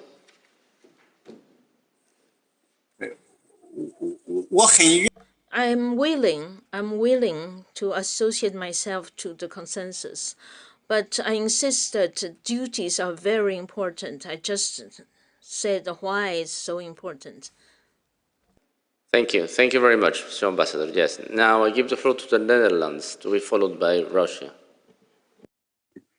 Thank you, Mr. Chair. The Netherlands would just like to echo the words raised by Switzerland on adding including to the middle part of the sentence, to the middle part of the paragraph, and also Germany and France with respect to the last part of the paragraph. Thank you. Thank you very much. Russia, please can you accept the proposal made by Germany about the duties at the very end of the paragraph?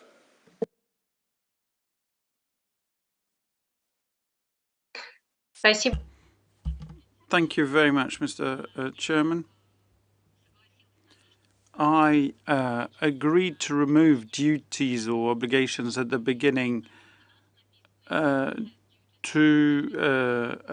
it at the beginning, provided we quoted the article, which is directly that there is duties to the community. Why is it that we can't cite the article? I mean, if Germany or others want to add it at the end, that's fine by me.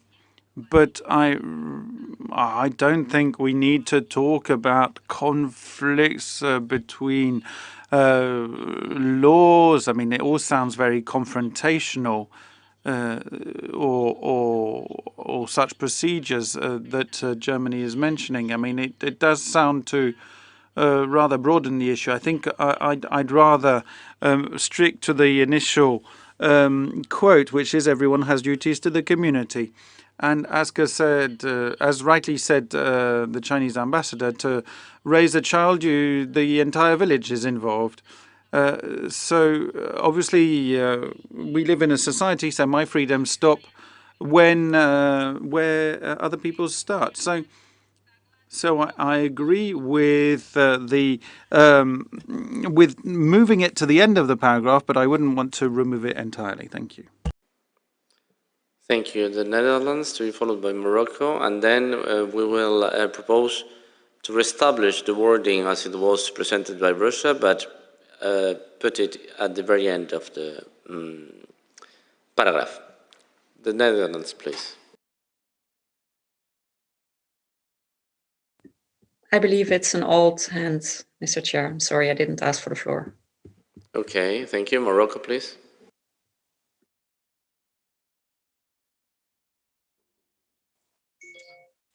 Merci, Monsieur le Président. Thank you, Chairman, for giving me the floor. It's always a pleasure to see you leading our discussions with an iron fist and a velvet glove. Mr. Chairman, we would like to express our support for the Egyptian proposed amendment. We have a hard time understanding the last two sentences of the paragraph in semantic terms. Conflicts between human rights, their reconciliation in accordance with Article 29. For us, it's a rather difficult text to understand, and therefore, sir, we believe that the reference to Article 29 of the Universal Declaration of Human Rights in explicit terms was perfectly clear. From our standpoint, the right to education, along with this reference to Article 29, go well together. Often in developing countries, how do we enforce the right to education? It's because of our discussion about the rights of individuals to the community, and that's what's made it possible for millions of children to actually be able to go and attend classes in the classrooms. Thank you for giving me the floor, sir. And I'm grateful to all of your efforts to help lead us to a consensus. The Chair, thank you for your kind words. It's my pleasure. May I then ask that we go back to the original drafting of Article 29, but take that reference and put it at the end of the proposal. Voilà, le droit à l'eau et à la... So then we have the right to water and sanitation as a human right, etc. The chair is reading the text on the screen, which the interpreters cannot read right now on the screen. He continues by saying, in accordance with Article 29, and we would delete the rest of the proposal. So, Germany and France, I'm turning to you. This was wording that we had already agreed upon in other fora. Could you please show some flexibility so that we can draw this to a close? So I'll give the floor to Germany first, followed by France. Thank you, Mr. Chair. And we really appreciate colleagues moving towards compromise. I think we're almost there. We would just like to have the quotation complete, in the sense it would read, everyone is duties to the community, in which alone or in order the free and full development of his personality is possible. So for the free and full development of his personality. Thank you. It's either the full text or this. It still is not entirely reflected, but the free and full development of their personality would be important. Thank you.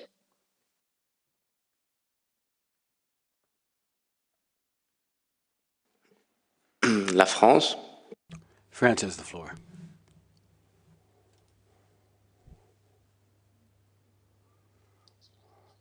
France, do you wish to speak? Thank you very much, Mr. Chairman. We support the proposal made by the delegate of Germany on this last bit of the text. We think that we're getting very close to a consensus on this, and we're very pleased to see that, and we can commend you, sir.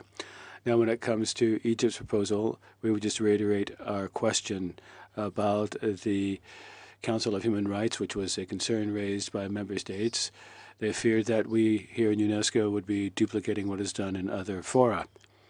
So we would reiterate as a result our request that this reference be replaced by the following text, and I shall read it out dictation speed. After including, we could add the conservation and preservation of the universal heritage of works of art. And the reference here would be Article 2C of UNESCO's Constitution, which clearly is something that pertains to UNESCO, which would mean that UNESCO is not duplicating the efforts is already undertaken by other activities. France corrects what it said. Article 1, 2, paragraph 2C of the Constitution. Okay, Germany, please lower your hand. And Egypt, you have the floor. Thank you, Mr. Chairman. That's why I wanted to speak at the end. Mr. Chairman, this last amendment is something that we cannot accept. We were in agreement with the inclusion proposed by Switzerland, including. But what France has just proposed completely alters the substance under discussion and the meaning that we would like to see in this paragraph. And also, to shift in what everybody knows that they were talking about. The paragraph talks about UNESCO is working on contemporary challenges facing humanity in this day and age. And we're looking at the rights, right? But I don't want that right to be omitted because I think it's more in line with our human rights-based approach. The Chair, thank you, Egypt. Before I give the floor to the Ambassador of Ethiopia, I imagine it's to respond to what was just said by Egypt. But in any event, I would like to close the latter part of the paragraph because apparently we've reached a consensus in the current wording with its reference to Article 29. Does everybody agree to that then? This very last part with the reference to Article 29. Ethiopia, you cannot go along with the consensus on this section of the paragraph? No? Okay. I see no opposition. I can't adopt it because we can't adopt a paragraph segment by segment, but let me just tell you that we will close this part of the paragraph for any further comments when it comes to this issue of duties towards the community. We're all in agreement on that. Now, when it comes to the right to access and enjoy cultural heritage, before I give the floor to Ethiopia, France, given that we have a general consensus on having accepted the right to access and enjoy cultural heritage, France, can you go along with the consensus on that part? Thank you, Chairman. I don't share your analysis, and I do apologize for that when it comes to this notion that we have a consensus. Now, we could make a further proposal on this because there are positions that are radically different from one another. So in order to build a consensus, we would suggest deleting completely a reference to this. The chair, okay. Ethiopia, you'd asked for the floor. Thank you very much, Mr. Chairman. We would like to keep this in the text. We would object to the deletion of this reference. It's very important to us in the African nations. France's proposal is very sound when it comes to the conservation and preservation of the works of art. That's something that could certainly be inserted somewhere in the text, but in this paragraph, we're talking about rights. We're talking about individuals. These include the right of access to one's own cultural heritage. It's very important for us. We wouldn't want this to be deleted.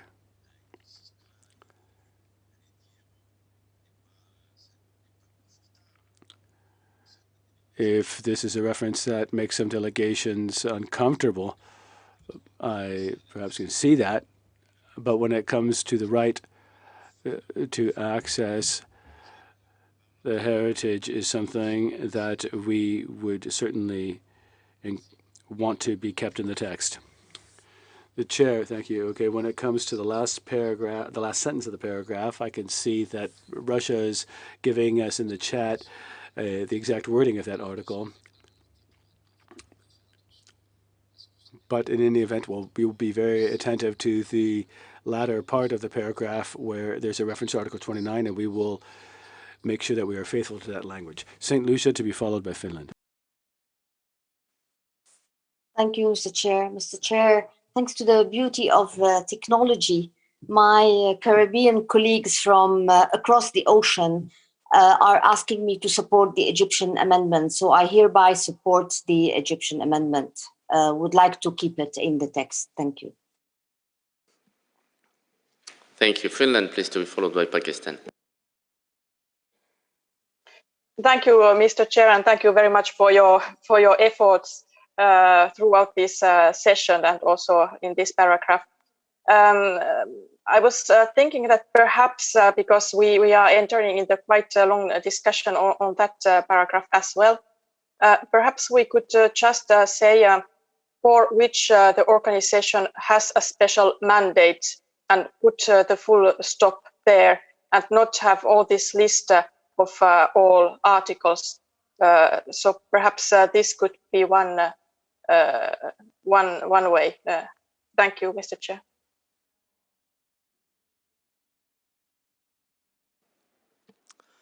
Thank you very much for your proposal. I guess that many states will not accept, in any case, your proposal, but it is very welcome. I am very happy, in any case, to count on constructive proposals. Pakistan, please, to be followed by China. Thank you, Chair, for giving Pakistan the floor. And I have a proposal which will make it easy for France, Finland, Egypt, Ethiopia to come to a consensus on this issue, which is very important, I understand, for everyone.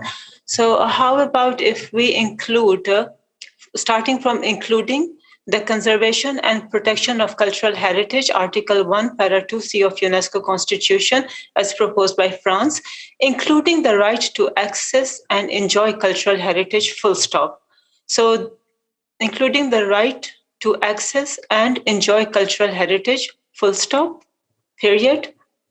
And we remove the reference to Resolution AHRC, Resolution 3320. I believe this will address Egypt and Ethiopia's concern, and of course they will take the floor if they have any reservation to it. And this will also address France's concern, who just said that any reference to HRC may not be appropriate at this stage. So if delegations are ready to accept this consensus, then this may simplify the para for everyone to accept. I thank you, Chair. Thank you very much to Pakistan. I will now listen to China, and then I will ask again the France and the room if we are okay with this proposal. Thank everybody for their contribution. Actually, I really agree what the Egyptian colleagues said, and supported by Ethiopia ambassador. In this is in the section of key principles. Okay, so we want to protect the rights. So here, the right to access and enjoy a cultural heritage is part of the right. So I appreciate what the French colleague said, the conservation and the protection of cultural heritage. This part should be in the cultural part of the document. Okay, dear colleagues, let's have the logical right in this kind of a document. Okay, I really thank you for the contribution. Thank you. Bien, je vois donc. Right. Well, I'm trying to get a sense of the feeling in the room. There does seem to be that a great number of delegations would like to support the right to access and enjoy cultural heritage. Others maybe not so much. Let me turn to France, as it was the only country to offer an alternative substantial amendment. Can maybe France tell us whether the Pakistani amendment is acceptable?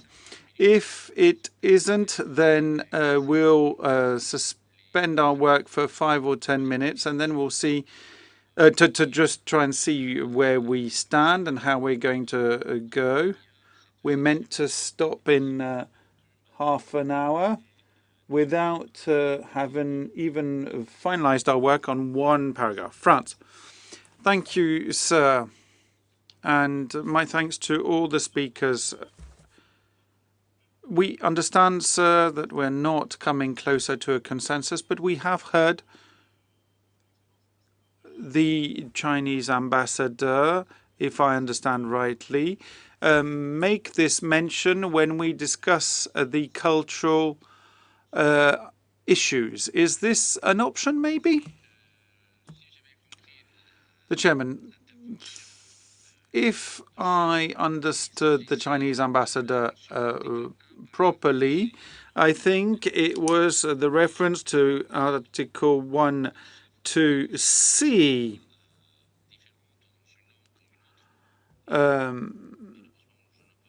Now, I can't be sure of what was said in Chinese, but what I heard was a mention to Article 1, Paragraph 2(c). Say to us and clarify what was your request, please, and your proposal. You asked me to clarify, Chair?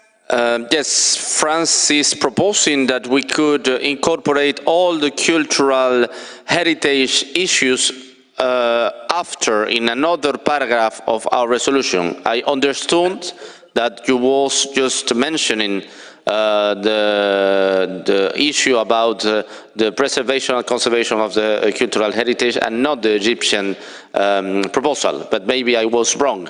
Then please, if you could clarify. Okay, I really appreciate the comments made by our French colleague. Now, so delete from the first including, delete from the first including, yeah, first included, delete from there, delete the conservation, protection of cultural heritage, that part, okay, including the right to access to cultural heritage. That's yeah, up to the second including. Yeah, delete that one. Okay. Yeah, Okay, thank you. And then we will put this part to the culture and social science sector. That would be great. Okay, we make the document sounds logic. Okay, thank you. Thank you very much for your clarification. France, do you want to finish your statement now that China has clarified its position? Oui, merci beaucoup. Yes, thank you, Mr. Chairman. In this case, well, we should also request for the rest of the paragraph, as proposed by the Egyptian colleague, to be struck off. The Chairman, right, let me now give the floor to Egypt and Ethiopia, and then I'll tell you what can happen if we don't reach a consensus. Thank you, sir. You have kindly given us the floor. Our amendment stands. I believe there's almost universal support for it. There's no reason why we should withdraw it. Then, and when we talk about human rights and UNESCO, when you talk about human rights and UNESCO and don't discuss that, then something is very wrong. Thank you. Ethiopia, please. You have the floor. Thank you, Mr. Chairman. I'm not too sure I understand why there's so much opposition to this reference. Reference to being able to access one's own heritage. I really would like to tell someone to explain why, when we're talking about human rights, in an organization whose main mandate is culture, why we shouldn't mention the right to access one's own cultural heritage. I really need to understand. I need to understand what the problem is, what the fear that it induces might be. I really don't understand. We're talking about taking part in cultural life, enjoying the benefits of cultural and scientific advances. We're talking about freedom of conscience, freedom of religion. Why couldn't we even speak about a right to access one's own heritage at UNESCO? If that's not possible, then what are we here for? Thank you, Ambassador, for that. And rest assured, there is much work for you here at UNESCO. Can I maybe suggest a wording that might be agreeable to all before I suspend for a little? What if we said right to access enjoying cultural heritage in every country? So adding in every country. Is that something that might be useful to facilitate the understanding here? Can I maybe ask France and Egypt to react? France, thank you, sir. You are helping us to achieve consensus, and I'd like to thank you for that. I think we're almost there. I don't think we can create a new right, so we have to mention only access. And if we have purely access, then we can get. The Chairman, so you're saying remove what? France, remove the word the right, including access and enjoyment of access to and enjoyment of cultural heritage. And then we can support what you've just said, Mr. Chairman, says France. The Chairman, right, can I turn to Egypt now? Please disregard my my last amendment in every country. There's a new proposal. Egypt, could you agree to this French version? Egypt, my apologies, sir. Did you give me the floor? Yes, I've asked you a few questions, says the Chairman. Egypt, I haven't heard them. The Chairman, right, I was talking about the pyramids. We'll come back to that later. Egypt, yes, I have access to the pyramids, yes. I can see that they're lurking behind you. You have sphinxes, don't you? Anyway, Can this French proposal be acceptable, removing the word right and just access to and enjoyment of cultural heritage? The chairman and myself had suggested in every country, but seeing as there's a new French proposal, I've removed that amendment. So any reactions to the French proposal? So seeing as we have in English access to and enjoyment of, that could be acceptable. Yes, we could have that. Now, Russia, please, to be followed by Ethiopia.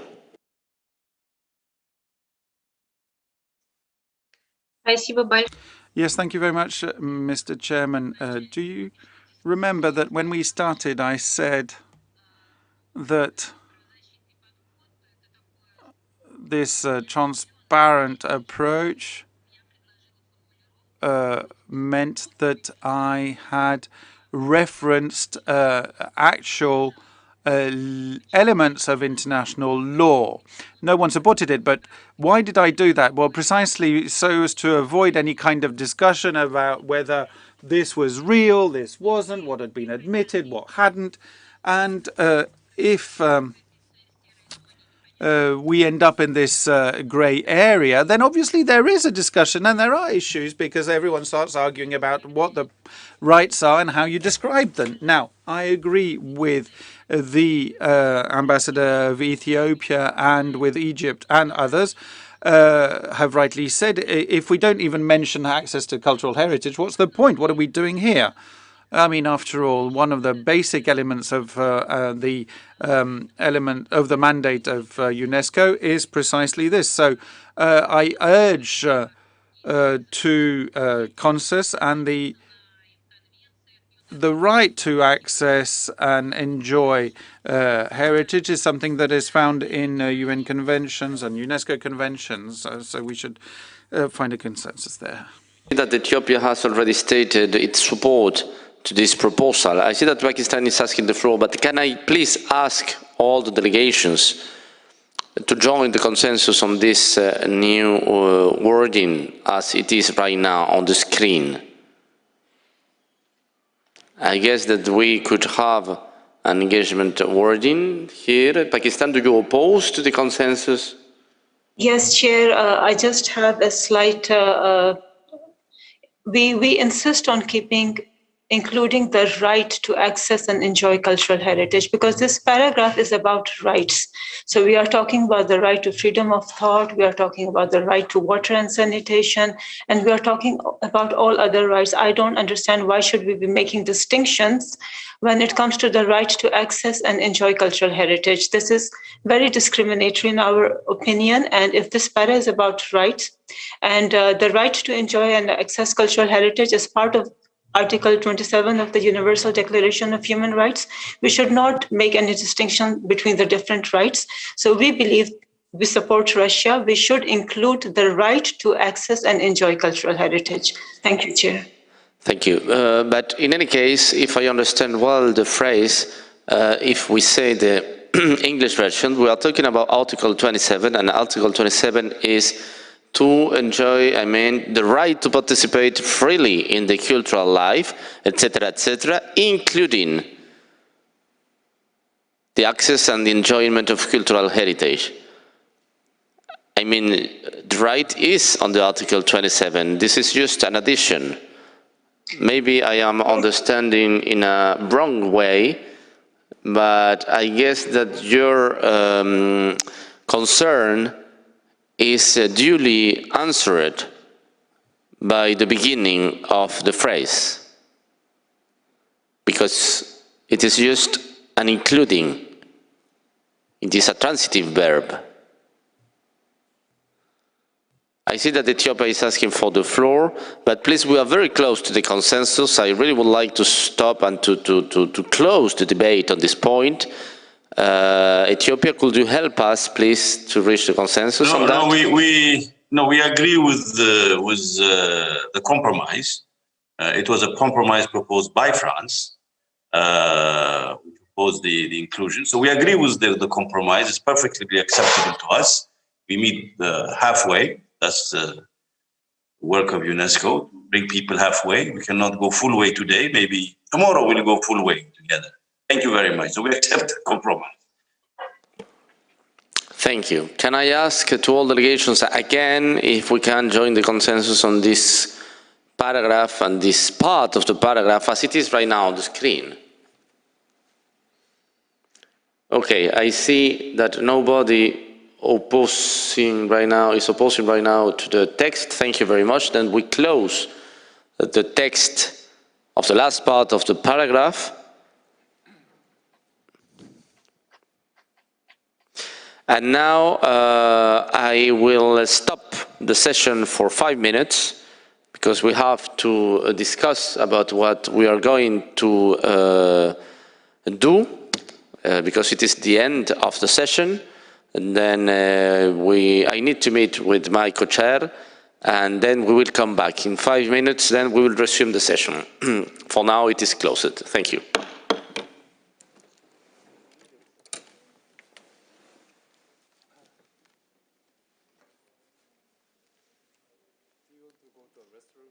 I have to go.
Estimadas amigos y amigos, vamos. Dear friends, it's time for us to resume our work. So I declare the session open of this joint session. I want to thank Ambassador Oike for his presence here at this session. Dear colleagues, as you have seen, finalizing our work has not been possible to now, despite the spirit of constructiveness and of flexibility with which we've worked in throughout this session. We have not managed to completely wrap up the C4 and C5 documents, which means that we need to find a new modus operandi that will enable us to move forward and guarantee that the work get done in the most appropriate manner possible. Therefore, along with the co-chair, we thought that perhaps we would propose to you taking some parentheses from this negotiation, so this and all of the discussions that we've been having on these proposals until now, and come up with a draft resolution that you'll be able to see very shortly on the screen, in which we would be able to continue the work of the working group. And we'd like to also suggest the possible adoption of the C4 and C5 documents via the application of Article 60 of the Rules of Procedure of the Executive Board.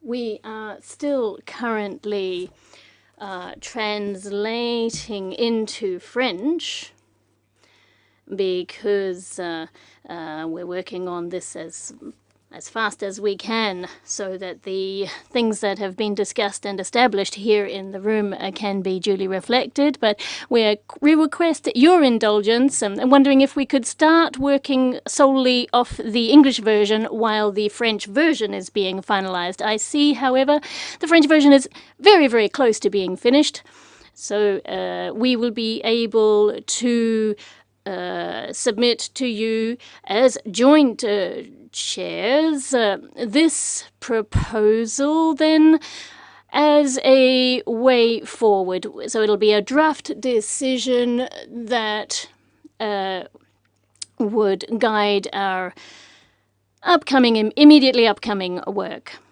So 3 paragraphs, and I propose that I read these paragraphs out so that we could see the way forward, starting with paragraph 1, and then we would like to hear your feedback thereupon. 11.2 of the Rules of Procedure of the General Conference, which states that member states and associate members shall also receive, at least 3 months before the opening of the session, the recommendations that the Executive Board may have deemed it desirable to make concerning the draft program and the corresponding budget estimates. Is anyone asking for the floor? I see that Germany is asking for the floor on this paragraph. Thank you, Mr. Chair. I'm not asking on the floor for this paragraph. I'm asking on the floor with regard to what we discussed earlier, because I've seen that now for the second time, it seems the wording that I had proposed and the wording on which we had agreed has been changed. And that is really unacceptable. Just because member states might write things into the chat does not make them reflect or need to be reflected in the text. I had a specific intention with the amendment as it was proposed, and it was not entirely literal quote, because we felt it was necessary, as I longly explained, that also the other paragraphs of Article 29 are clearly referenced. So I very much urge this adaptation to be done later again, so we revert to what has actually been discussed. Thank you so much. Merci. Thank Thank you. Yes, we can come back to that paragraph after having discussed this proposed DR very briefly, but I don't really see what Germany is referring to, given that the idea was to agree on the text, that the text of Article 29 needed to be transposed as was. So there is no change. This is agreed language according to the wording of the article. Donc, nous continuons. So I'm sorry, I will not be giving you the floor. We will continue with the DR, and then if we are in a position to adopt this DR, we will come back to para 18 of the draft C4. Thank you. Can we ask for the opinion of member states about this first paragraph that we are proposing right now about the next steps for the drafting group on C11 and C6? I see none objection, therefore can I consider that it could be adopted?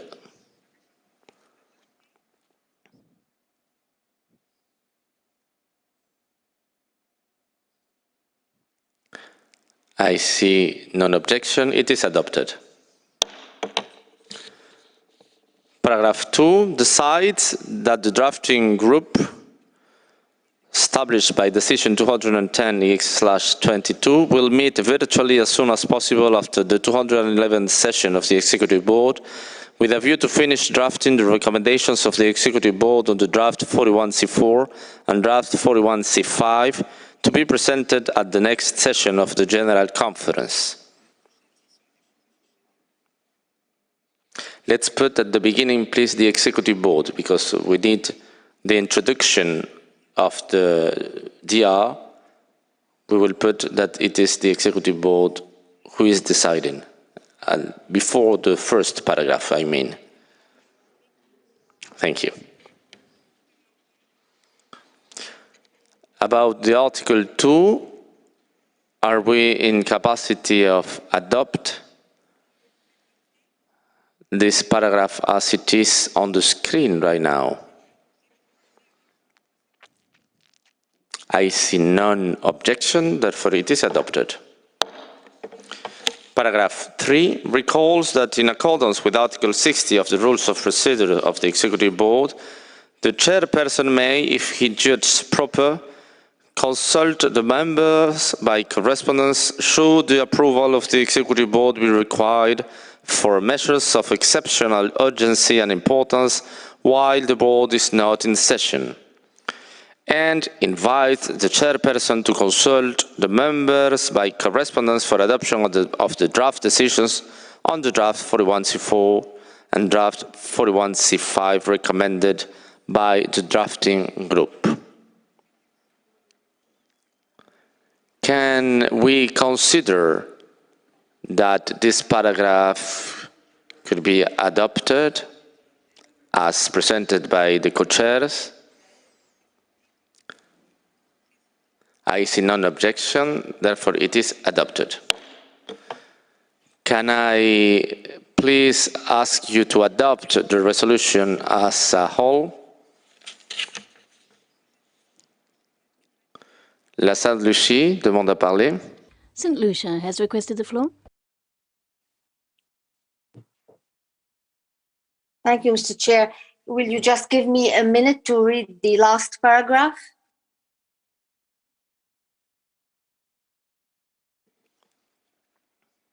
It was already adopted.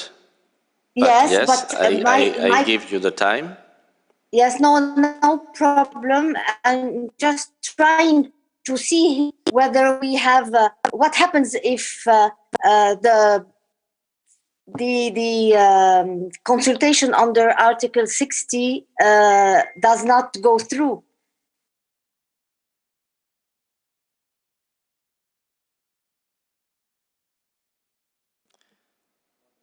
You are asking about our opinion about that, or it was an internal consent that you have shared with us?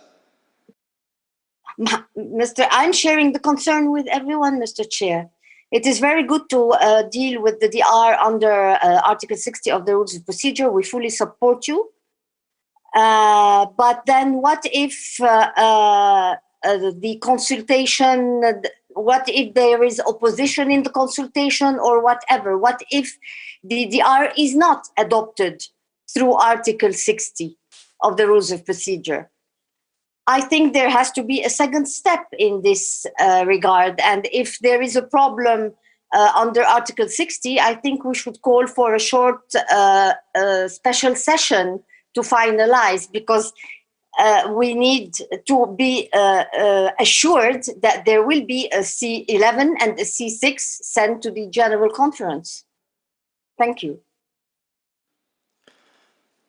Well, I will consult with my co-chair. My understanding is that if it is not possible to adopt the documents through the Article 60, it will be to the 212th session to decide about it, not to other space. It will go directly to the 212th session of the Executive Board. That's my understanding, but I have not consulted yet my co-chair.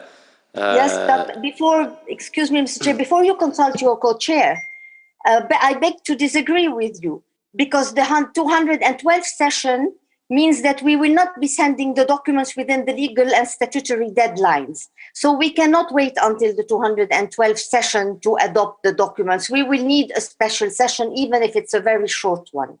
Thank you.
Thank you very much, and thank you to St. Lucia for raising this issue, which is very important indeed.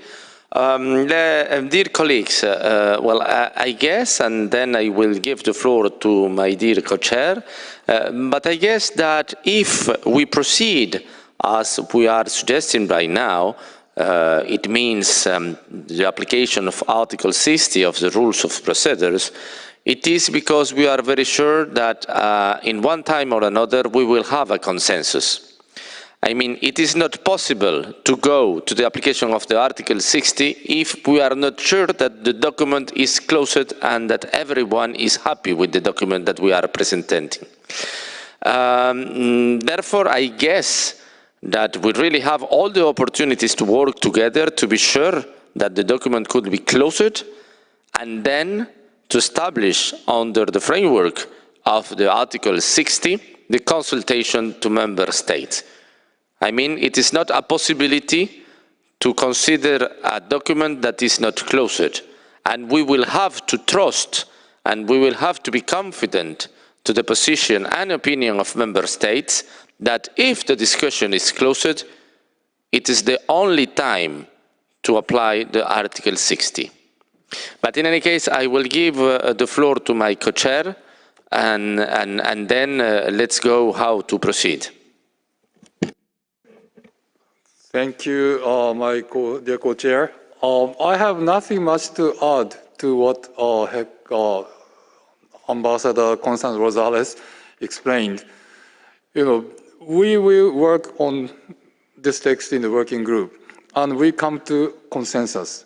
Then I don't think, in the process of Article 60, there will be opposition to what we agreed among the membership. And mentioning the possibility of not being able to finish with this process may give certain implications.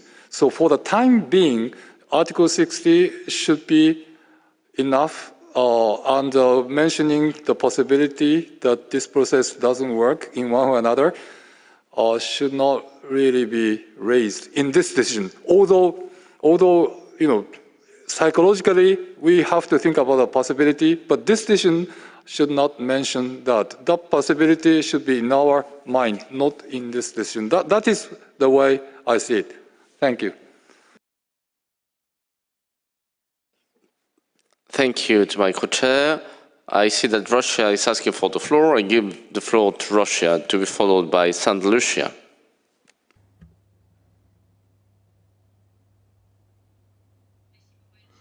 Thank you very much, Mr. Chairman. Thank you for the clarification. I'd like to have clarification. We don't have an agenda item, but on item 18, we had two draft decision, 18.1 and 18.2.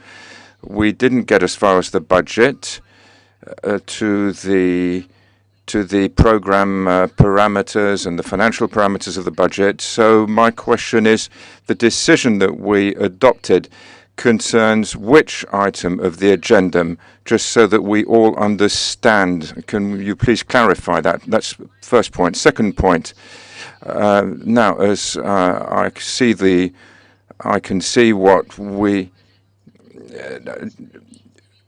we're talking about, to my understanding, is the group that met on Saturday and in January. Under your clear guidance, will continue the work, and at some point when we reach an agreement, because we have to reach an agreement, because all member states have to agree with the program, the strategy, and the budget, and at some point after we agree everything, this decision will be adopted, therefore, through a written procedure. Thank you.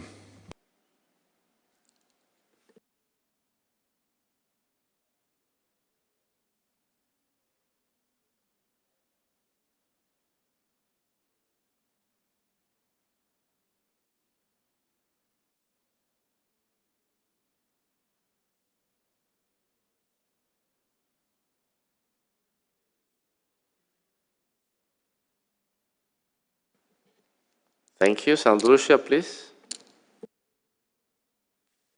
Thank you, Mr. Chair.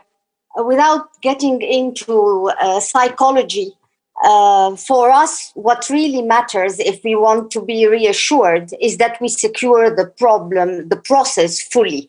We don't want to find ourselves in limbo in case there is a problem with the consultation under Article 60. This is too important. These are the recommendations of the board on the C4 and the C5, maybe the most important function of the board during the whole biennium.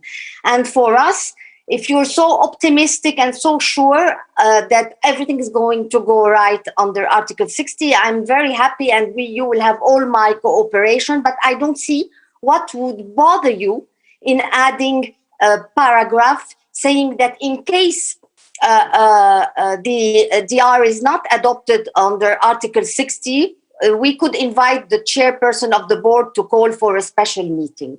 Thank you.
Thank you, St. Lucia. I give the floor now to Grenada, to be followed by Equatorial Guinea.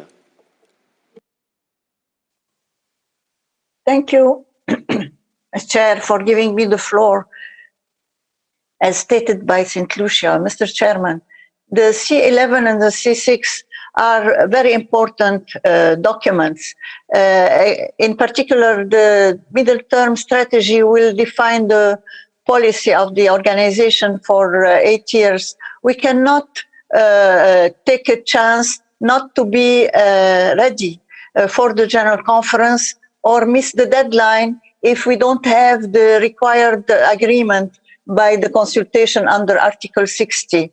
And so my delegation would be in favor of considering all possibilities and be ready and avoid other consultations in the meantime that will push us to maybe have the risk of missing the deadline. Thank you, Mr. Chairman.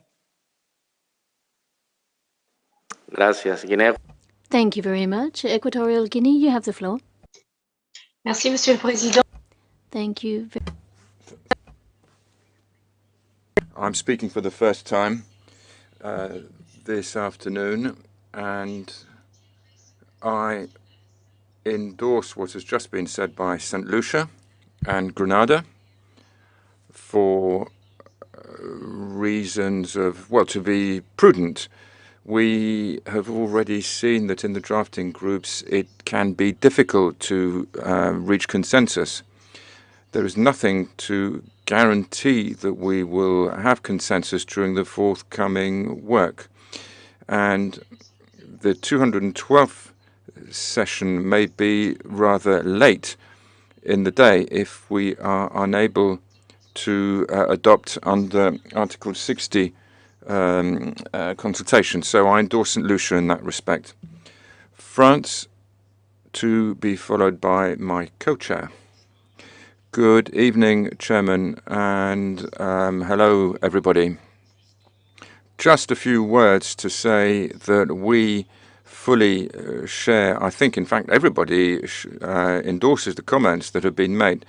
Clearly, everybody sees that the C11 and C6 are of major importance. We all agree with that, and we all share the view that, of course, we must forestall any possible difficulty regarding adoption of these documents. So we agree with all that. So in order to forestall any difficulties, we have a solution, a great solution, which is our rules of procedure, Mr. Chairman. The rules of procedure set out that under Rule 60, the consultation by correspondence is a way of going about things. We fully endorse your proposal, Mr. Chairperson, to use this procedure. Now, we must not complicate matters unnecessarily. If difficulties were to arise with the use of this procedure, then we have Article 3 of the Rules of Procedure, which stipulates that the session can meet in extraordinary session at the request of the chairperson or of 6 members of the board. So there is no need for us to refer in any way to an extraordinary session of the board in this draft decision. Thank you very much, Chairman. Merci. Thank you. I give the floor to the co-chair, please. Thank you very much. My intention is not to complicate the issue, but let me just explain how I see this. First of all, thank you for your question. Russian Federation. This decision, in fact, is relative to both decisions. The decisions that we are talking about are C11 and C6. The work, it is clear that the work has not been completed, and there's no prospect for the completion of the work. Now, this new decision is relative to both documents. So we don't, even if we don't adopt any decision on an individual basis, this applies to both. So that's one point. And another point is regarding this issue of extraordinary session. We have had a lot of discussions today, and we made very little progress in terms of the number of paragraphs. We did have interesting discussions, but nonetheless, it is also true that we haven't made any, not much progress. Now, there is a question of deadline. Yes, there is a statutory deadline. That is true. That is true. But nevertheless, it could be possible that we cannot reach an agreement by the deadline. We cannot exclude that possibility. So it's not, and if something turns out to be impossible under particular conditions, I think we have to look for a way to solve the issue. We cannot say that the deadline is there. If you cannot complete your work by the time of the deadline, everything is lost. We have to find a way to do it. In the same way, for example, different issues on a different issue, if we cannot complete our work this time, we may have to do it in 212th session. That's a reality. So after all, we are the member states. The member states are the ones to make a decision.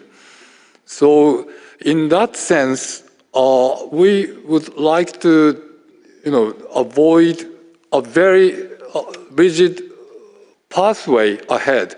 Let's try this Article 60. In theory, because everybody agrees on the draft, it's not likely, it's highly unlikely that this process is objected by somebody. But we have to be prepared for many different occasions, many different possibilities. So in that sense, Article 60, I think everybody should be able to agree on that today. Beyond that, there may be some other views expressed.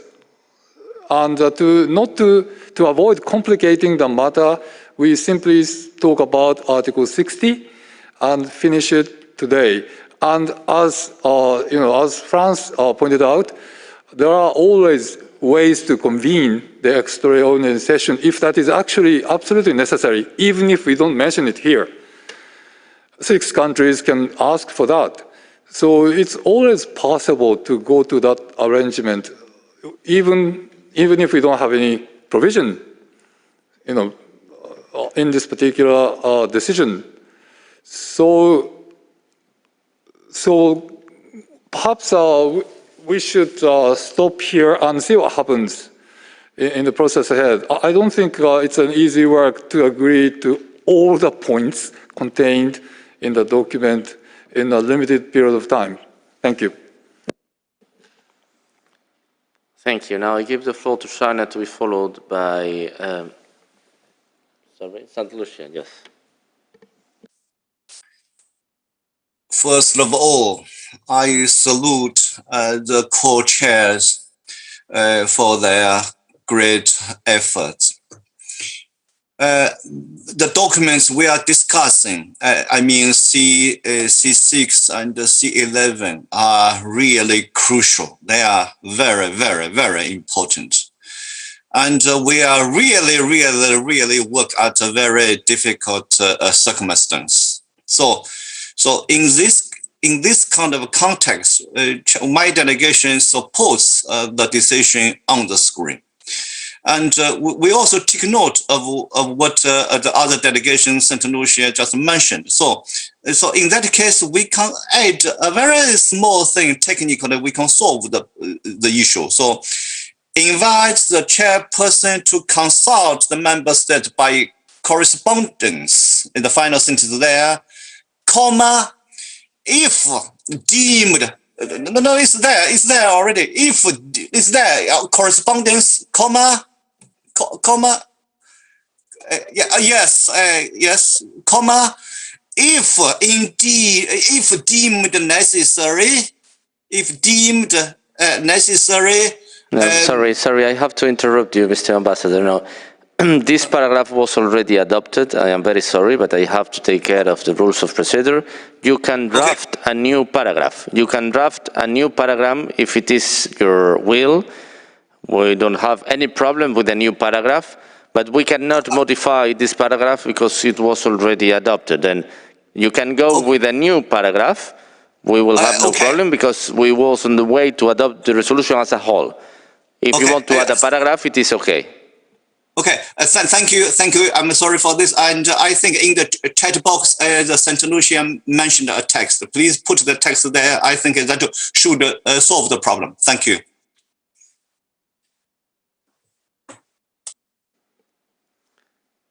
Yes, Santa Lucia was just requesting for the floor, but now I see that your hand is no more raised. Now I give the floor to Russia then. Thank you very much, Mr. Chairman.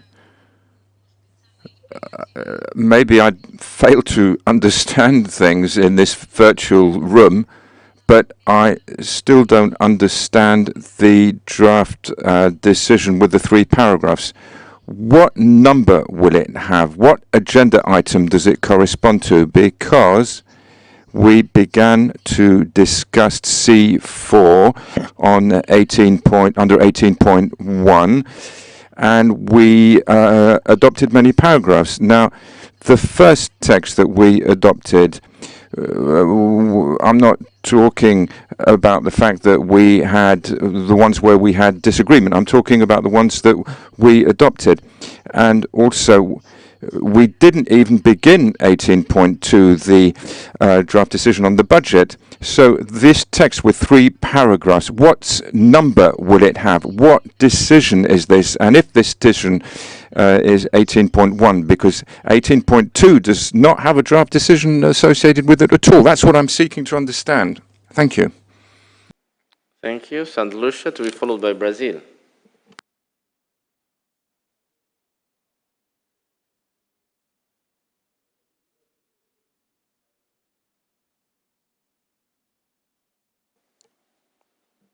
Yes, Santa Lucia, please. You can take the floor, to be followed by Brazil.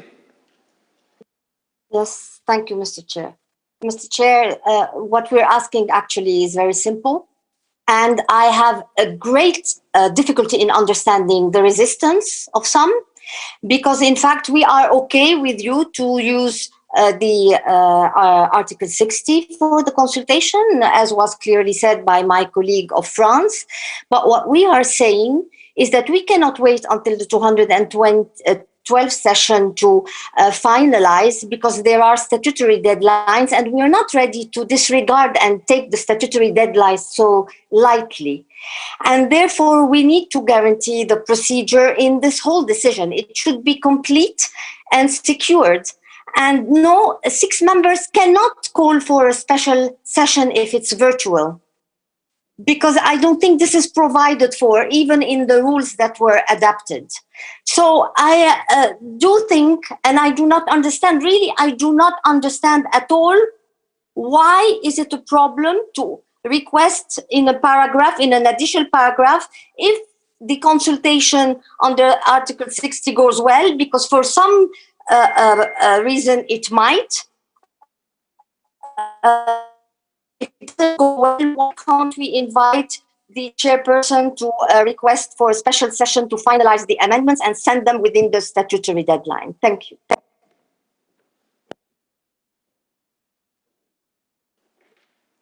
Yes, we lose the audio at the very end of your statement. In any case, I understand that you have submitted a text on the chat and that you requested to incorporate it at the end of this resolution, is what I understood. Yes, indeed, Mr. Chair. Now, of course, I've drafted this in 2 seconds. You can improve it. But the idea is to have this secured so that we are certain that the process will lead to the adoption of a C6 and a C11 that will be sent to the General Conference within the statutory deadlines. Thank you.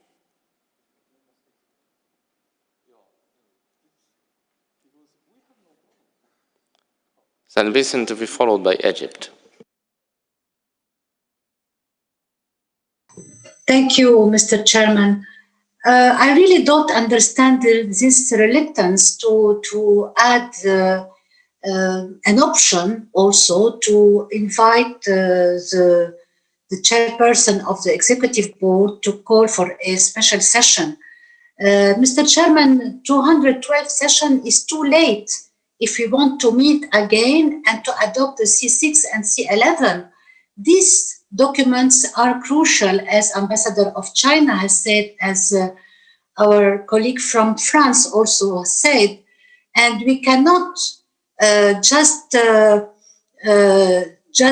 have the third paragraph, because if we have a problem in the adoption, we should have a special session, and it is not the first time we call for a special session. So we agree on paragraph 4. Maybe we should also recall Article 3, and we would prefer to put also this option. It is very important for us, and if we want to put a reference to this decision, as my colleague from Russia has asked for, we can put it under item 18. Thank you. Thank you. Egypt, please. Thank you, Chair. We do support the fourth paragraph as it stands on the screen. Maybe just with one amendment that first decides that if the recommendations are not adopted under article, I think we just have to make before a certain date, and this I leave it to the people who are expert on the deadline, because at some point we must signal when exactly the chair must start to send the invitations. And thank you.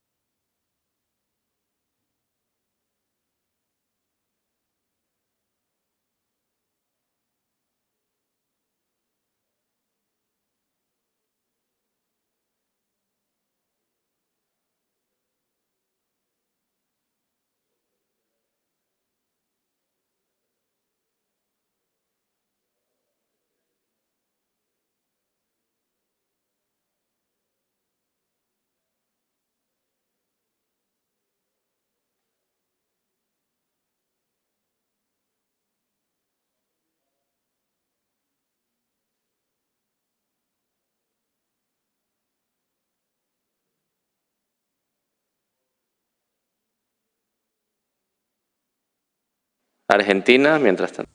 Argentina, please proceed. Señor Presidente. Thank you, Chair.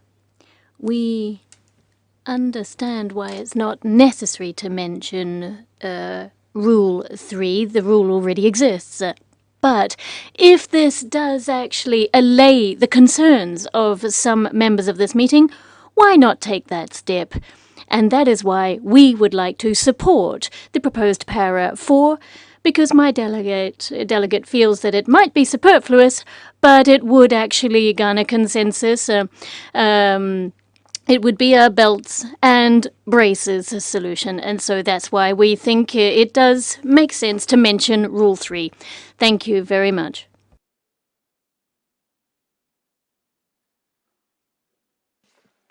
Cher Antonio.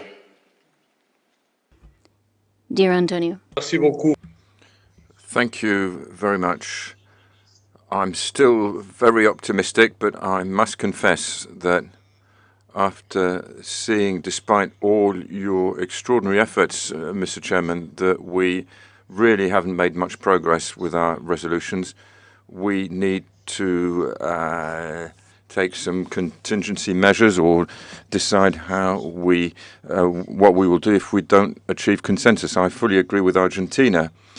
I really don't think it's necessary to add this paragraph because the rules of procedure provide for this anyway. But I don't see any problem with including it if colleagues think it's reassuring. I think we can add it. By adding the paragraph, we're already opening the door to this solution. we're opening the door wider, as it were, and in all likelihood, that's probably what will happen in the final reckoning. And I must say, we need to give some very in-depth thinking on how the work has been conducted during this executive board session. And I stress, notwithstanding your great efforts, and I think a lot of this is due to the use of the platforms. Contrary to what we thought, these platforms bring about more participation, which is good.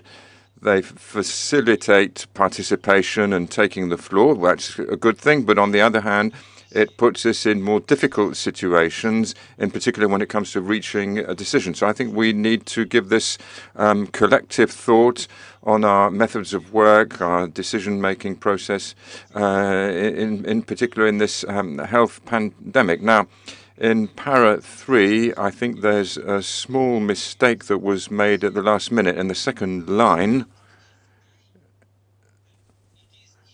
It's not if they, it's if he or she. In other words, the chairperson. The they, I think, is a typing error. My understanding is if we're referring to the chairperson, then it's he or she. If the chairperson deems necessary, that's what we're talking about. Thank you.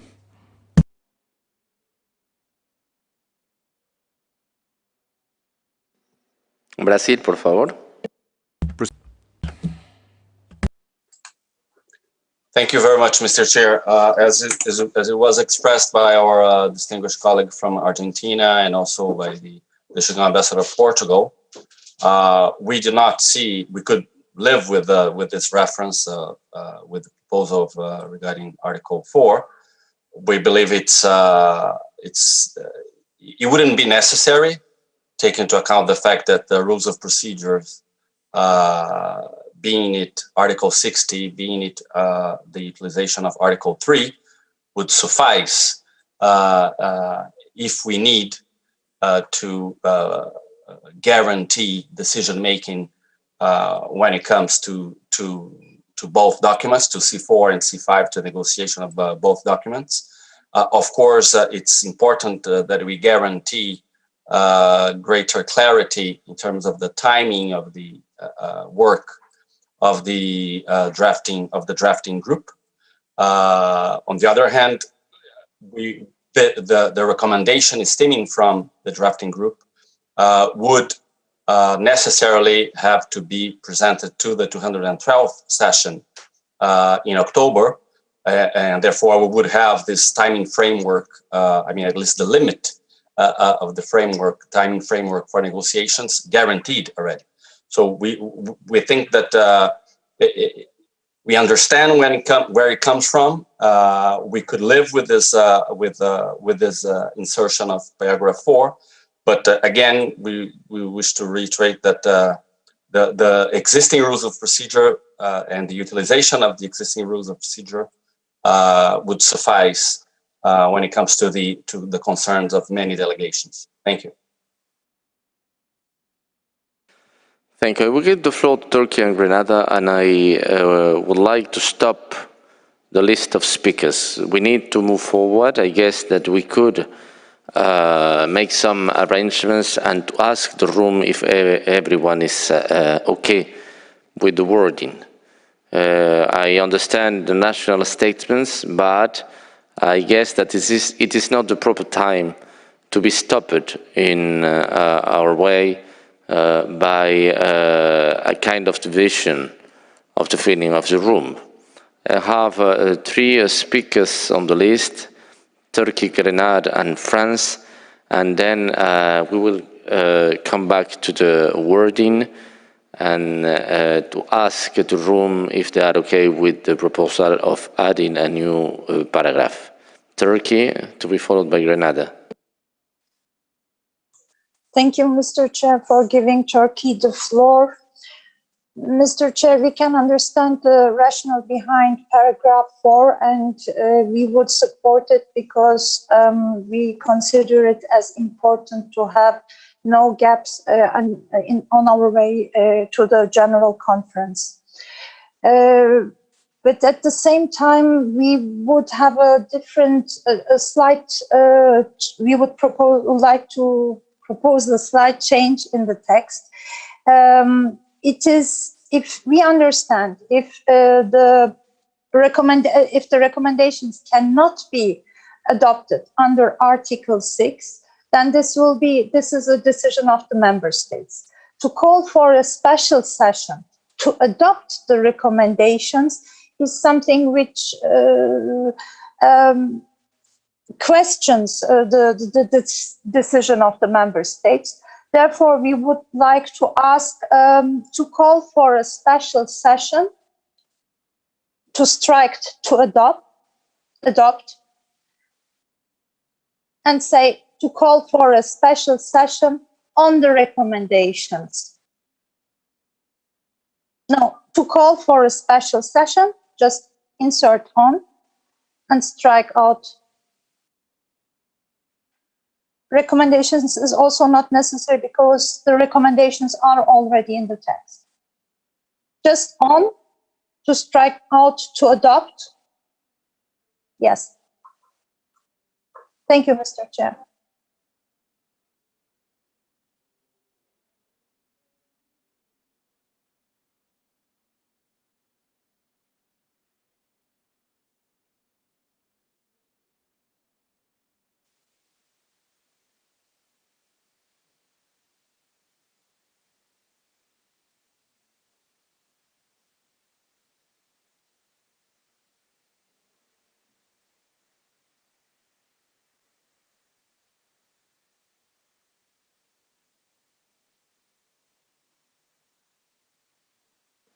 Is the text in English okay with your proposal, Turkey? Yes, Mr. Chair. Thank you. Renata, to be followed by France. Thank you, Mr. Chairman. I'm not sure that by striking to adopt the decision is clear, because to call for a special session on the recommendation could be understood as it is a special session to continue to discuss the recommendation. But in fact, we want to adopt this recommendation to be able, according to the rules of procedure, to send this recommendation to the member states and associated members, so as to reach them at least 3 months prior of the opening of the General Conference. And here I do agree with my colleague of Egypt that we should put a date limit that the Secretariat should give us. The Secretariat will have to translate this recommendation in the 6 languages and to send them. So we have to be able to adopt this recommendation and transmit them to the Secretariat, which will translate them and send them to the member states 3 months before the opening of the General Conference. So please, can we ask the Secretariat what is the practical deadline for them to receive these documents? Thank you, Mr. Chairman. Thank you, Renata. And finally, France. Merci. Thank you very much, Mr. Chairman, for all of your efforts, and thank you to the 2 co-chairs for their suggestion, which we can fully endorse. And it's a pity to prolong discussion given the time. Firstly, a legal matter. The formulation as it is proposed would be under Article 60, but if it didn't get adopted, then we would need something else. And I'm not sure that your suggestion would be appropriate. You would be predicting the outcome. So if the executive body, in all its sovereignty, decided to refuse the the written procedure of a Rule 60, then it would be a sovereign decision of the Executive Board. And it's not up to us here today, Mr. Chairman, to decide in the stead of the Executive Board what it will do in the future. It'll be a sovereign decision based on Rule 60. And if there were a problem, then we can always rely on the rules of procedure to find the way out, sir. And for our delegation and for many others, we've seen that this paragraph is actually quite useless when all is said and done, because all it does is recite something that already exists in the rules of procedure. Yes, we could reiterate a Rule 3, but if you're going to write out Rule 3 all over again, why not 4, 5, 6, etc.? We can recopy the whole rules of procedure if we want, but I think we have to place our trust in the existing rules of procedure. And from that perspective, we think it would be practical to ensure that we're not actually calling into question our rules of procedure. We think that that's a slippery slope, and that's actually potentially shedding aspersions on the clarity of our rules of procedure. If Rule 60 comes to nothing, then we trust that the rules of procedure will have a backup plan, and that will be a decision to be made when the time is appropriate. Thank you. Thank you. I want to give the floor to the co-chair. I see that the ambassador of Ethiopia is asking also for the floor. I would give now the floor to the ambassador of Ethiopia, and then I would give the floor to the co-chair. Thank you. Merci beaucoup, Monsieur le Président. Thank you very much. I shall try to be brief. I just wish to underscore what has just been said by the distinguished delegate of France. Essentially, it's not up to us to preempt anything, and as he very ably stated, by following the rules of procedure, we will be respecting procedure and not preempting the sovereign decision to be made in the future by the board. It would be perhaps even counterproductive, not only useless but counterproductive, to include para 4. Thank you. Thank you very much. Monsieur l'ambassadeur. Ambassador of Japan, you have the floor. Dans votre capacité de co-président. As a co-chair, may I say. Very much. I want to make a few different points.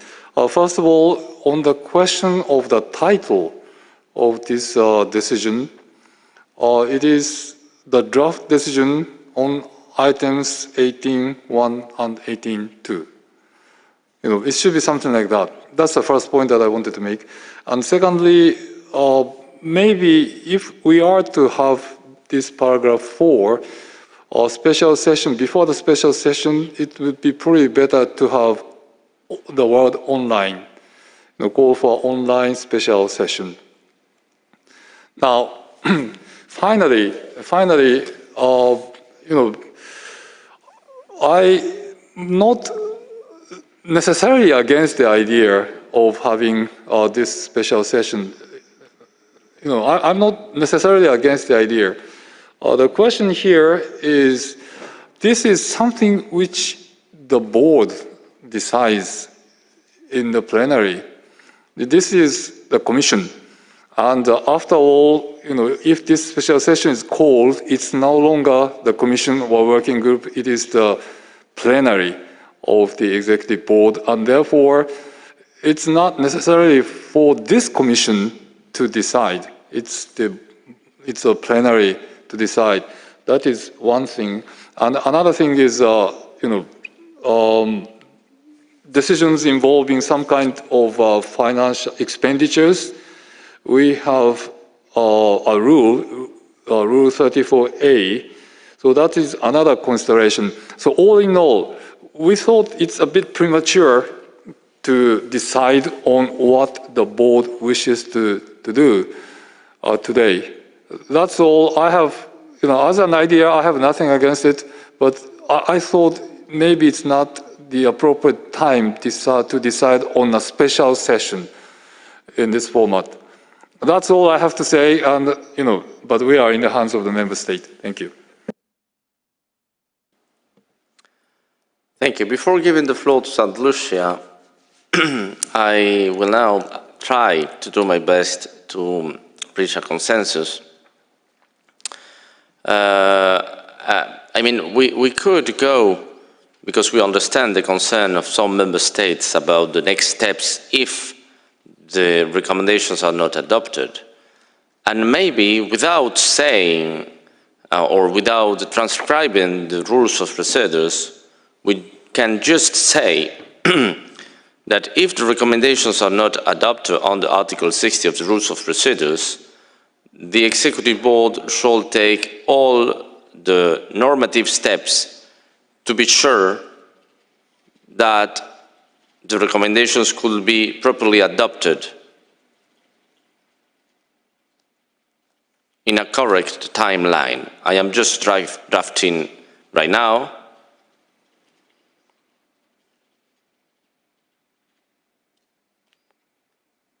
And we could replace the specific call that we are doing right now to a special session of the board, and we can maybe enlarge the number of options that we have, even if I think that it is the only option, but maybe with a general remark that this one, I mean, for to decide that if the recommendations are not adopted under Article 60 of the Rules of Procedure, the Executive Board should take all the normative steps to make sure that the recommendations will be properly adopted in an appropriate timeline. Maybe it could help a little bit to reach a consensus. As you know, we are trying to do our best to close the point, because what it is sure is that we have no more time today to discuss about Article 18. St. Lucia, please, you have the floor, and then I will ask the room if it is possible to join the consensus on my last proposal. Mr. Chair, thank you for giving me the floor. First, I would like to tell the chair of FA that it isn't the Commission that is deciding anything. The Commission recommends to the plenary, which means that it will be the board taking the decision and not the Commission. Secondly, I'm quite surprised that he's so worried about financial considerations when it is such a crucial function of the Executive Board, the adoption of its C6 and C11. And I'm quite surprised to see at what length some are going to prevent this paragraph from being adopted. And frankly, it makes me want even more to keep it in the text. Everybody said that they don't mind, they think it's useless because it's a repetition of Article 3, but they don't mind. Well, if it is a repetition of Article 3, I don't see what is the problem. This is not at all putting into questions our rules. And if you don't mind, even if you think it's useless, please take into consideration our positions. We think it's very useful, and we would like to keep it in the text. Thank you. Just to be very clear of that, my last proposal is not agreed by you. Just to be sure, don't worry. No. Just sorry, yes, I didn't hear you. I'm sorry, Mr. Chair. Forgot to mention this, but I don't understand what it means, because you speak about the normative measures, but the only option, if we do not get the draft adopted by the Article 60's consultation, is a special session. Then it is accepted by you as it is right now proposed? No, I prefer that we clearly say what is the measure, because the only option then would be a special session. Thank you. Okay, I will give the floor to Equatorial Guinea and then to Ethiopia. If we don't have a consensus by the end of the speech of Ethiopian ambassador, we will have to close the debate, and we will come back tomorrow during the plenary about this paragraph number 4, because it is not the time to continue this negotiation. I guess it is a very important issue, and we could be in plenary to decide on what should be the next steps. Equatorial Guinea, and then Ethiopia, please. Merci, Monsieur. Thank you very much, Chair, for giving me the floor again. I just wanted to reiterate our support for what was proposed by St. Lucia, since we all agree that if we do not arrive at a consensus concerning the C6 and C11, then a special session could be convened, and we all agree with that. So since we have agreement on it, why not put it in writing? We know that calling for a special session is sometimes done in exceptional circumstances. So we need to be able to justify the exceptional circumstances. But if we all agree that drafting the C6 and C11 is exceptional, then let's just put it in. We've lost a lot of time on this, and Equatorial Guinea is of the opinion that paragraph 4 should be included. We support St. Lucia. We don't know why there's so much reluctance in the room for this, because Rule 3 clearly is the backup solution in the case of not reaching a consensus, and we support that. Thank you very much, Madam. Thank you. And my paragraph has not actually reached agreement, so I'm going to ask the Secretariat to withdraw that previous suggestion of mine. And we'll stick with the recommended paragraph as had been initially suggested. Ethiopia, you have the floor. Thank you very much, Chair. I was going to go along with your very wise compromise, but since wisdom doesn't apparently to be with us, because after all, we're here to seek consensus and not to impose our views. But if some want to impose their views, then I will also impose mine. Could you please also strike out this paragraph, because I don't support it. Paragraph 4 in its entirety. Thank you. Merci. Thank you. And finally, France, before we continue. France. Merci infiniment. Thank you very much, Mr. Chairman. Thank you very much. I think that Ethiopia took the words out of my mouth. I had this exact same position, and I was going to say, well, okay, yes, we all agree with your compromise solution. I was going to say, even though we fully supported the co-chairs' suggested paragraphs, now it's clear that if other delegations wish to unilaterally impose their positions, then remember that then we can do the same. And we would also like to demand the deletion of that paragraph. Thank you. I see there are 2 further requests for the floor. We really would like to close this discussion so that we could pick up on it again tomorrow. So I'm going to ask the 2 final speakers who have requested the floor to please be very concise and make a concrete suggestion, because we do want to wrap this up today. Russia, you have the floor.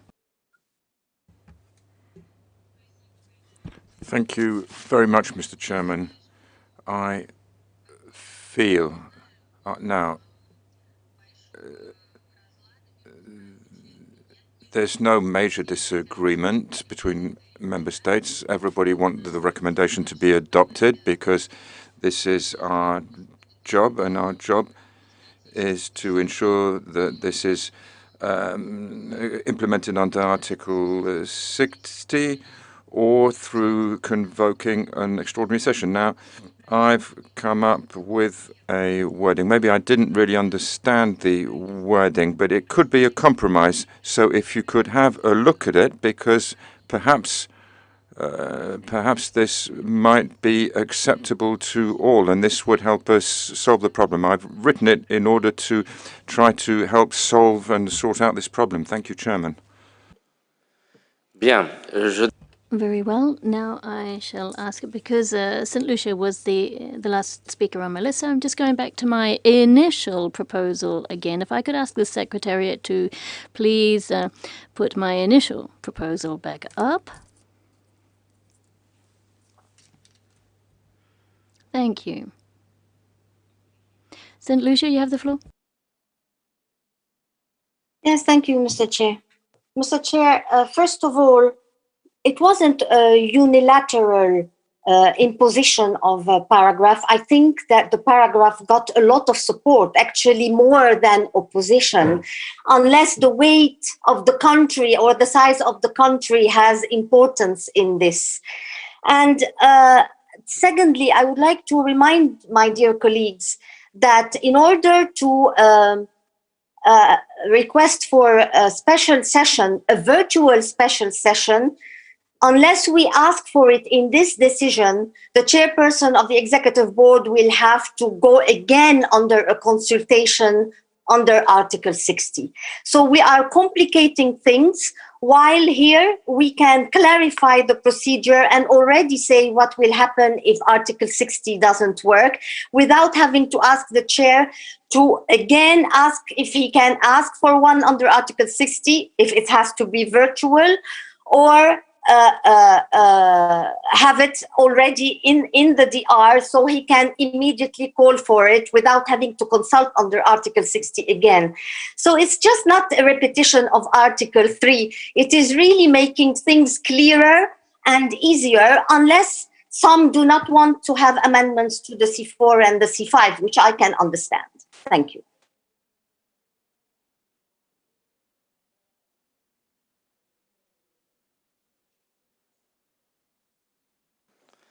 Okay, I am seeing right now that we have even a Russian amendment that we didn't know. I didn't hear Russia to present this amendment. I can imagine that it is an amendment to be considered as number 4 as well.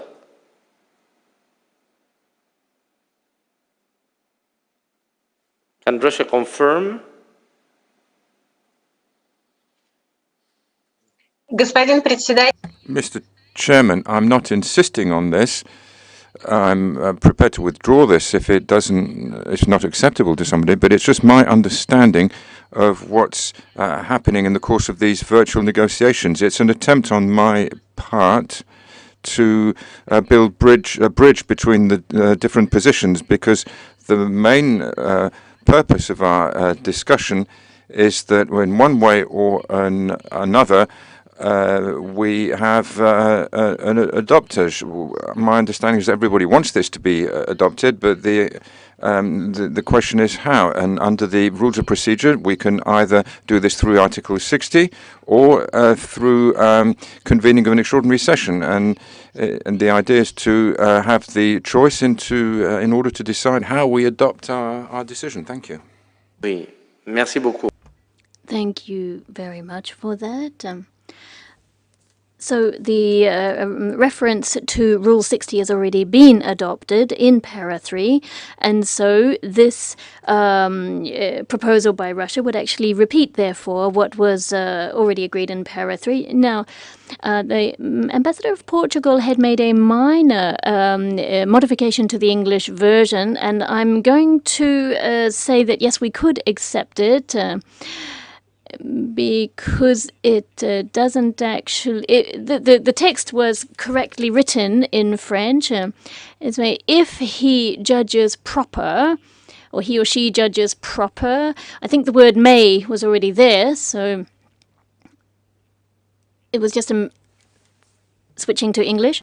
I am asking you to trust me that it is as the ambassador says on the English physics version. Dear colleagues, unfortunately we don't have a consensus on this new paragraph. I remember you that at this stage 3 paragraphs were already adopted, and we will need to come tomorrow on this item. Unfortunately, we were not able to reach a consensus for this. Then I can imagine that as co-chairs, we will have to ask the chair of the executive board to continue the debate on this point. Thank you very much in any case for your help and for the constructive approach that you show as always in our debates. Before closing the session, I want to go to the Para 18, just a little bit, that was asked by Germany. Yes, we can see there, well, even if I don't remember very properly what was the wording that was proposed by Germany, but I guess that not change was made. Germany, do you want to take the floor? Yes, please, Mr. Chair, and thank you for making the time at the very last minute. Actually, the change that I perceived was because what I suggested was not a fully complete wording. It was an almost literal, but it was in fact, now I can only see the French version. I'm sorry, since I was working on the English and I can't change it. So what I did read was for the free and full development and not the entire phrase, because that was earlier. We spoke about the entire phrase earlier, but the thing about an incomplete, this headline character of, and that was when the agreement, when our discussion stopped, in fact. The headline character means that all paragraphs of 29 are meant and not just paragraph 1. So this is just something that puzzles me, how we now come to a full wording of the first paragraph when this is not what we spoke about in my memory. So much. Thank you very much. Thank you. Now, Russia, as author of this amendment, are you okay with this proposal by Germany? And so we close the last part of the paragraph, please. It will be the last thing that we do and we adopt today.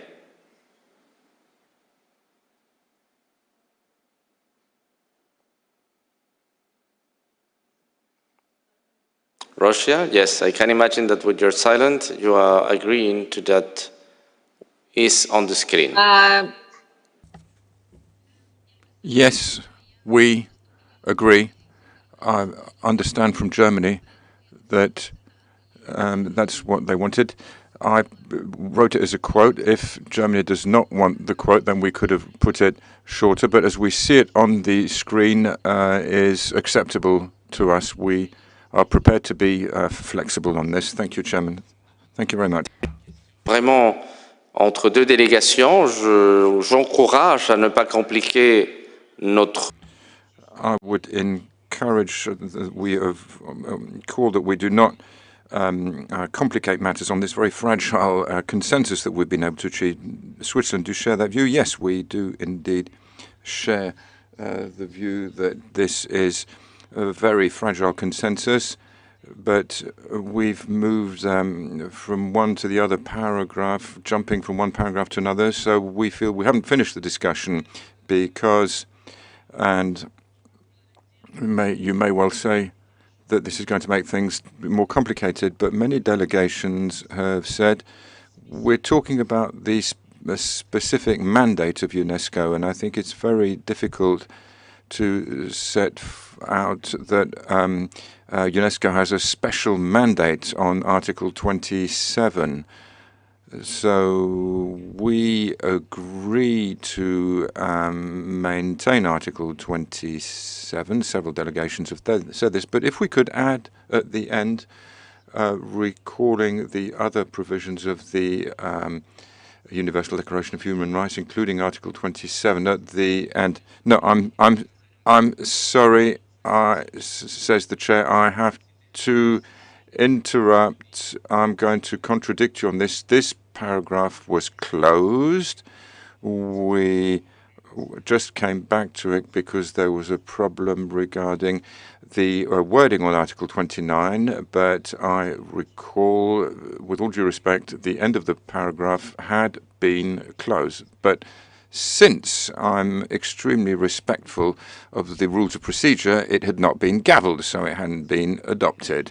All member states are free to reopen the debate since the adoption was not firm. It was not gavelled. However, that won't be today. You will be free to do that at the appropriate time. And before we close the session for today,